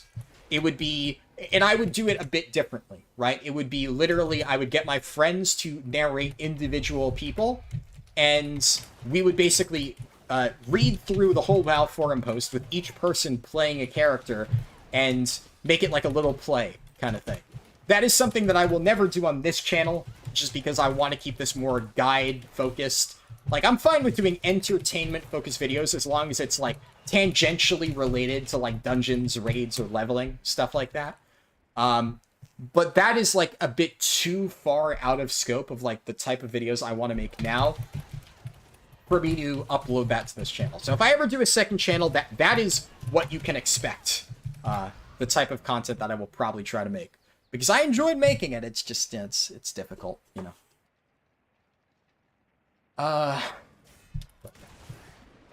Thaldras's campaign is really bad and inefficient, yeah. That's the reason why, like, if you're trying to just hit level 70, you're probably never going to do the Thaldras's campaign. I actually think from a quest design perspective, I like Thaldras's. But you are correct that inefficient, or in terms of efficiency, it's bad. Which is a shame, because I think it is the best zone in terms of, like, how fun each quest is. Now, obviously, Primalist Future is a little bit of a shitty subzone, but, like, the Race Through Time stuff, the Nyalotha stuff, the Murloc stuff, there's a lot of really, really good quests in Thaldraszus in terms of, like, fun. They're just really slow. So, from a speedrunning perspective, you obviously don't want to do those, but keep in mind that you will have to do the entire campaign. So a lot of people will say, oh, well, you know, this is inefficient, right? You don't want to do that end part, but you still have to do it day one. So the only reason I'm not doing it now is because I've already posted a pretty solid campaign run. Like, Worst case scenario, if I don't have time to upload another campaign run, which, like, I will. I'm saying worst case scenario in case, like, I fall off a cliff or something, and I'm not able to upload until Dragonflight's launch. You guys already have a perfectly good campaign video for me to, you know, get information from. So I'm not too concerned about doing additional campaign testing, because at this point, all I need to do is optimize that existing route a little bit more, and then I'll probably at least do one run straight to 70, just so I can get a good idea of what things will be like for alts when you're not required to complete the campaign. That's something I'll at least try to figure out and get a good idea of. Let's see. Locked out of dungeons because you queued and got the Dragonflight loading screen but was stuck in Ouroboros. That is weird. I don't know why that would happen. Definitely sounds like a nasty bug on Blizz's end. Just grab a random thing. I think this is probably better than my current gear. I don't really want to swap stuff around right now, though. I'll just continue with what I started with. And I can go hand in this quest back there. When are they doing day one testing? It's like sometime on Monday. Like 3 p.m. on Monday, but that I forget the exact time zone. It might have been 3 p.m. PST. So I'm not certain. I don't know the exact number. But they put out a blue post about it. So I would definitely check that out. It's going to be a bit annoying trying to get up this cliff.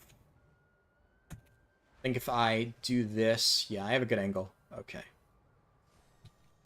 Unfortunately, verticality like that is not Dragon Riding's strong suit, so I'm going to have to bank kind of low to the ground to not lose a ton of speed. But this isn't too bad. Yeah, no, we're fine. And just avoid obstacles, and I should get to Ronin Shield soon. And it's just above that cliff. So what I could do is heroic leap up the cliff and then like gun shoes the rest of the way. It really doesn't want to work, huh? There we go. I mean, at this point, I've probably gotten my dragon riding figure back, right? Yeah. Right, and then we can head over to Ronin Shield, which is all the way on the other side over there. World servers crashed last night? Yeah. I was in the middle of trying to get stuff done while that happened. It was unfortunate. I lost a decent amount of testing time. It was not super fun. Oh, thank you. Pick this up. And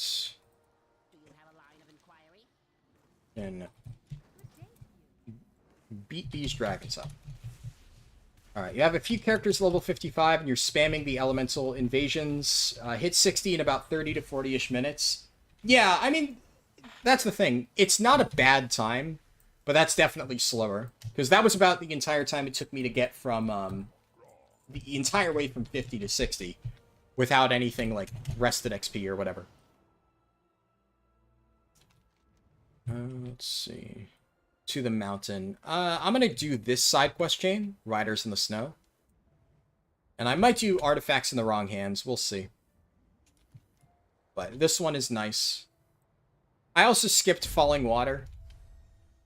Falling Water would have been good. I didn't really think to go back and do that. I probably should have. How do I feel about Reactive Defense Matrix for leveling on tanks? Not good. So Reactive Defense Matrix is...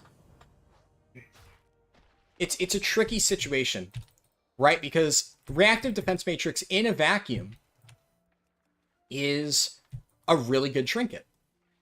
But the problem with Reactive Defense Matrix is you're not going to be getting hit enough to fully break the shield. So the amount of, like... If you look at, like, my damage breakdown as a Brewmaster Monk... If you look at my damage breakdown in raids as a Brewmaster Monk, Reactive Defense Matrix is, like, my 3rd overall damage. It's nuts. But that's when I'm getting absolutely demolished by a raid boss, and like a single auto attack is enough to completely wipe out an entire shield. And I'm reliably dipping low enough to get the proc, where it's like at low health you get a free reactive proc. While leveling up, that's not going to happen.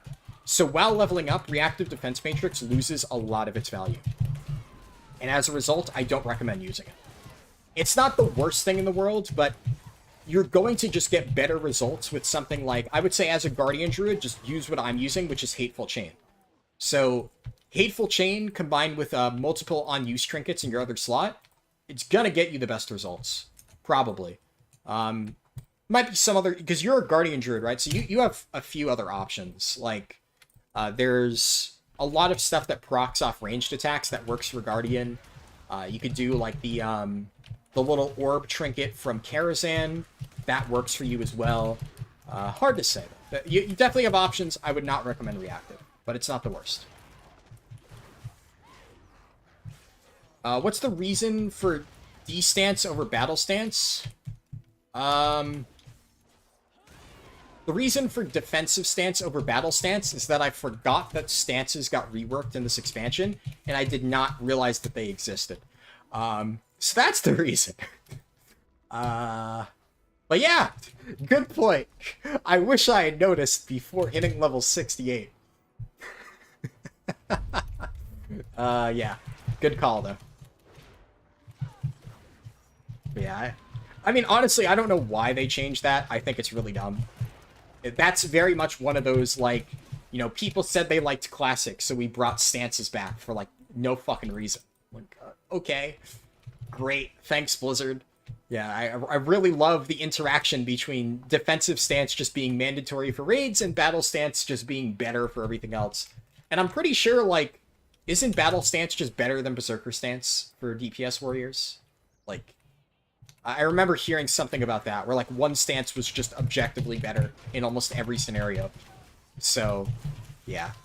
It's a weird little class fantasy thing to bring back that's just an extra bit of, like, annoyance that you need to figure out. But I'm glad that you brought it up, at least. Alright. So, break this, and that should, yeah, complete the bonus objective. Nice. And can hand this in. I don't think you can pick battle stance as Fury. Can you not? It's on the tree, right? You only get defensive stance and one other stance. Oh, okay. Well, they definitely changed that at some point then. Because I know there was a time during beta where they had both. Because I distinctly remember the warriors in my guild talking about battle stance versus berserker stance and which one was better for damage. So I'm guessing they changed that early on. Okay. Yeah, it used to be more complicated. Good to know. I'm glad they fixed that then. It seems weird then that, like, defensive stance is just now, if you want to take less damage. There we go. Question to the guys who are going to WoW Pro your guide in Discord. You were going to update that route when the guide releases next week. Imagine it's still work in progress. Yeah, I don't know for sure. I would say ask that question in my Discord for whoever's working on it. I'm sure they'll answer. Really looking forward to M+ Dungeon Tank Guides. Glad to hear it. Makes me really happy to hear that you're looking forward to that, because I'm looking forward to making those. You'll probably see the first of those tomorrow, because that's what I'm going to work on tonight. So I'm going to be... Tonight, my first priority is going to be Ultimon, because Ultimon, it's like... I mean, at this point, I'm sure 99% of you have already done Ultimon, and I've already done, like, a first look at Ultimon video. So most people who wanted to figure out Ultimon already probably have. But I figure for, like, the 5 people in the world who haven't already looked at, Ultimon, at least maybe a more detailed guide will help them. And then, of course, the guide will be more centered around the mythic version that you'll experience at max level. So it's more meant for later on. But I'll start with that just because it has at least slight use right now. That'll be the first one. And then I don't know what guide I'll do second. I don't really have an order for the rest. But I figure there's no reason to leave Oldemon as anything but the first guide. I would have asked that question. Oh yeah, if you don't have typing rights in Discord, keep in mind, I will say this because people have asked. I am looking for a better solution. A lot of people have been joining my Discord lately, which is good, of course, but it is not something that I am used to, and at this point, we are definitely reaching the limits of me manually giving out. Yeah. So like Chori said, I usually give out typing rights. I will fully acknowledge that is turning out to be an ineffective system. It was done out of necessity before, and it's one of those things where it's like, when it's not causing problems, well, you know, there's no reason to break something if it's working. So when only 1 or 2 people per week wanted to join my Discord, that worked perfectly fine.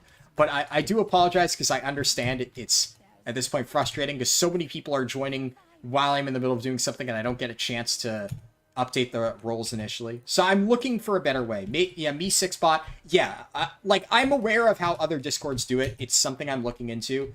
It's just obviously at the immediate moment, right? It's of all the things that I have to worry about right now, I'm happy to put that off until later. But we'll see. Program a bot that updates roles, yeah. It is definitely something I'm working on. When I get free time, I will.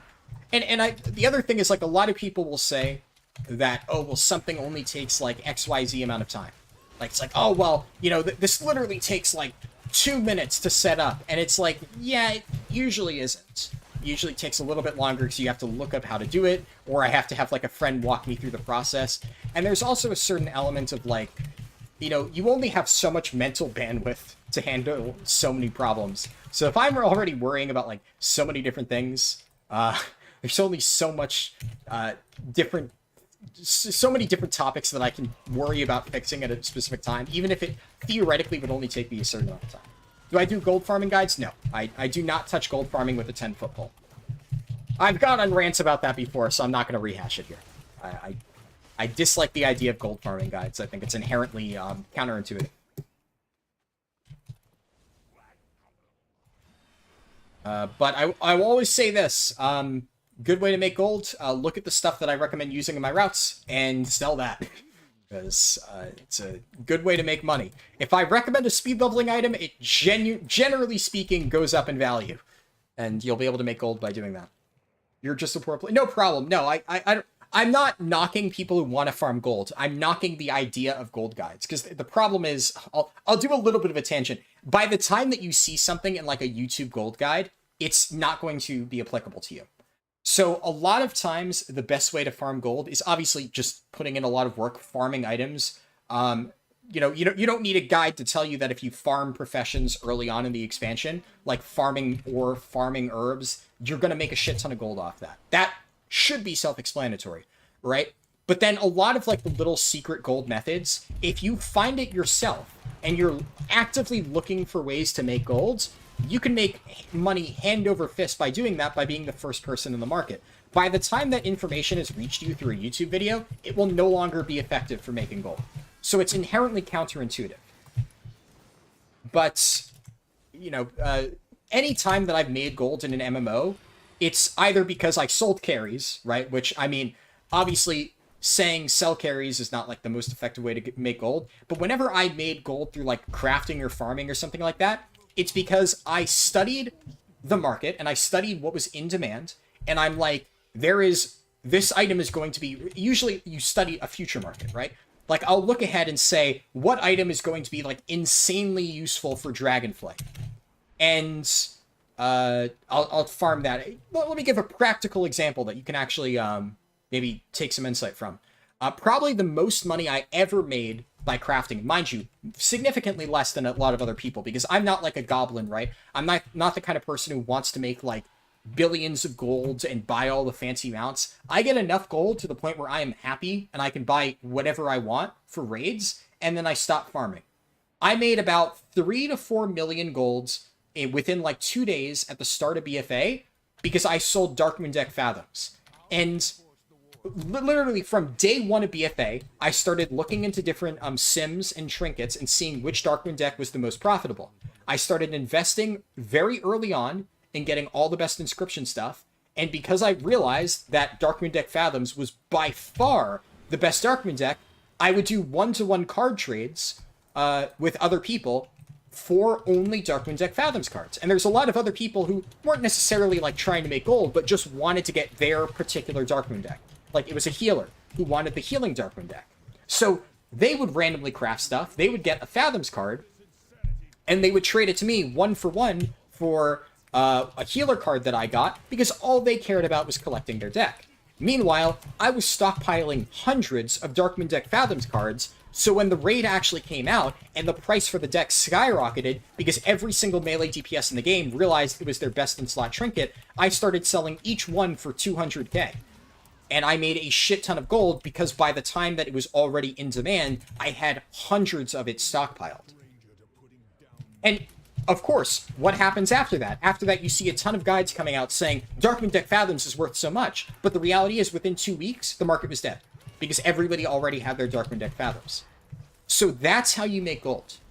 It's not by watching a guide, it's by being ahead of the curve and actually looking ahead and trying to predict what items are going to be in demand, stockpiling those items and offloading them when the price is right. A lot of people made a shit ton of money before Transmog first came out back in Cataclysm, because when they heard Transmog was being introduced, they farmed, or they bought up a lot of really cool appearances that had absolutely no value at the time, and then sold it the moment Transmog launched. And suddenly the price for those items basically went up by like 10,000%. So it's all stuff like that. There's tons of different cases like that in WoW's history, and you just need to look for them. Most gold guides farm this for 10 million under 5 minutes, which is actually an effing transmog which won't sell ever. Yeah, that's another thing. You also need to think about demand, right? Like, I have a lot of collectible items on my characters that are just sitting in my bank where it's like, in theory, I could sell this item for like 5 million gold. But guess what? It's an item that actually has no practical use, and it's just like an old vanilla WoW item that nobody actually gives a shit about. So it's like, is anybody actually going to buy this collector's item off me for 5 million gold? No, they're not. So I effectively just have an old piece of transmog or an old collectible item from like the fucking Gates of Ank'Haraj shit, where it's like, nobody cares about this, but like, technically speaking, it's worth however much million gold. So everything is relative. I personally, whenever I farm gold, I try to look for items that actually have practical value and have a high turnover rate because people genuinely need them. Stuff like that. Principle of economics, the rewards are there when the demand is high and the supply is low. The moment a big YouTuber puts that guide out, it's useless. Precisely. That is basically exactly what I just ranted about, but summarized very succinctly. Yep, exactly. Farming in-demand resources makes gold? Who knew? Yeah, I mean, it is really that straightforward, though, like, at the end of the day, which is why a lot of gold guides are useless. Like, if I were to make a video about that, you could absolutely make that comment, and you would be valid that a video about that would be completely worthless, because it really is that simple. A lot of the gold hacks are just useless. And the reality is, because if there ever is, and, you know, the only free money printer methods that have ever been in WoW is, like, garrisons, technically, and in stuff like mission boards, but even then, modern mission boards are severely neutered compared to, like, original garrison mission boards. The only, like, ever secret trick money printer method WoW has ever had is garrisons, right? Because it was Blizzard's first time doing that, and they didn't actually, you know, look at it properly and make sure it was balanced. And because that had nothing to do with supply and demand, it was just a fixed raw gold method, yeah, it was really broken. But 99% of the time, that won't be the case. And 99% of the time, you know, if some guy's advertising a secret trick, it's just outdated by the time you see it.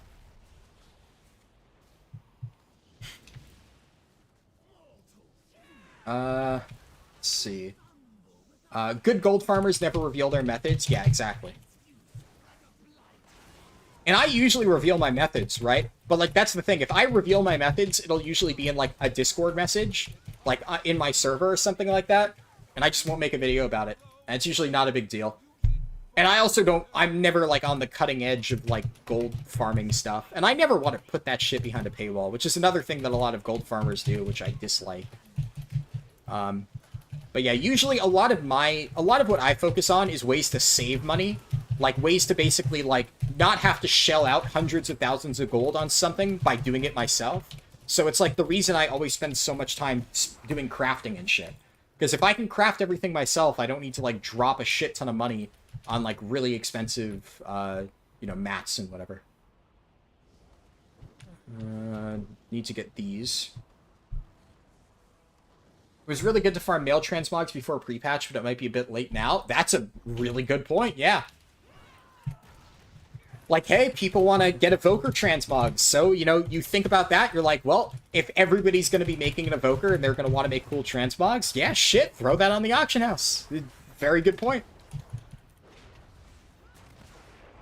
Let's see. Transmog's a really slow market. I have 300 pieces up at any time, and each day I sell 1 or 2. It depends on the realm, too. Yeah, I'm not saying that transmog's a bad way to make gold. I know a lot of people who do sell transmog to make gold, and you absolutely can. But as you said, yeah, it is a slow market. And I think that's the problem. That's why I dislike when people advertise shit like that about like, oh, make all this gold, when it's so server dependent and the market is really, really slow. So a lot of people get a misleading image of what it's actually like to farm gold with stuff like that. When really, farming transmog and selling it on the auction house, you need to have a lot of patience. And, I mean, let's be real, if somebody's looking up gold making guides on YouTube, 99% of the time, they're looking for a get-rich-quick method, not something that they can spend a long time investing in. That's just how it is. You can grab this Guarantor Mage. Oh, shit. Heroic Leap's on cooldown. I'm a little late to the party. How am I finding Prot? I love Prot, yeah. Prot's something I play at max level quite a lot. So, I really like Prot. I mean, honestly, the main reason I'm leveling it here is purely because it is a comfy spec for me. Like, Prot is one of those specs where it's like, I really enjoy it. Like I said, kind of sick today. So if I'm gonna do a stream while I'm sick and do some leveling thing, it might as well be a spec that I'm, like, really comfortable with and could basically play with my eyes closed. And, you know, I don't need to focus on, like, learning the rotation. I press the right buttons, and things die, and Prot's, like, basically unkillable, so it's a very easy, relaxed, chill leveling spec. So, yeah. Big fan of Prot Warrior. Pop this. Xmog sales, it's just time investment, but an item that sells for a lot is worth waiting to sale. But with enough inventory, it becomes very steady. Yeah. For sure. Like, I mean, like Troy said before, he sells like 800 pieces at one time. So you definitely need like high inventory for something like that. Tag you, and... Alright. Farmed Primal Air today, it was fun. Yeah. Farming the invasion stuff isn't too bad. Or you're just saying Primal Air isn't like the crafting map. Yeah. I think. Just buy WoW token, easy 300k. I mean, honestly, I have a lot of friends who do exactly that.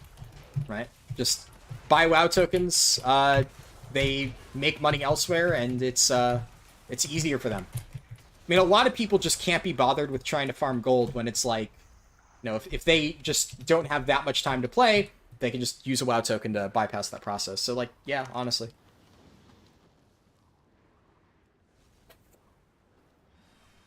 Technically, good gold farmers or goblins share their secrets, but when that secret is hard to work and not play the game like you and me, stand at AH all day, nobody likes that. Yeah, exactly. The only free money method I found is opening the adventure journal and grabbing the free coin on the last page. Yeah, if anybody doesn't know about that, can I still get it? Yeah. So, if you open up your adventure journal in the bottom of your screen, adventure guide, I guess, to be exact, and you go all the way to the end, so at the start it should say World of Warcraft's anniversary, scroll all the way to the back, there's copper coin, there appears to be a single copper tucked away in your adventure guide, you press sweet free money, and then you get an achievement called Lucky Penny. So if you didn't know about that, that was just added with the Dragonflight pre-patch. It's a fun little bonus thing that Blizzard added. So yes, that is an easy money method that I suppose Blizzard has just added. There's also apparently a follow-up achievement, but I don't know how to get it. But there's apparently another achievement called like Curious Coin or something like that, and it says find a secret in your adventure journal. I don't know how to get that, but my friend who's like big into achievements was saying it's probably like a weekly locked thing. Like you have to find a coin every single week, and then after a certain amount of time you get the achievement. So who knows, but that's, I guess, the running theory at the moment. Do it every day for a week? Oh, is it every day for a week? Okay. I must have misunderstood then. But that's good to know. Alright. And here we go. Seems to me that the same people who ask for gold guides are the same people who max out student loans to buy crypto with it as safe investments. I'm not gonna get into that. But I agree with you. At least to the extent that obviously maxing out student loans to buy crypto is a terrible idea. I mean, I don't talk about crypto a lot, because I know that there are some people who are like super big cryptocurrency fans and stuff, and I don't want to piss them off. But yeah, I mean, all I'll say is I think it's safe to say that at least the recent drama going on within the cryptocurrency space is kind of hilarious. I feel bad for anybody who has lost money with it, but it is one of those things where I have basically enjoyed the, like, what's the word, Schadenfreude, or whatever that fucking word is, of people basically taking ridiculously stupid bets on crypto and then losing it all because it's inherently just an investment vehicle that has no actual purpose. And then I think now you're starting to see that all crashing down. I mean, honestly, I say now, but like over the past year, I think cryptocurrency as a whole has just slowly started to fall apart piece by piece. And it is just genuinely hilarious watching channels like CoffeeZilla, Akira TV, and just keeping up with like what disastrous thing has befallen the cryptocurrency community this week. Because it's just amazing how there is always some new scam or disaster going on that has caused people to just absolutely lose all of their money. It's genuinely peak entertainment.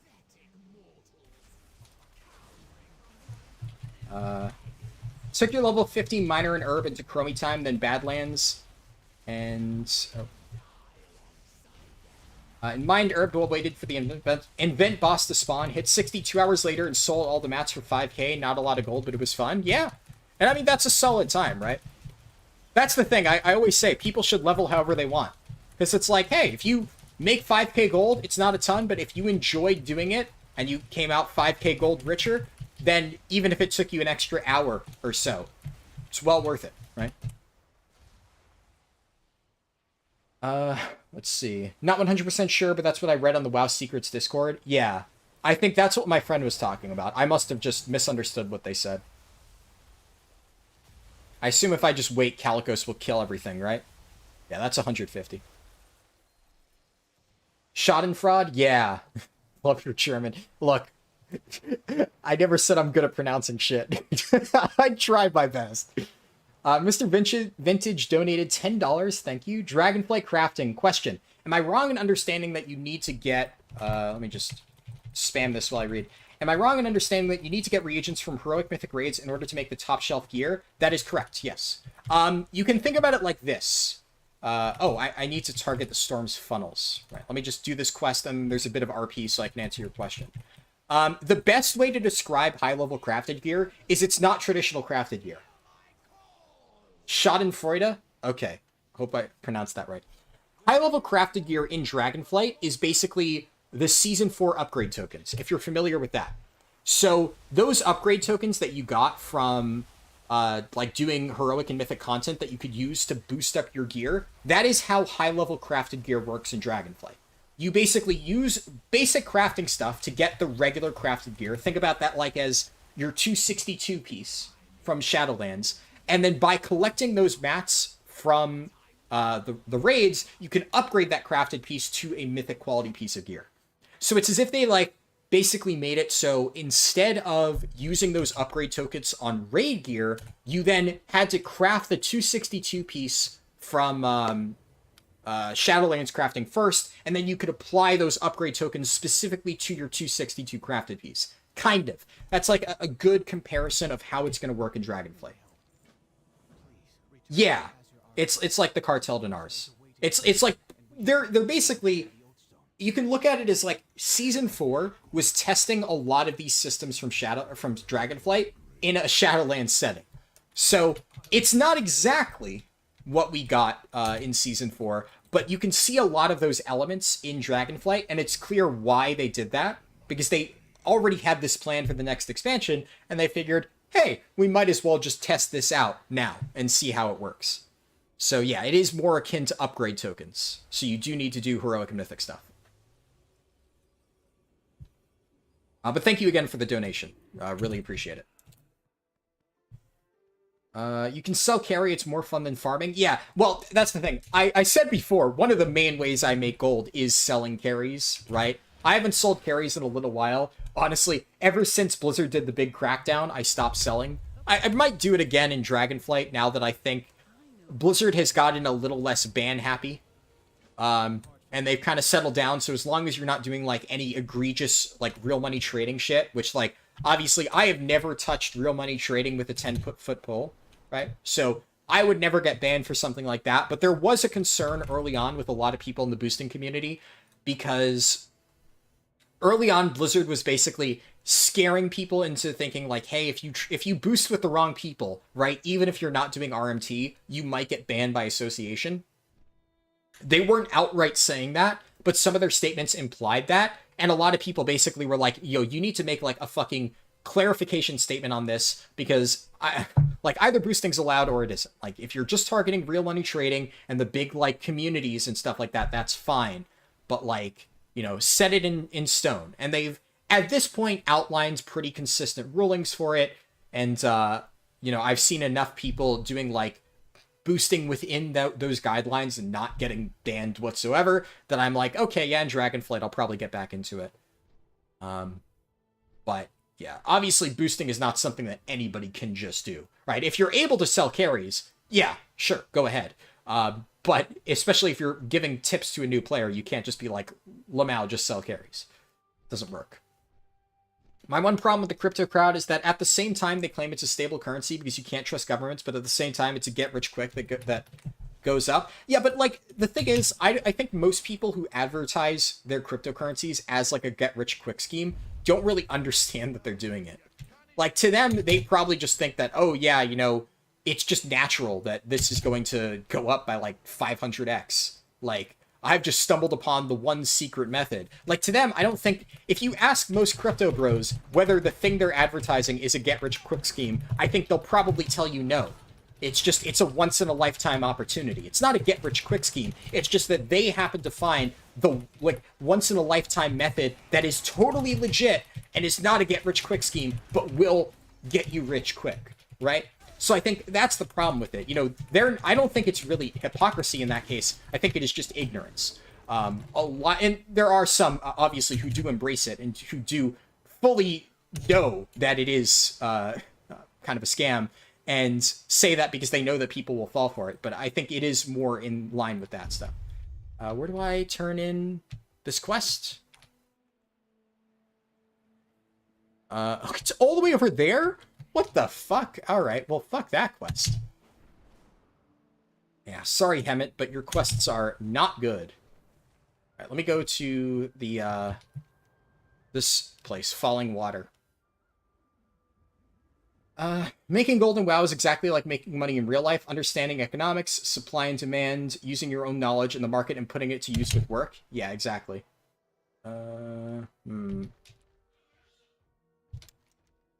I've kind of sputtered out a little bit with Dragon Riding Vigor. Let me see if I can finagle something here. If I can get up that waterfall.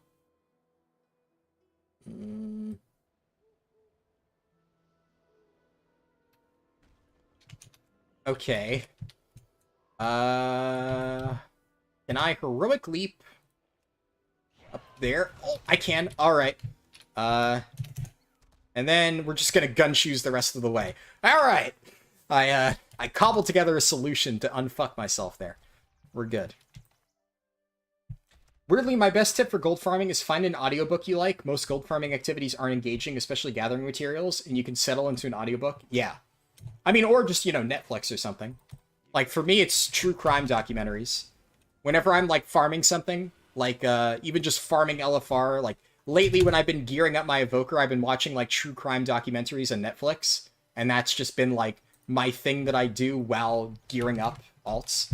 So, lots of different, like, nice mindless activities that you can, like, shut your brain off and just, get to working on that. I think I need to go to Valdrakken next for the campaign. Yeah, I have a plan for that. I should ding somewhere in Thaldraszus. I'm going to finish Three Falls Lookout over here. And grab this. There's a few more quests I need to pick up. You can get them from M+2, Heroic Reagents from 11+ dungeons, Mythic Reagents from +16 dungeons. Yeah. Yeah, but it's... whatchamacallit? Like, it's more like you have to do endgame content, and this is all, like, post Mythic Plus and Raid being unlocked. So, that is true, you can get them from other things. Interesting to see how insane the early market's going to be. Yeah, I'm curious how it all turns out. I feel like crafting is going to be a bit of a disaster, though, if I'm being completely honest. There's a lot of really problematic things with crafting in Dragonflight. But I've talked about that at length, so we'll see. Hello, Toth. Why is this guy just chasing a goat? But yeah, I don't really care too much about crafting as long as I'm able to get my guild all the important shit before raid. So, I need to work on that. I know I've already been putting that off because I needed to get my guides done. But we'll see. Am I healing for my rend damage? Well, you heal for, like, yeah, hold on. Let me link the talent. This is, like, something that's been consistent. Where is it? Blood Surge. Not Blood Surge. Where's Deep Wounds?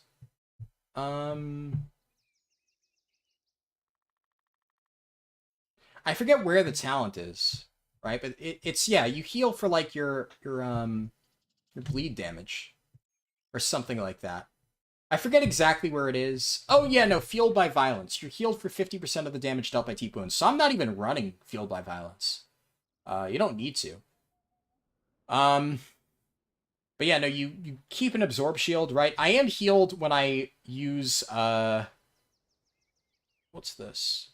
Yeah, this is just Rend gets applied to targets. Most of my healing is going to come from Indomitable. Right? Yeah. You don't take that talent? Yeah. So, I think you're probably seeing my healing from Indomitable, and that's why. Yeah, I forgot that you don't take the Deep Wounds healing talent.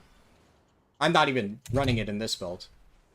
Like I said, I haven't looked a ton at Prot Warrior. I know what build is the best, just roughly. But there's like a few different things at max level that I haven't really heavily looked into.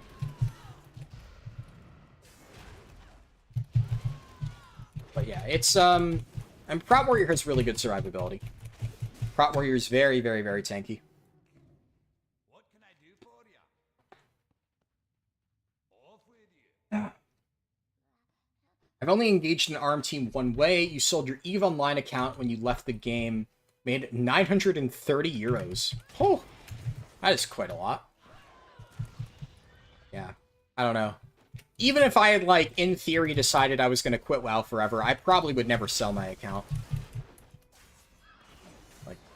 I could never see myself doing that.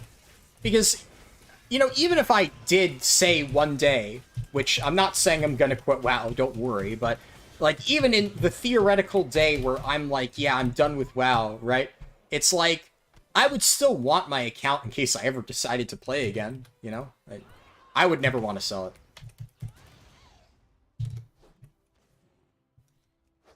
Eve had become a second job for me. It was a burn your bridge auctions. Yeah, I guess in that case I could see it. Because I've heard EVE Online is definitely one of those games that, like, consumes your life. So, I understand that, yeah.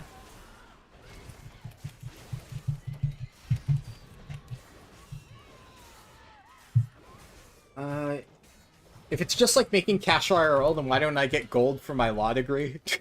I mean, just buy tokens, and then you could say you're getting gold from your law degree, right? For people who don't do Mythic or Raid, is there no way to make gold for professions? No, you don't need to do mythic rating to make money from it. We're talking about like crafted gear specifically. If you want to get the highest level of crafted gear, you need the items. But like you can still craft something for somebody, right? So you can max out your crafting, and then if somebody wants to get their mythic item crafted, they bring you the items. In fact, it is genuinely impossible for you to actually contribute it. I guess I'll go battering ram, why not? Yeah, so you cannot even contribute those items from mythic and like heroic raids and stuff if you wanted to. It has to be the person buying it. But you can like max out your professions, and then they can bring you those items they got from raids, and you can still craft it for them just by maxing your crafted skill. So it's like for people like me who are going to be doing both, right? In my case, I'm going to be like my guild's in-house crafter among other people. I'm basically organizing the crafting network for my guild. So if somebody wants to get something crafted, they will bring it to one of the people in the guild, and we will have all of that covered. So in terms of like our own stuff, if we want to get our own gear, we're going to need to farm our own items. But like, if you're like a solo crafter and you just want to make money, yeah, you can level up your profession, and then somebody else can request your services, right? And you can craft something for them. I will say, though, it is one of those things where I think most guilds that are serious about it will probably do what I'm doing and get an in-house crafter. So, I don't know how much money you'll be able to realistically make off that, which is honestly one of the problems with it, but at least you're not required to do mythic rating to do professions. It's just the unfortunate reality is how Blizzard has designed it. There is not really as much of an advantage as they think there is. It's weird, right?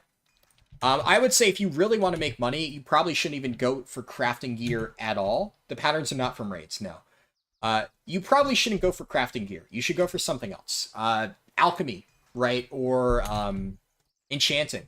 It's a good one, right? Because that's something where you're not really worrying about gear crafting, and that's the kind of thing where, you know, a lot of people are going to need it anyways, regardless of whether they're doing like heroic, mythic raids, etc. So there's a much larger market. Individual sales may not be as much, but by specializing in like one particular thing for alchemy or enchanting, you can make a lot. Or go for, I would say like a good one is like Darkmoon decks. Darkmoon decks are something a lot of people are going to really want, and Darkmoon decks are nice because you can actually sell those without upgrades.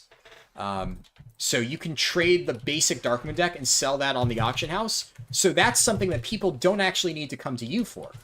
So somebody can basically buy your base level Darkmoon deck off the auction house and then bring that to their guild's in-house crafter to get it upgraded further. So that's another really good one. Scribes will practically print money with the profession skill up books. Yeah. Inscription's a really good one. Enchanting's a really good one. Yeah, I would say if you're looking to make money, you're probably not going to want to go with like blacksmithing, tailoring anyways.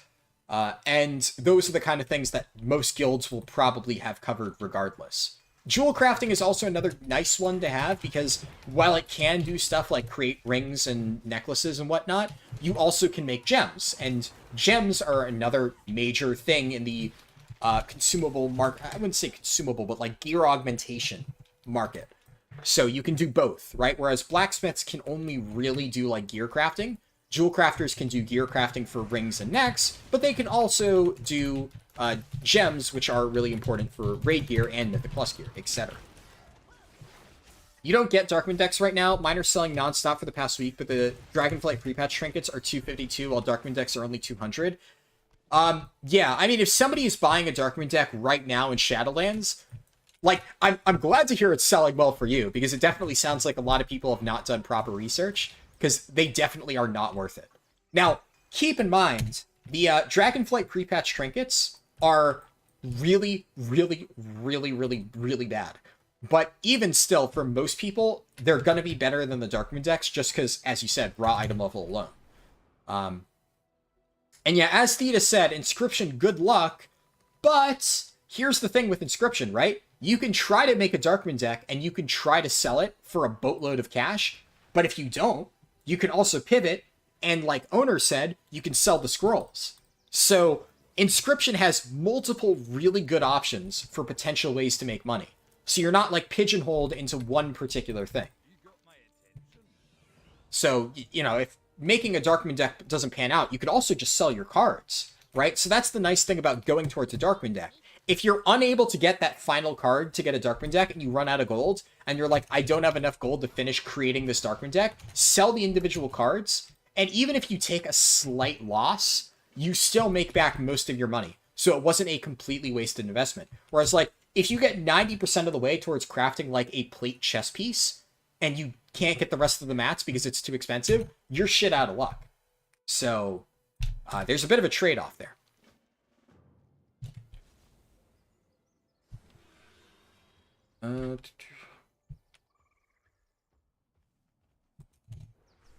Even mythic items take some basic resources. Keep in mind, if you're crafting items for somebody else, you don't supply any of the mats. They have changed it now, so work orders, public work orders, which in this case, if you're talking about like a solo player making money off professions, all public work orders, the buyer needs to supply every single material. The only exception is Artisan's Metal, but Artisan's Metal does not apply to the items we're talking about, like the raid crafted items, because it's not required. It's only for like profession stuff. So Artisan's Metal is a bit weird, right? But for the most part, if you are just trying to make money by crafting items for people, the only thing you need to worry about is accepting orders from people who provide all the mats, making sure they're tipping you well, right? If somebody offers like a dog shit tip, just, you know, tell them to fuck off, right? You don't need to waste your time with that. And then your main priority is, of course, improving your own crafting gear, because by improving your own crafting gear, you're able to reliably make better quality items, which then basically lets you access higher quality work orders, and by association, make more money, right? So that is going to be your main goal. You do not have to farm mats, really, as a crafter, unless it's going towards one of your own personal profession tools, which you can then use to craft stuff for other people. So there's some good, some bad. Can evokers use Soar in place of the meteor item to get off the boat faster? Yes and no. Evokers can use Soar in place of Falling Flame, and it speeds up the process slightly compared to not having anything. Falling Flame is still significantly faster than Soar. So Soar is not a replacement for Falling Flame, but if you don't have Falling Flame, then yes, you should use Soar there. But still try to get Falling Flame. Both rings and gems sell for everybody. Blacksmithing is only crafted for plate users. Yeah, that's another really good reason why jewel crafting is good, because it's universal. Same thing with Inscription. Darkmoon decks are universal. Obviously, right, like, if you're crafting a Darkmoon deck Inferno, it's only going to be good for DPS, but that still applies to every single DPS spec. And generally speaking, if you're crafting Darkmoon decks, you're always going to want to craft DPS decks. 99% of the time, it's a waste of money to craft healer and tank decks. Because let's be real, historically speaking, the most expensive decks were the DPS ones. There's one exception to that. The one exception to that is Darkmoon deck, I think it was Indomitable, whatever the Legion one was for tanks. The tank Darkmoon deck in Legion was by far the best one. And in that particular case, it ended up being the most valuable Darkmoon deck well into the expansion. That being said, if you compare the price discrepancy between the tank deck in Legion and the other decks in Legion, it was significantly less than the difference between the best DPS deck in BFA and all of the other decks. Like, Darkmoon deck Fathoms was worth roughly like 5 times as much as the other decks when it was really important for DPS to get it. Whereas like Darkmoon deck Indomitable was maybe at most 3 times as much. Because when the DPS deck is the most valuable one, it's worth money hand over fist, right? But even when it's not that great, people will still buy it because obviously there are more DPS players than anything else. So naturally, they're going to be willing to spend money on that. I think Valdrak and I just go to the top, right? So. Let's see. Alarming tidings that you bring us. Ah, here is our champion. My friend came back into the game and bought a lot of gear, even the BOE trinket that reduces the CD of the Covenant flavor ability. Yeah, that one's weird. The funny thing about that trinket is whoa. Okay, Calicos, Jesus Christ. Just bypassing my sound settings again. Yeah, they need to fix that. It's always with the fucking cutscenes. They just, for some reason, have just forgotten to make the cutscenes respect your audio levels. Jesus Christ. Yeah, that trinket, I always was wondering if it would actually have some use case. Like, I feel like there's an argument to be made that that trinket for, like, day one Mythic to Sausage Prog could have been useful for people who really needed to use Soul Shape to bypass the rings. Same with, like, Door of Shadows. I never did that because, basically, I had to play Venthyr Monk in order to survive those rings as a tank. But, like, because I could use Door of Shadows for one and Transcendence for the other, I really didn't need the CER. But I genuinely considered using that 207 BOE trinket so that I could just use Door of Shadows more often. And it would give me, like, one more cast over the course of the fight, but, like, you know, it adds up when you're trying to dodge all those the sausage rings. But technically speaking, in that case, whatchamacallit, First Sigil would just be better, because then you could instantly reset it. But, you know. At the time, I obviously didn't have access to it. Let's see. What's my best time so far? For 60 to 70? Whatever my time was that I posted in my video. What is it, like? Well, I mean, if you're talking purely 60 to 70, I think it's around, like, a little over 4 hours. But obviously, I don't really value that, right? Like, I care more about 60 to 70 plus campaign. And for 60 to 70 plus campaign, it took me like around 4.5 hours. I think in that run, I hit level 70 around the 4 hour, 5 minute mark, give or take. I forget exactly. It's been a little while. But yeah. Back to farming 8 phases at once with all my B-nets. Nice. I'm going to head over here.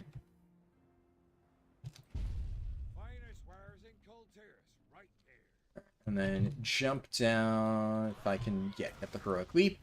There should be one of the, yeah, this guy here. So you need to get to, oh, all 3 of them. All right. Let me do Thunderous Roar. I get mythic level gear, you get 20 gold. Yeah, like the trade offer meme. I like that, Chori. You're already level 40 and didn't follow the guide. Go back into the early level zones. Yeah. Thank you for answering those questions, people. I appreciate it. You can make unlimited B-nets with game time for free this weekend. Oh, ho, ho. That's a good point. I didn't even consider that. On EU Kazakh, decks sold well past... decks sold well the past week. Bought 10k worth of Death Blossom, turned them all into Darkwind decks. Spent another 1k trying to buy the odd card to complete decks. Damn. I mean, that's actually surprisingly good. I would not have expected Darkwind decks, at least at this stage, to be worth that much. But I guess, yeah, the DPS ones I could totally see. Like, healer ones, too. I would imagine there's a lot of people who probably think that the Darkwind decks would be better than whatever they have. And are just willing to buy whatever for their evokers. So, that is interesting. I am surprised. What's the best tank to learn the role? Ooh, that's a tough question. I would say it depends. I mean, Guardian Druid is like an easy one to pick up. Like, I'm not saying Guardian Druid doesn't have a skill cap, but I can now safely recommend Guardian Druid because it got a 50% aura buff, so it's not going to, like, leave you in the dust or anything. Guardian Druid, Warrior is another good one. Like, I don't think Warrior is a bad tank to learn the role on. It's not, like... It has a skill cap, but it's definitely not, like, the hardest tank in the world. But yeah, Bear... Blood DK is definitely not a hard tank to really learn, but there's Blood DK is a very different style to the other tanks, so even if you learn Blood DK, it wouldn't necessarily teach you a lot of the tanking fundamentals. So I suppose that could be an issue. So yeah, I would say probably Prot Warrior or Bear are going to be the two that will give you like the most solid understanding of like how to play a tank properly. But really, you can't go wrong with any of them. I mean, my general recommendation is just look at all the different tanks, play the one that you think sounds the coolest. They're all good. You're never going to, well, I say never, but traditionally speaking, you're never going to be like denied a raid spot, at least at a lower level, because of your tank choice, right? If you get to like Mythic and, you know, you're trying to join like a high-end progression guild, yeah, they're going to be a little bit more picky, but if you're just learning tanking, that should not be a concern. Same with potions. Healer and tank DPS potions don't sell, or healer and tank potions don't sell as much as DPS. Well, yeah, but I will say in that case, it's because if tanks are using tank potions, they are doing it wrong. The amount of times that I use tank potions is like extremely rare. Like tank, like stamina flasks is something that's like literally just new player bait. Like, I don't know why they haven't removed stamina flasks from the game yet, because it is strictly just a new player bait item. Because new players will see that, think, oh, well, I'm a tank, so I should use the tank flask, right? And it is just always a strictly worse choice than using the primary stat flask. So that has been the case for a very long time. And they have still been in the game every expansion, and it's still going to mislead new players. Every single time I see a tank with a stamina flask on, I'm just like, oh god, Blizzard, why do you just keep that in the game? It's just frustrating. There's so many bait items like that. As for, like, tank potions have historically just been useless, but there have been, like, some niche cases where, like, a tank potion is good and, like, required for, like, a certain fight. But I can't even remember, like, I don't think a single time in Shadowlands I used, like, a defensive potion on any raid boss. Like, I've been using Phantom Fire pretty much the entire expansion. So, yeah. And then, like, generally speaking, like, tank enchants are almost universally garbage. Like, there's the one that makes you take increased healing, which is just so fucking terrible. Yeah, there's... The problem with tank items, obviously healers are a different story, right? Like, healers will use healer enchants. But, that's just because, yeah, like you said, there's going to be more DPS. But really, with DPS, what it boils down to, for those items, is you have both tanks and DPS using the DPS items. And then for healers, you only have the healer items. And then for the tank items, it's only the people who get baited and don't understand that most of them are really bad. So, that's just unfortunate. What am I going to level first in Dragonflight? My monk. My monk is going to be the first thing I level.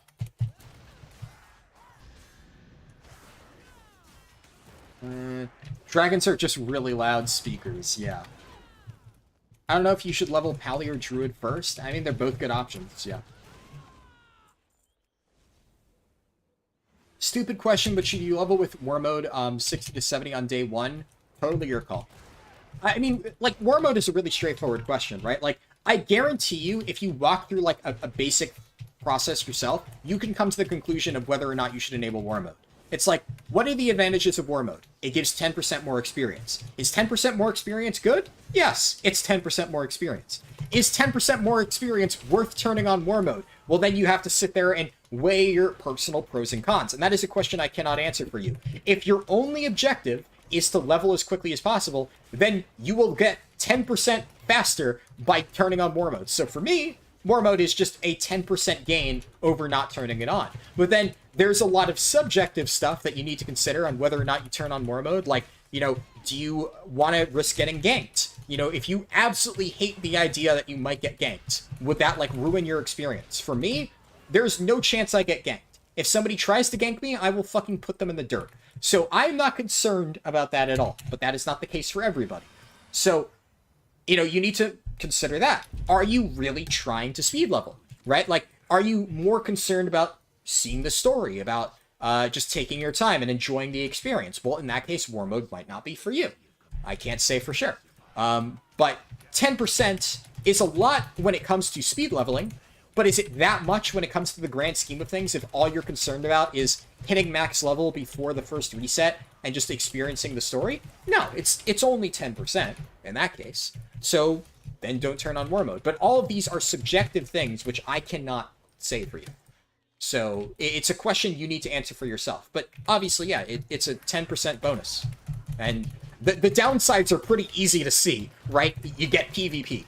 Really, that's all it is. And honestly, in some cases, it's even more than 10% because, like, there are some classes that gain nothing from their PvP talents, but there are a lot of classes, like Windwalker Monk, that gain a massive benefit from their PvP talents. So then you have to consider, well, it's 10% XP, but I also, on top of that, get a really powerful upgrade to my Fists of Fury. So that saves an intangible amount of time. You can't really put a mathematical number on how much time the Fists of Fury Turbo Fist talent saves, but it does save a significant amount of time because you just melt packs of mobs. So who knows? It's really, really hard to say. Let's see. I would consider Paladin, easy mitigation, strong AoE, good utility. Paladin, I mean, obviously, like I said, pick the tank that you enjoy, right? Paladin definitely has a little bit of a higher skill floor than some of the other tanks, so it's generally not my go-to. Obviously, I love Protection Paladin, but it's a little bit squishier when played not correctly. So I've seen a lot of people struggle with it if they're not super familiar with tanking. So something to keep in mind. It definitely has a higher skill floor than a lot of the other tanks. Something to be said about learning them properly. Have the macro, Shield of the Righteous, Purifying Brew, and all DPS buttons. Need to unlearn for bleeding edge content, but as a newbie, it's training wheels. I don't know if I agree with that. I mean, I think the idea of learning to press your active mitigation buttons more frequently is definitely important, but I would say the process of unlearning macroing all your stuff in to your DPS buttons is probably not good. I think a better rule of thumb would be to force them to manually activate their DPS or their active mitigation buttons and basically just say, just press these on cooldown, basically. And then eventually, they'll already be used to having to manually activate their, what you call active mitigation buttons, and then as they get better, they'll learn when the best time is to use each one of them. But I think definitely having them automatically macroed in can really start to build bad habits that can be hard to shake when you really start to learn endgame rating. So that I would not recommend. That is definitely a bit more of a personal preference thing that, you know, it might vary. Like, that process could work really well for one person, but I would say I am hesitant to tell somebody that they should macro active mitigation into DPS buttons, because that does have a high chance of building very bad habits. And I would not want to be the cause of that. Potions and food in general are bait for new players, if we're being honest. Yeah, I mean, they're definitely not useful outside of, like, they're not that useful outside of, like, high-end content. But I think the bigger concern is that sometimes the game directly misleads you and says this is like a tank item when it just isn't. Or it might be made for tanks, but it is not good for tanks, just because it's a shit item in general. Same thing for a lot of tank trinkets. They're really bad. I'm going to have to skip ahead a little bit. You die so much more to higher level players competing for resources. Well, that's another thing, right? So if you're leveling at the very start, then dying to high level players is not a concern. Because at that point, you're all at the same exact level. So the only concern is getting ganked by somebody who has, like, more gear than you. So that's a very fair point in terms of leveling, like, low-level characters. But even then, I would say, for most of my leveling route, right, you don't need to worry about getting ganked by high-level players most of the time, because you're going to be leveling in zones where you're only your faction level. So unless somebody literally sneaks their way into Chromie time just to gank low-level characters, which, by the way, can be reported, you're not going to run into any issues, unless you're in Gorgrond or Spires or something like that. At that point, yeah, you might encounter other players who are ganking. But generally speaking, it's only a concern when you're in shared zones, and in the case of Dragonflight, that would only be a concern if you're leveling much later. So if you're leveling, like, 12 hours after launch, yeah, war mode might be a bit of a risk, because somebody might have already hit level 70, or some people will have already hit level 70, and they might gank you if they're, you know, in a bad mood or something, I don't know. But thankfully, you don't run that risk at launch because everybody's at the exact same level. So, a little bit less of a concern. How's it going? It's going good, Sen. Good to see you. Sorry, I only just saw your message, but appreciate you stopping by. Just trying to finish up this warrior run on 5 hours and about halfway to level 70, so we're getting to the end there. Just running from graveyard to your corpse, or is running from your graveyard to your corpse a waste of time? Yeah, it obviously, yeah, so fair point. If you die, it definitely is a time loss, right? As Owner pointed out. The spear just won't drop. Unfortunately, I have times where I complete this quest in like 5 minutes, and this time, these spears just do not want to drop. It's another reason why the unfortunate reality of the Thaldraszus questline is there's just so many terrible quests in here. This quest, in particular, sucks.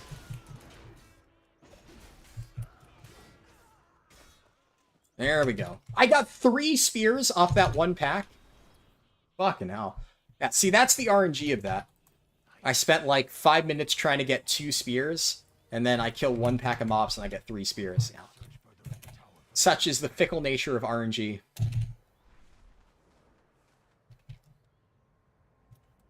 Alright, let's shoot some dragons. That's 1. Shit. Okay, apparently I can't hit that fucking dragon. Can I? There we go. Oh, nope, that one doesn't want to get hit. There we go. Okay, I think I need 1 more, or no, 2 more. And there we go.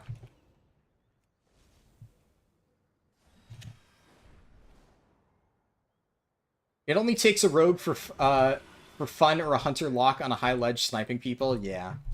Currently, the timer gets longer and longer, so if you're corpse camped, you end up waiting for a long time before being able to res. Is that changing in Dragonflight? No, that's not changing. But what I will say, though, is if you turn on war mode, and this is why I think some people have suggested this, which I think is a fair suggestion.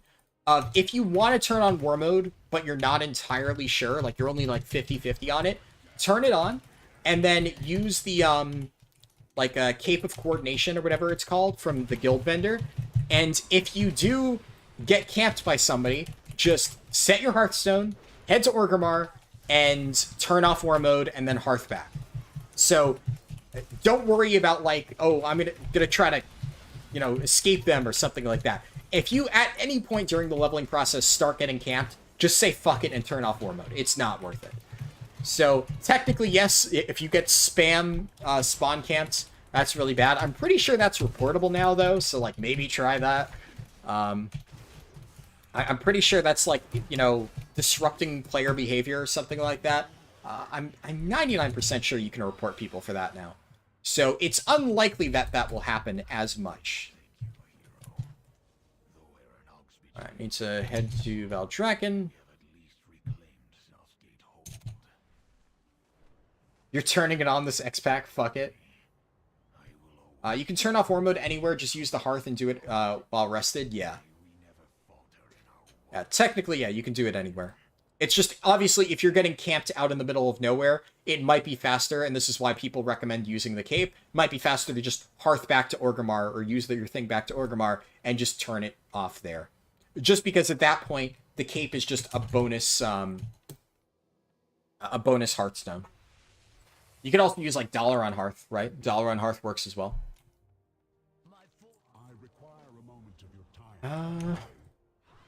No, Stormu. Okay, so I guess we're gonna get slightly into the Chromie questline, and then we should ding.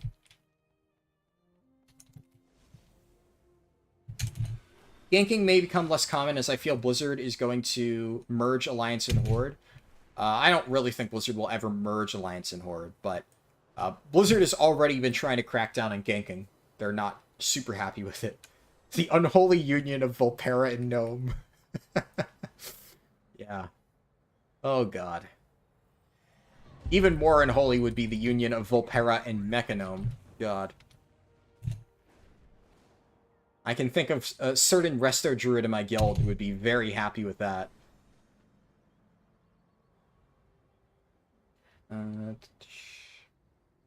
Quick question, don't want to spoil the story. I mean, there isn't much to spoil if I'm being completely honest, but, you know, I get it. Yeah. Like, I don't know. Spoiling the story is like... There isn't really a story in this expansion, at least not even in the quest lines. Like, the entire story for, like, the Dragon Isles is you're helping the different dragons, and it's like, oh no, Razageth is bad, guys! We need to stop Razageth! And you do a bunch of stuff to help stop Razageth. Like, there's no revelations. It's not like Final Fantasy where there's actually a story with, like, character development and major, like, twists and turns and stuff like that. You're like, World of Warcraft is just fighting bad guys at this point. And then it's like, at the end, you know, the bad guy gets away, and it's like, now if you want to complete the story and fight the bad guy, you have to enter the raid. So the quest line basically serves no storytelling purpose. I don't know. I just don't see the point in saving yourself for the questing story at this stage in modern WoW. There is no story. Yeah. But how fast do I think you'll be able to level to 70 as a casual player? I don't know. 8 hours? Random number?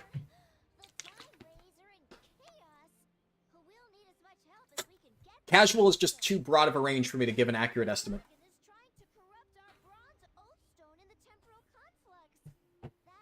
Random, thank you, no problem.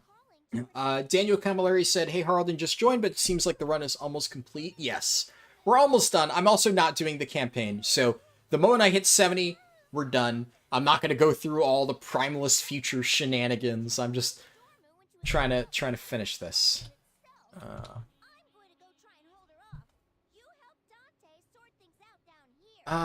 Let's see. Disruptive ganking is definitely a thing. People did it with Chromie Time during the anniversary event, camped around her, killing anyone who tried to get near. Yeah. I mean, it definitely is, but what I'm saying is I'm pretty sure it's reportable now. I don't know if Blizzard does anything about it. 99% sure you can report people for it now, so, like, can't hurt. Just throw one in there. Maybe it'll convince people to not do that. But yeah, it is game disruption. Cool. Volpera times Drakthir. Jesus Christ. Oh, God, no. Mecha Volpera? Okay. That's some cursed shit right there. I wouldn't be surprised by anything at this point. Let orcs be paladins for all I care. Yeah. I mean, I feel like, you know, I would totally be fine with there not being, like, race class restrictions. But, to a limit, there are a certain amount of things where it's like, yeah, they've already established in the lore that certain things, like, work the way they work. So, I don't know how much they can really change. Also, don't I need to kill stuff? I guess I need to get these items first for this quest. Unless I forgot to pick up a quest item. I don't know. Time Walker notes. Pick up this thing. I might have forgotten to pick up a quest, because I'm pretty sure there's something else that I'm supposed to have here. But we'll see. It's not the end of the world either way.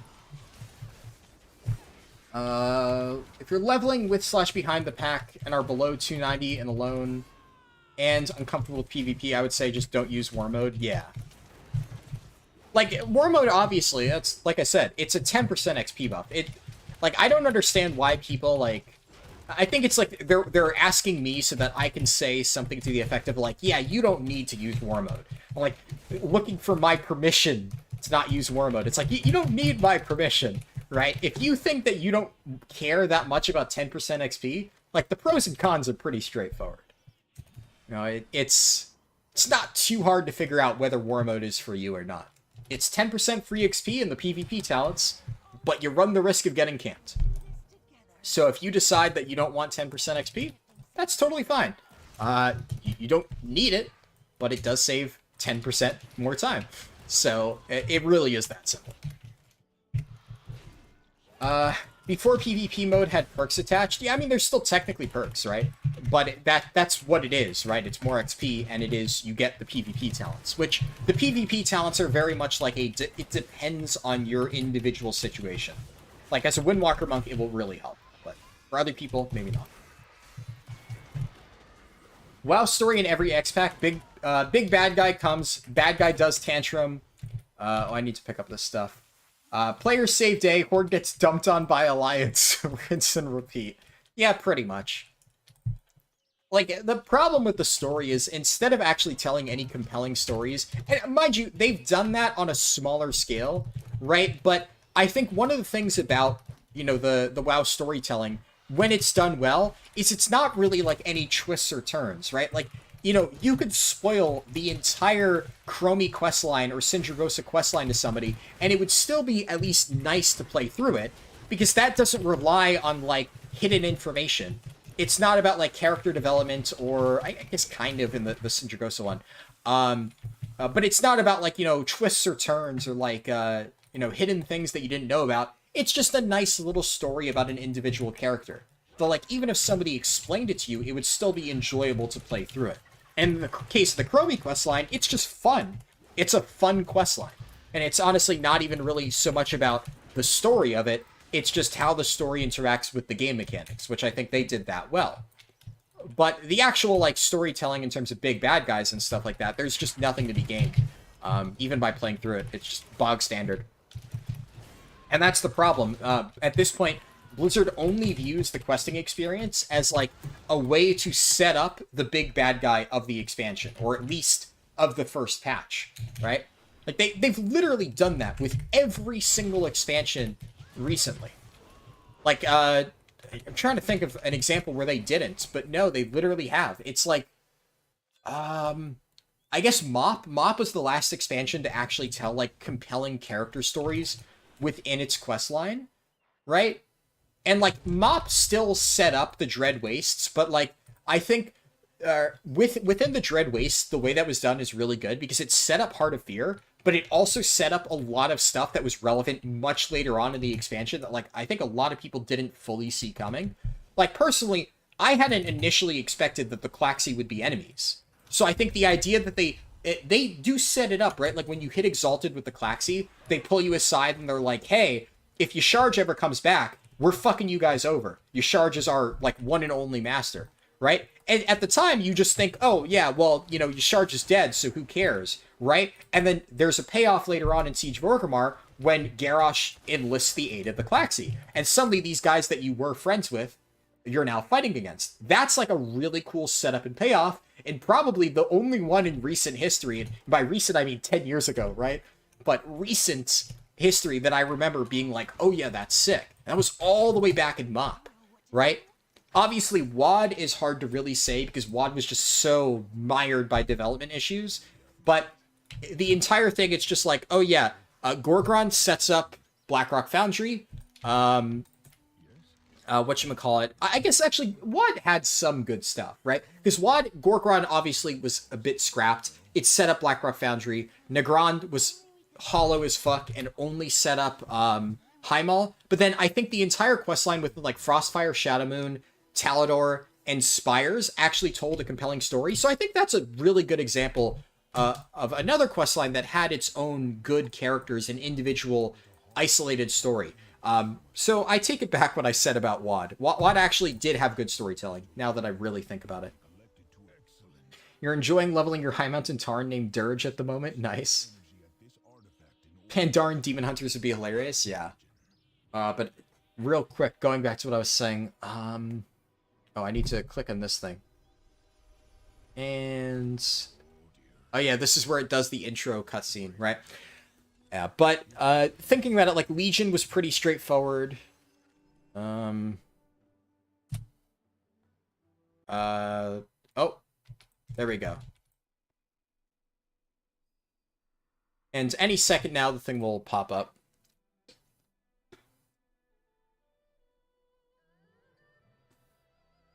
Nagrand made you sad. It was a beautiful zone, but kind of nothing there. Yeah. This is interesting. So is the panda one bugged? Oh. I think if I had to guess, there's some stuff with the panda cutscene that doesn't load in immediately, so you can't actually skip it and save time. Well, that sucks. Actually, that's good to know, because certain races may have a really hard time doing this cutscene. Or this little skip. Because if the panda one randomly takes like 2 minutes longer than everybody else, that's a huge time loss for anybody playing panda. I guess we just sit here and wait. But yeah, Legion onwards, I think most of the story just served to, like, set up the following raids. I'm not a huge fan of it. Sorry, the question was, before War Mode, did you prefer a PvP server or a PvE server? Oh, that's a good question. I liked playing on PvP servers just because it was nice to do PvP, like, out in the open world, but admittedly, it sucked on launch. So, I loved playing on PvP servers outside of launch day, but then on launch day, it kind of sucked. But, I will say, some of my most fun launch day experiences were, like, day one PvP. Like, I still remember, where was it? It was in day one of Legion. I was playing on a PvP server. In Stormheim, it was this area right here in the south, with like all the hills, and you have like that hill that like zigzags up the cliff. And right along one of these cliffs, like a feral druid jumped me and tried to kill me, and I was playing Guardian. So I shifted into bear form and like ate his burst, and then immediately spun around and typhooned him off a cliff, and he died. So little interactions like that, like I still remember the time when I typhooned a feral druid off a cliff and killed him because he tried to gank me. So there's fun little stuff like that, where, I don't know, I kind of like world PvP encounters, but admittedly, I was not speed leveling on launch day for Legion, so it didn't bother me nearly as much. Oh, so I'm starting to think that this quest is just bugged. So I'm going to abandon it, and we'll see if that fixes anything. It at least teleports me back when the ganker gets ganked. Yeah, that's how a lot of my launch day stuff will go. Oh no. Oh no, Blizzard! Oh, your shitty coding has fucked me again. Unfortunately, it's impossible to see, but I'm pressing movement keys and I can't move. It's a soft lock bug. You have to log out and log back in to fix it. So, yeah. I don't know how they still haven't fixed this. They better fix this by launch. Because it has a chance to happen with so many different quests like this, with cutscenes. It's such a pain in the ass. Reload UI usually fixes it for me. I've had inconsistent results with that. I'm just going to log out and back in and onto a different character, of course, to reset it. Just to be super safe. Log back in. Daily reminder that if you don't level, you don't have this problem. Schlim, you're going to have to do this too, my guy. If you want to do endgame content, you're going to need to do the campaign. So, you're sitting here laughing your ass off, but keep in mind, this is all going to be required for everybody. What the why am I stunned? Oh, come on! Oh, it's some other random shit is bugged? Oh, come on, dude. Oh, is it fixed now? Okay. Can I... Alright, now let's see if it works this time. Blizzard sitcom voice, did I do that? Yeah. Oh, what the fuck? What is going on right now? Some weird shit is happening. When leveling alts through Chromie, I tried different zones. I always mine herb skin and very much enjoy the 3-star levels of Gathering and Legion. Yeah. I like that system. Alright. Come on. Don't bug out this time, please. We laugh at bugs, but this is going live in 2 weeks. Yeah, this is a bug I've encountered many times. Okay. Nope, still unable to move. It might be an issue with the auto cutscene skip add-on. I don't even... where is it? I don't even have that add-on. No, so this is just automatically skipping itself. I'm going to be completely honest. I think that this quest might be bugged for Pandaren. There's also not an ability to submit a bug there. So, let's see. The quest feels like the first time. The bug's out for Pandaren and is impossible to complete. Alright, I'm going to try reloading. Maybe that fixes it. Nope, still stuck. Yeah, you can see here there's like this weird debuff that I have on myself. Still unable to move. I can reload. This time I might try logging out and logging back in here. Let's see if that fixes anything if I do it within this area.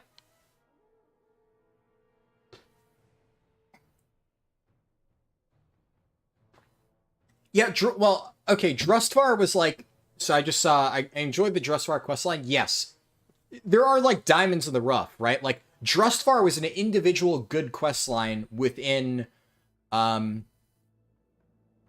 Within, BFA, right? Just like Suramar and, Suramar, Stormheim, and, you know... Okay, wait. I can move now.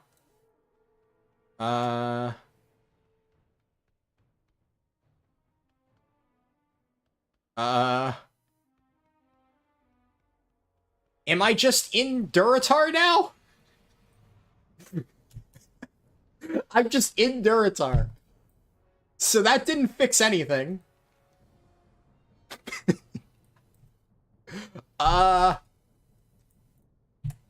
Yeah, so it's just bugged for pandas. Well, I guess I'm hearthing or taking the portal back to Valdrakken. So, cool. Thank you, Blizzard. Yeah, less than 2 weeks, by the way. Less than 2 weeks. A week and a half, more like it. Week and a half they have to get this questline not working. Imagine if it's literally softlocked for Pandaren and you cannot complete it. On day one. Holy shit. That is not good. I guess I'll just do side quests to hit 70. We already tried abandoning the quest. I just abandoned the quest. It's not going to change anything. Hey, Brian, good to see you. Liz probably counts on everyone playing Evokers so they don't have to fix it for other races. Yeah. I'm actually curious to see what that quest is like for Evokers. What I'll try is, like, one more time, just flying over here. Like, I wonder what happens if I just head back there. Like, do I just get credit?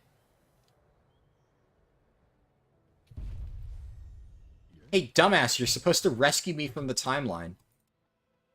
Nope. It's, now it's just broken.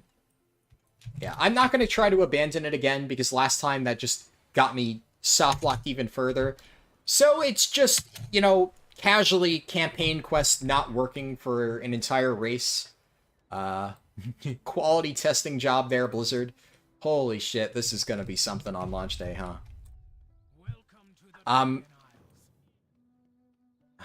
actually...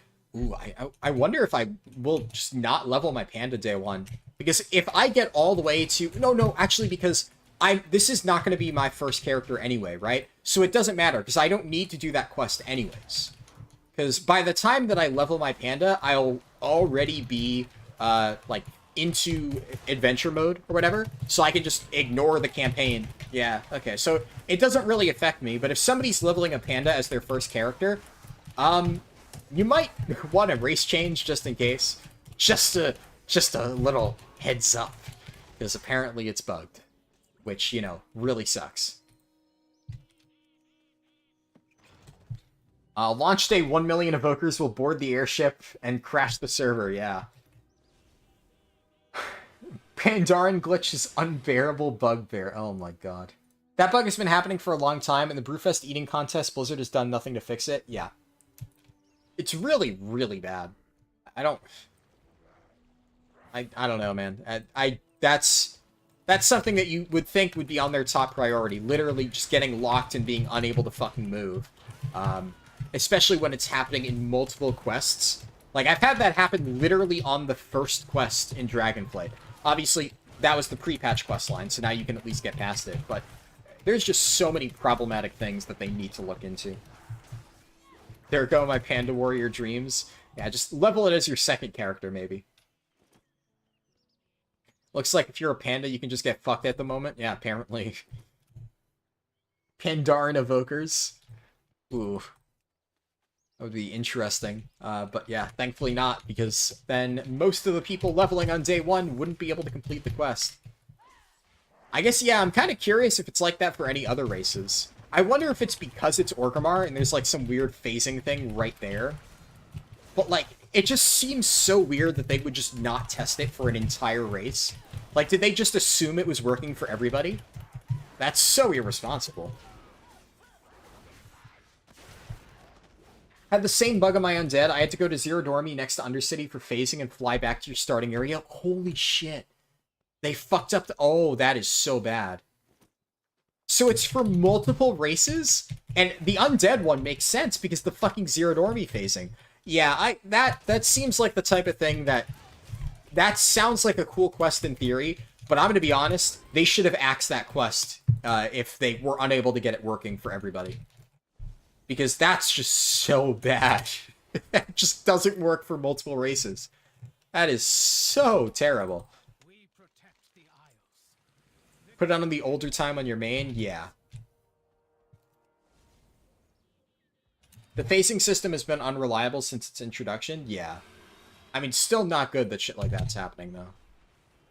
Especially, like, if you're gonna design a quest like that, like, I get it, it's a cool quest, but if you're gonna design something that requires you to make a unique interaction for every single race in the game, you need to at least test it on every single race in the game to make sure it's working properly. Because it's really, really bad if a large chunk of players just cannot complete the questline because you didn't do your due diligence. I give up. You know what I'm trying to say. My brain is, like, fried at this point, man.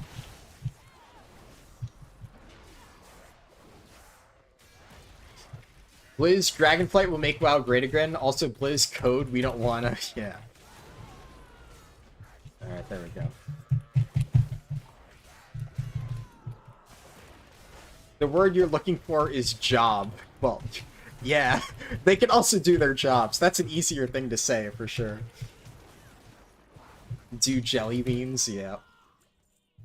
I was just thinking of Oscar's racial off the airship. Falling Flame, cannot be substituted by Soar. Yeah, that's been asked before. Soar works on the airship. It's fine. It is not a substitute for Falling Flame. Falling Flame is significantly faster. The only potential substitute for Falling Flame is the boat.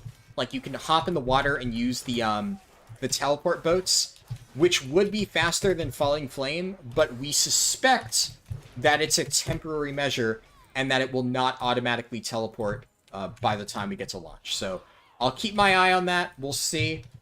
Don't know for sure.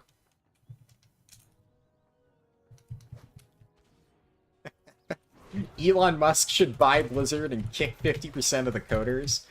I have a feeling if Elon Musk were to buy Blizzard, he would somehow make it worse, man. Holy shit. The Twitter stuff is wild.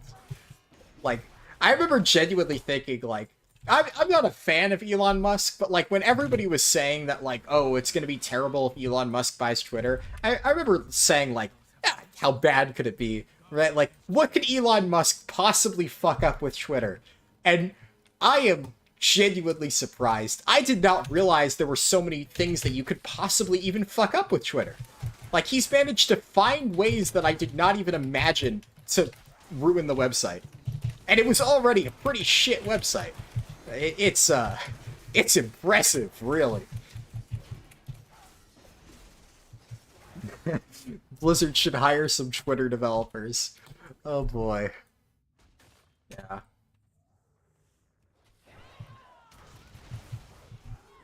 Fire the writers instead? I mean, I'd be fine if they fired the WoW writers regardless. Right? The WoW writers should have been fired a long time ago. Like, literally any high school student could write a better story than the people currently working on the WoW story. It's kind of embarrassing. But I've beaten that topic to death. And I think when I get really mean like that, some people get upset 'cause they're like, oh, those are people's actual jobs. And it's like, yeah, but like, you know, if you suck at your job, that's just kind of what happens. The fact that they still have a job despite all of the extremely public backlash about how bad the story is just goes to show how low on Blizzard's priority list good storytelling is. Which, like, hey, whatever. Right? I've just accepted the fact that WoW is not going to be a good storytelling game anytime soon. WoW has writers? Yeah. Apparently.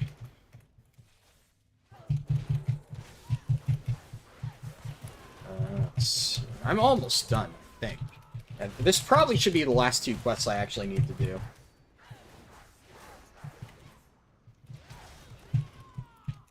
Most of the senior programmers already left the company, yeah. Musk would sell evokers for $8. Yeah, and it would still be a better payment than Twitter Blue, right? Like, at least if you pay $8 for Evoker, you're getting, like, you know, 2 specializations that you might enjoy. Like, still better than Twitter Blue. Okay, 2 more of these little things. Like, yeah, these 2 guys. I'll kill this pack of mobs. That should be enough.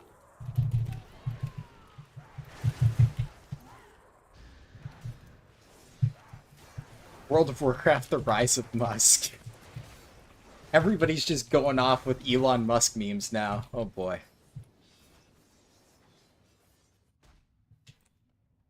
Alright, that's it, and then we can go hand these in, and that should be 70. Careful not to pull anything extra. I can hug this wall over here. At this point, they're bad fanfiction writers, yeah. I mean, fanfiction is genuinely better in many cases than the current WoW story. Like, I've read better fanfiction. I think, to me, it really shows how bad WoW storytelling is when Hearthstone uses the WoW lore better than World of Warcraft. That's when it's just embarrassing. Admittedly, Hearthstone has told some damn good stories in the Warcraft universe as of late, but, like, the fact that Hearthstone at this point is just genuinely a better source of WoW story, or Warcraft storytelling than World of Warcraft is just... it's depressing, man. But on that note, go play Hearthstone. It's got some damn good single-player campaigns. Don't put any money into it, because fuck everything else about Hearthstone. But go play the single-player campaigns that Hearthstone has, the free ones. Hell, buy, like, Dollar on Heist. Dollar on Heist will give you infinite hours of content. God, it's so much fun. So I can't recommend that stuff enough. And it's probably the best use of WoW lore in recent years. Jailer Titan plus threat when WoW writing is when WoW writing lost any right to complain about criticism. Yeah. The Jailer is just a joke. Might be alone in this, but out of all the expansion trailers, Sylvanas trailers for Shadowlands were the best for me, just chills.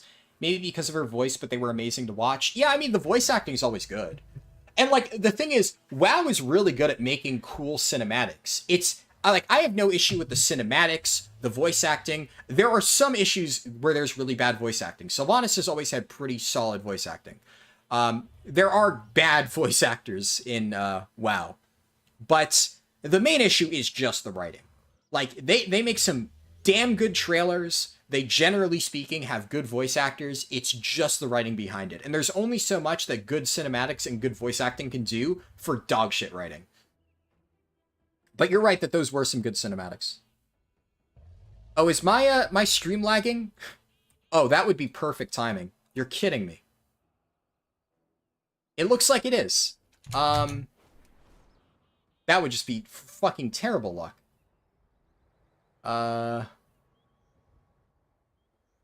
Can you hear me? Anybody? Now it's lagging for me. Now my game's just lagging. It was a bit, but not too much. So it's better now. You can hear me? Just want to make sure. Yep, okay. People can hear me. Cool, cool, cool. You'd play Hearthstone if we could trade cards? Yeah, that would be nice. I recall Garrosh being universally hated back in MoP. I liked Garrosh. Obviously, they ruined him towards the end of MoP, but original Garrosh, I loved what they were doing with this character before they ruined him. One short lag. Yeah, it would have been unfortunate considering I'm about to end the stream anyway. But yeah, I would definitely recommend, like, you could play Hearthstone Mercenaries completely for free. Not Mercenaries, right? Hearthstone Mercenaries, the game mode. Now I have to specify this because they added that dog shit. The game mode Hearthstone Mercenaries sucks, but there's Hearthstone Book of Mercenaries, which is a single-player solo adventure that is completely free, and it's actually really good. So, if you're bored and you want to, like, experience a cool WoW storytelling thing, play that. It's completely free, and it's pretty fun. But yeah, Garrosh was the anti-thrall for sure. And yeah, I do think that Garrosh had potential, but they did just ruin him later on. But I loved what they were setting up. Like, Stone Talon Mountains Garrosh was peak Garrosh. If they had kept that going, would have been great. But anyways, we've reached the end of the level 70 process, like I said. Didn't want to do a super long stream today just because, like, kind of tired, somewhat sick still. But I will be doing another stream next weekend on the 26th, and I'm going to be leveling an Evoker. And then, of course, if you haven't heard yet, a 24-hour live stream on the expansion launch. So Monday the 28th, 24-hour live stream. It'll unfortunately be here, so if you're looking to get the Feldrake, I know a lot of people have said they're going to have to run my stream in like a second monitor or something because they still have to keep Twitch open for the Feldrake, which unfortunately that's what it is, right? You know, I can't get Twitch drops on YouTube, but I'm not going to be streaming on Twitch just for that. So it'll still be here on YouTube, but yeah, 24-hour live stream on the X-Pack launch. But yeah, thanks everybody for tuning in. Look forward to the leveling guide sometime this week, and then of course, or this week, right? And then next weekend, Evokers, and then of course, the launch is fairly soon. But yeah, thanks everybody, and I will catch you next weekend. Peace.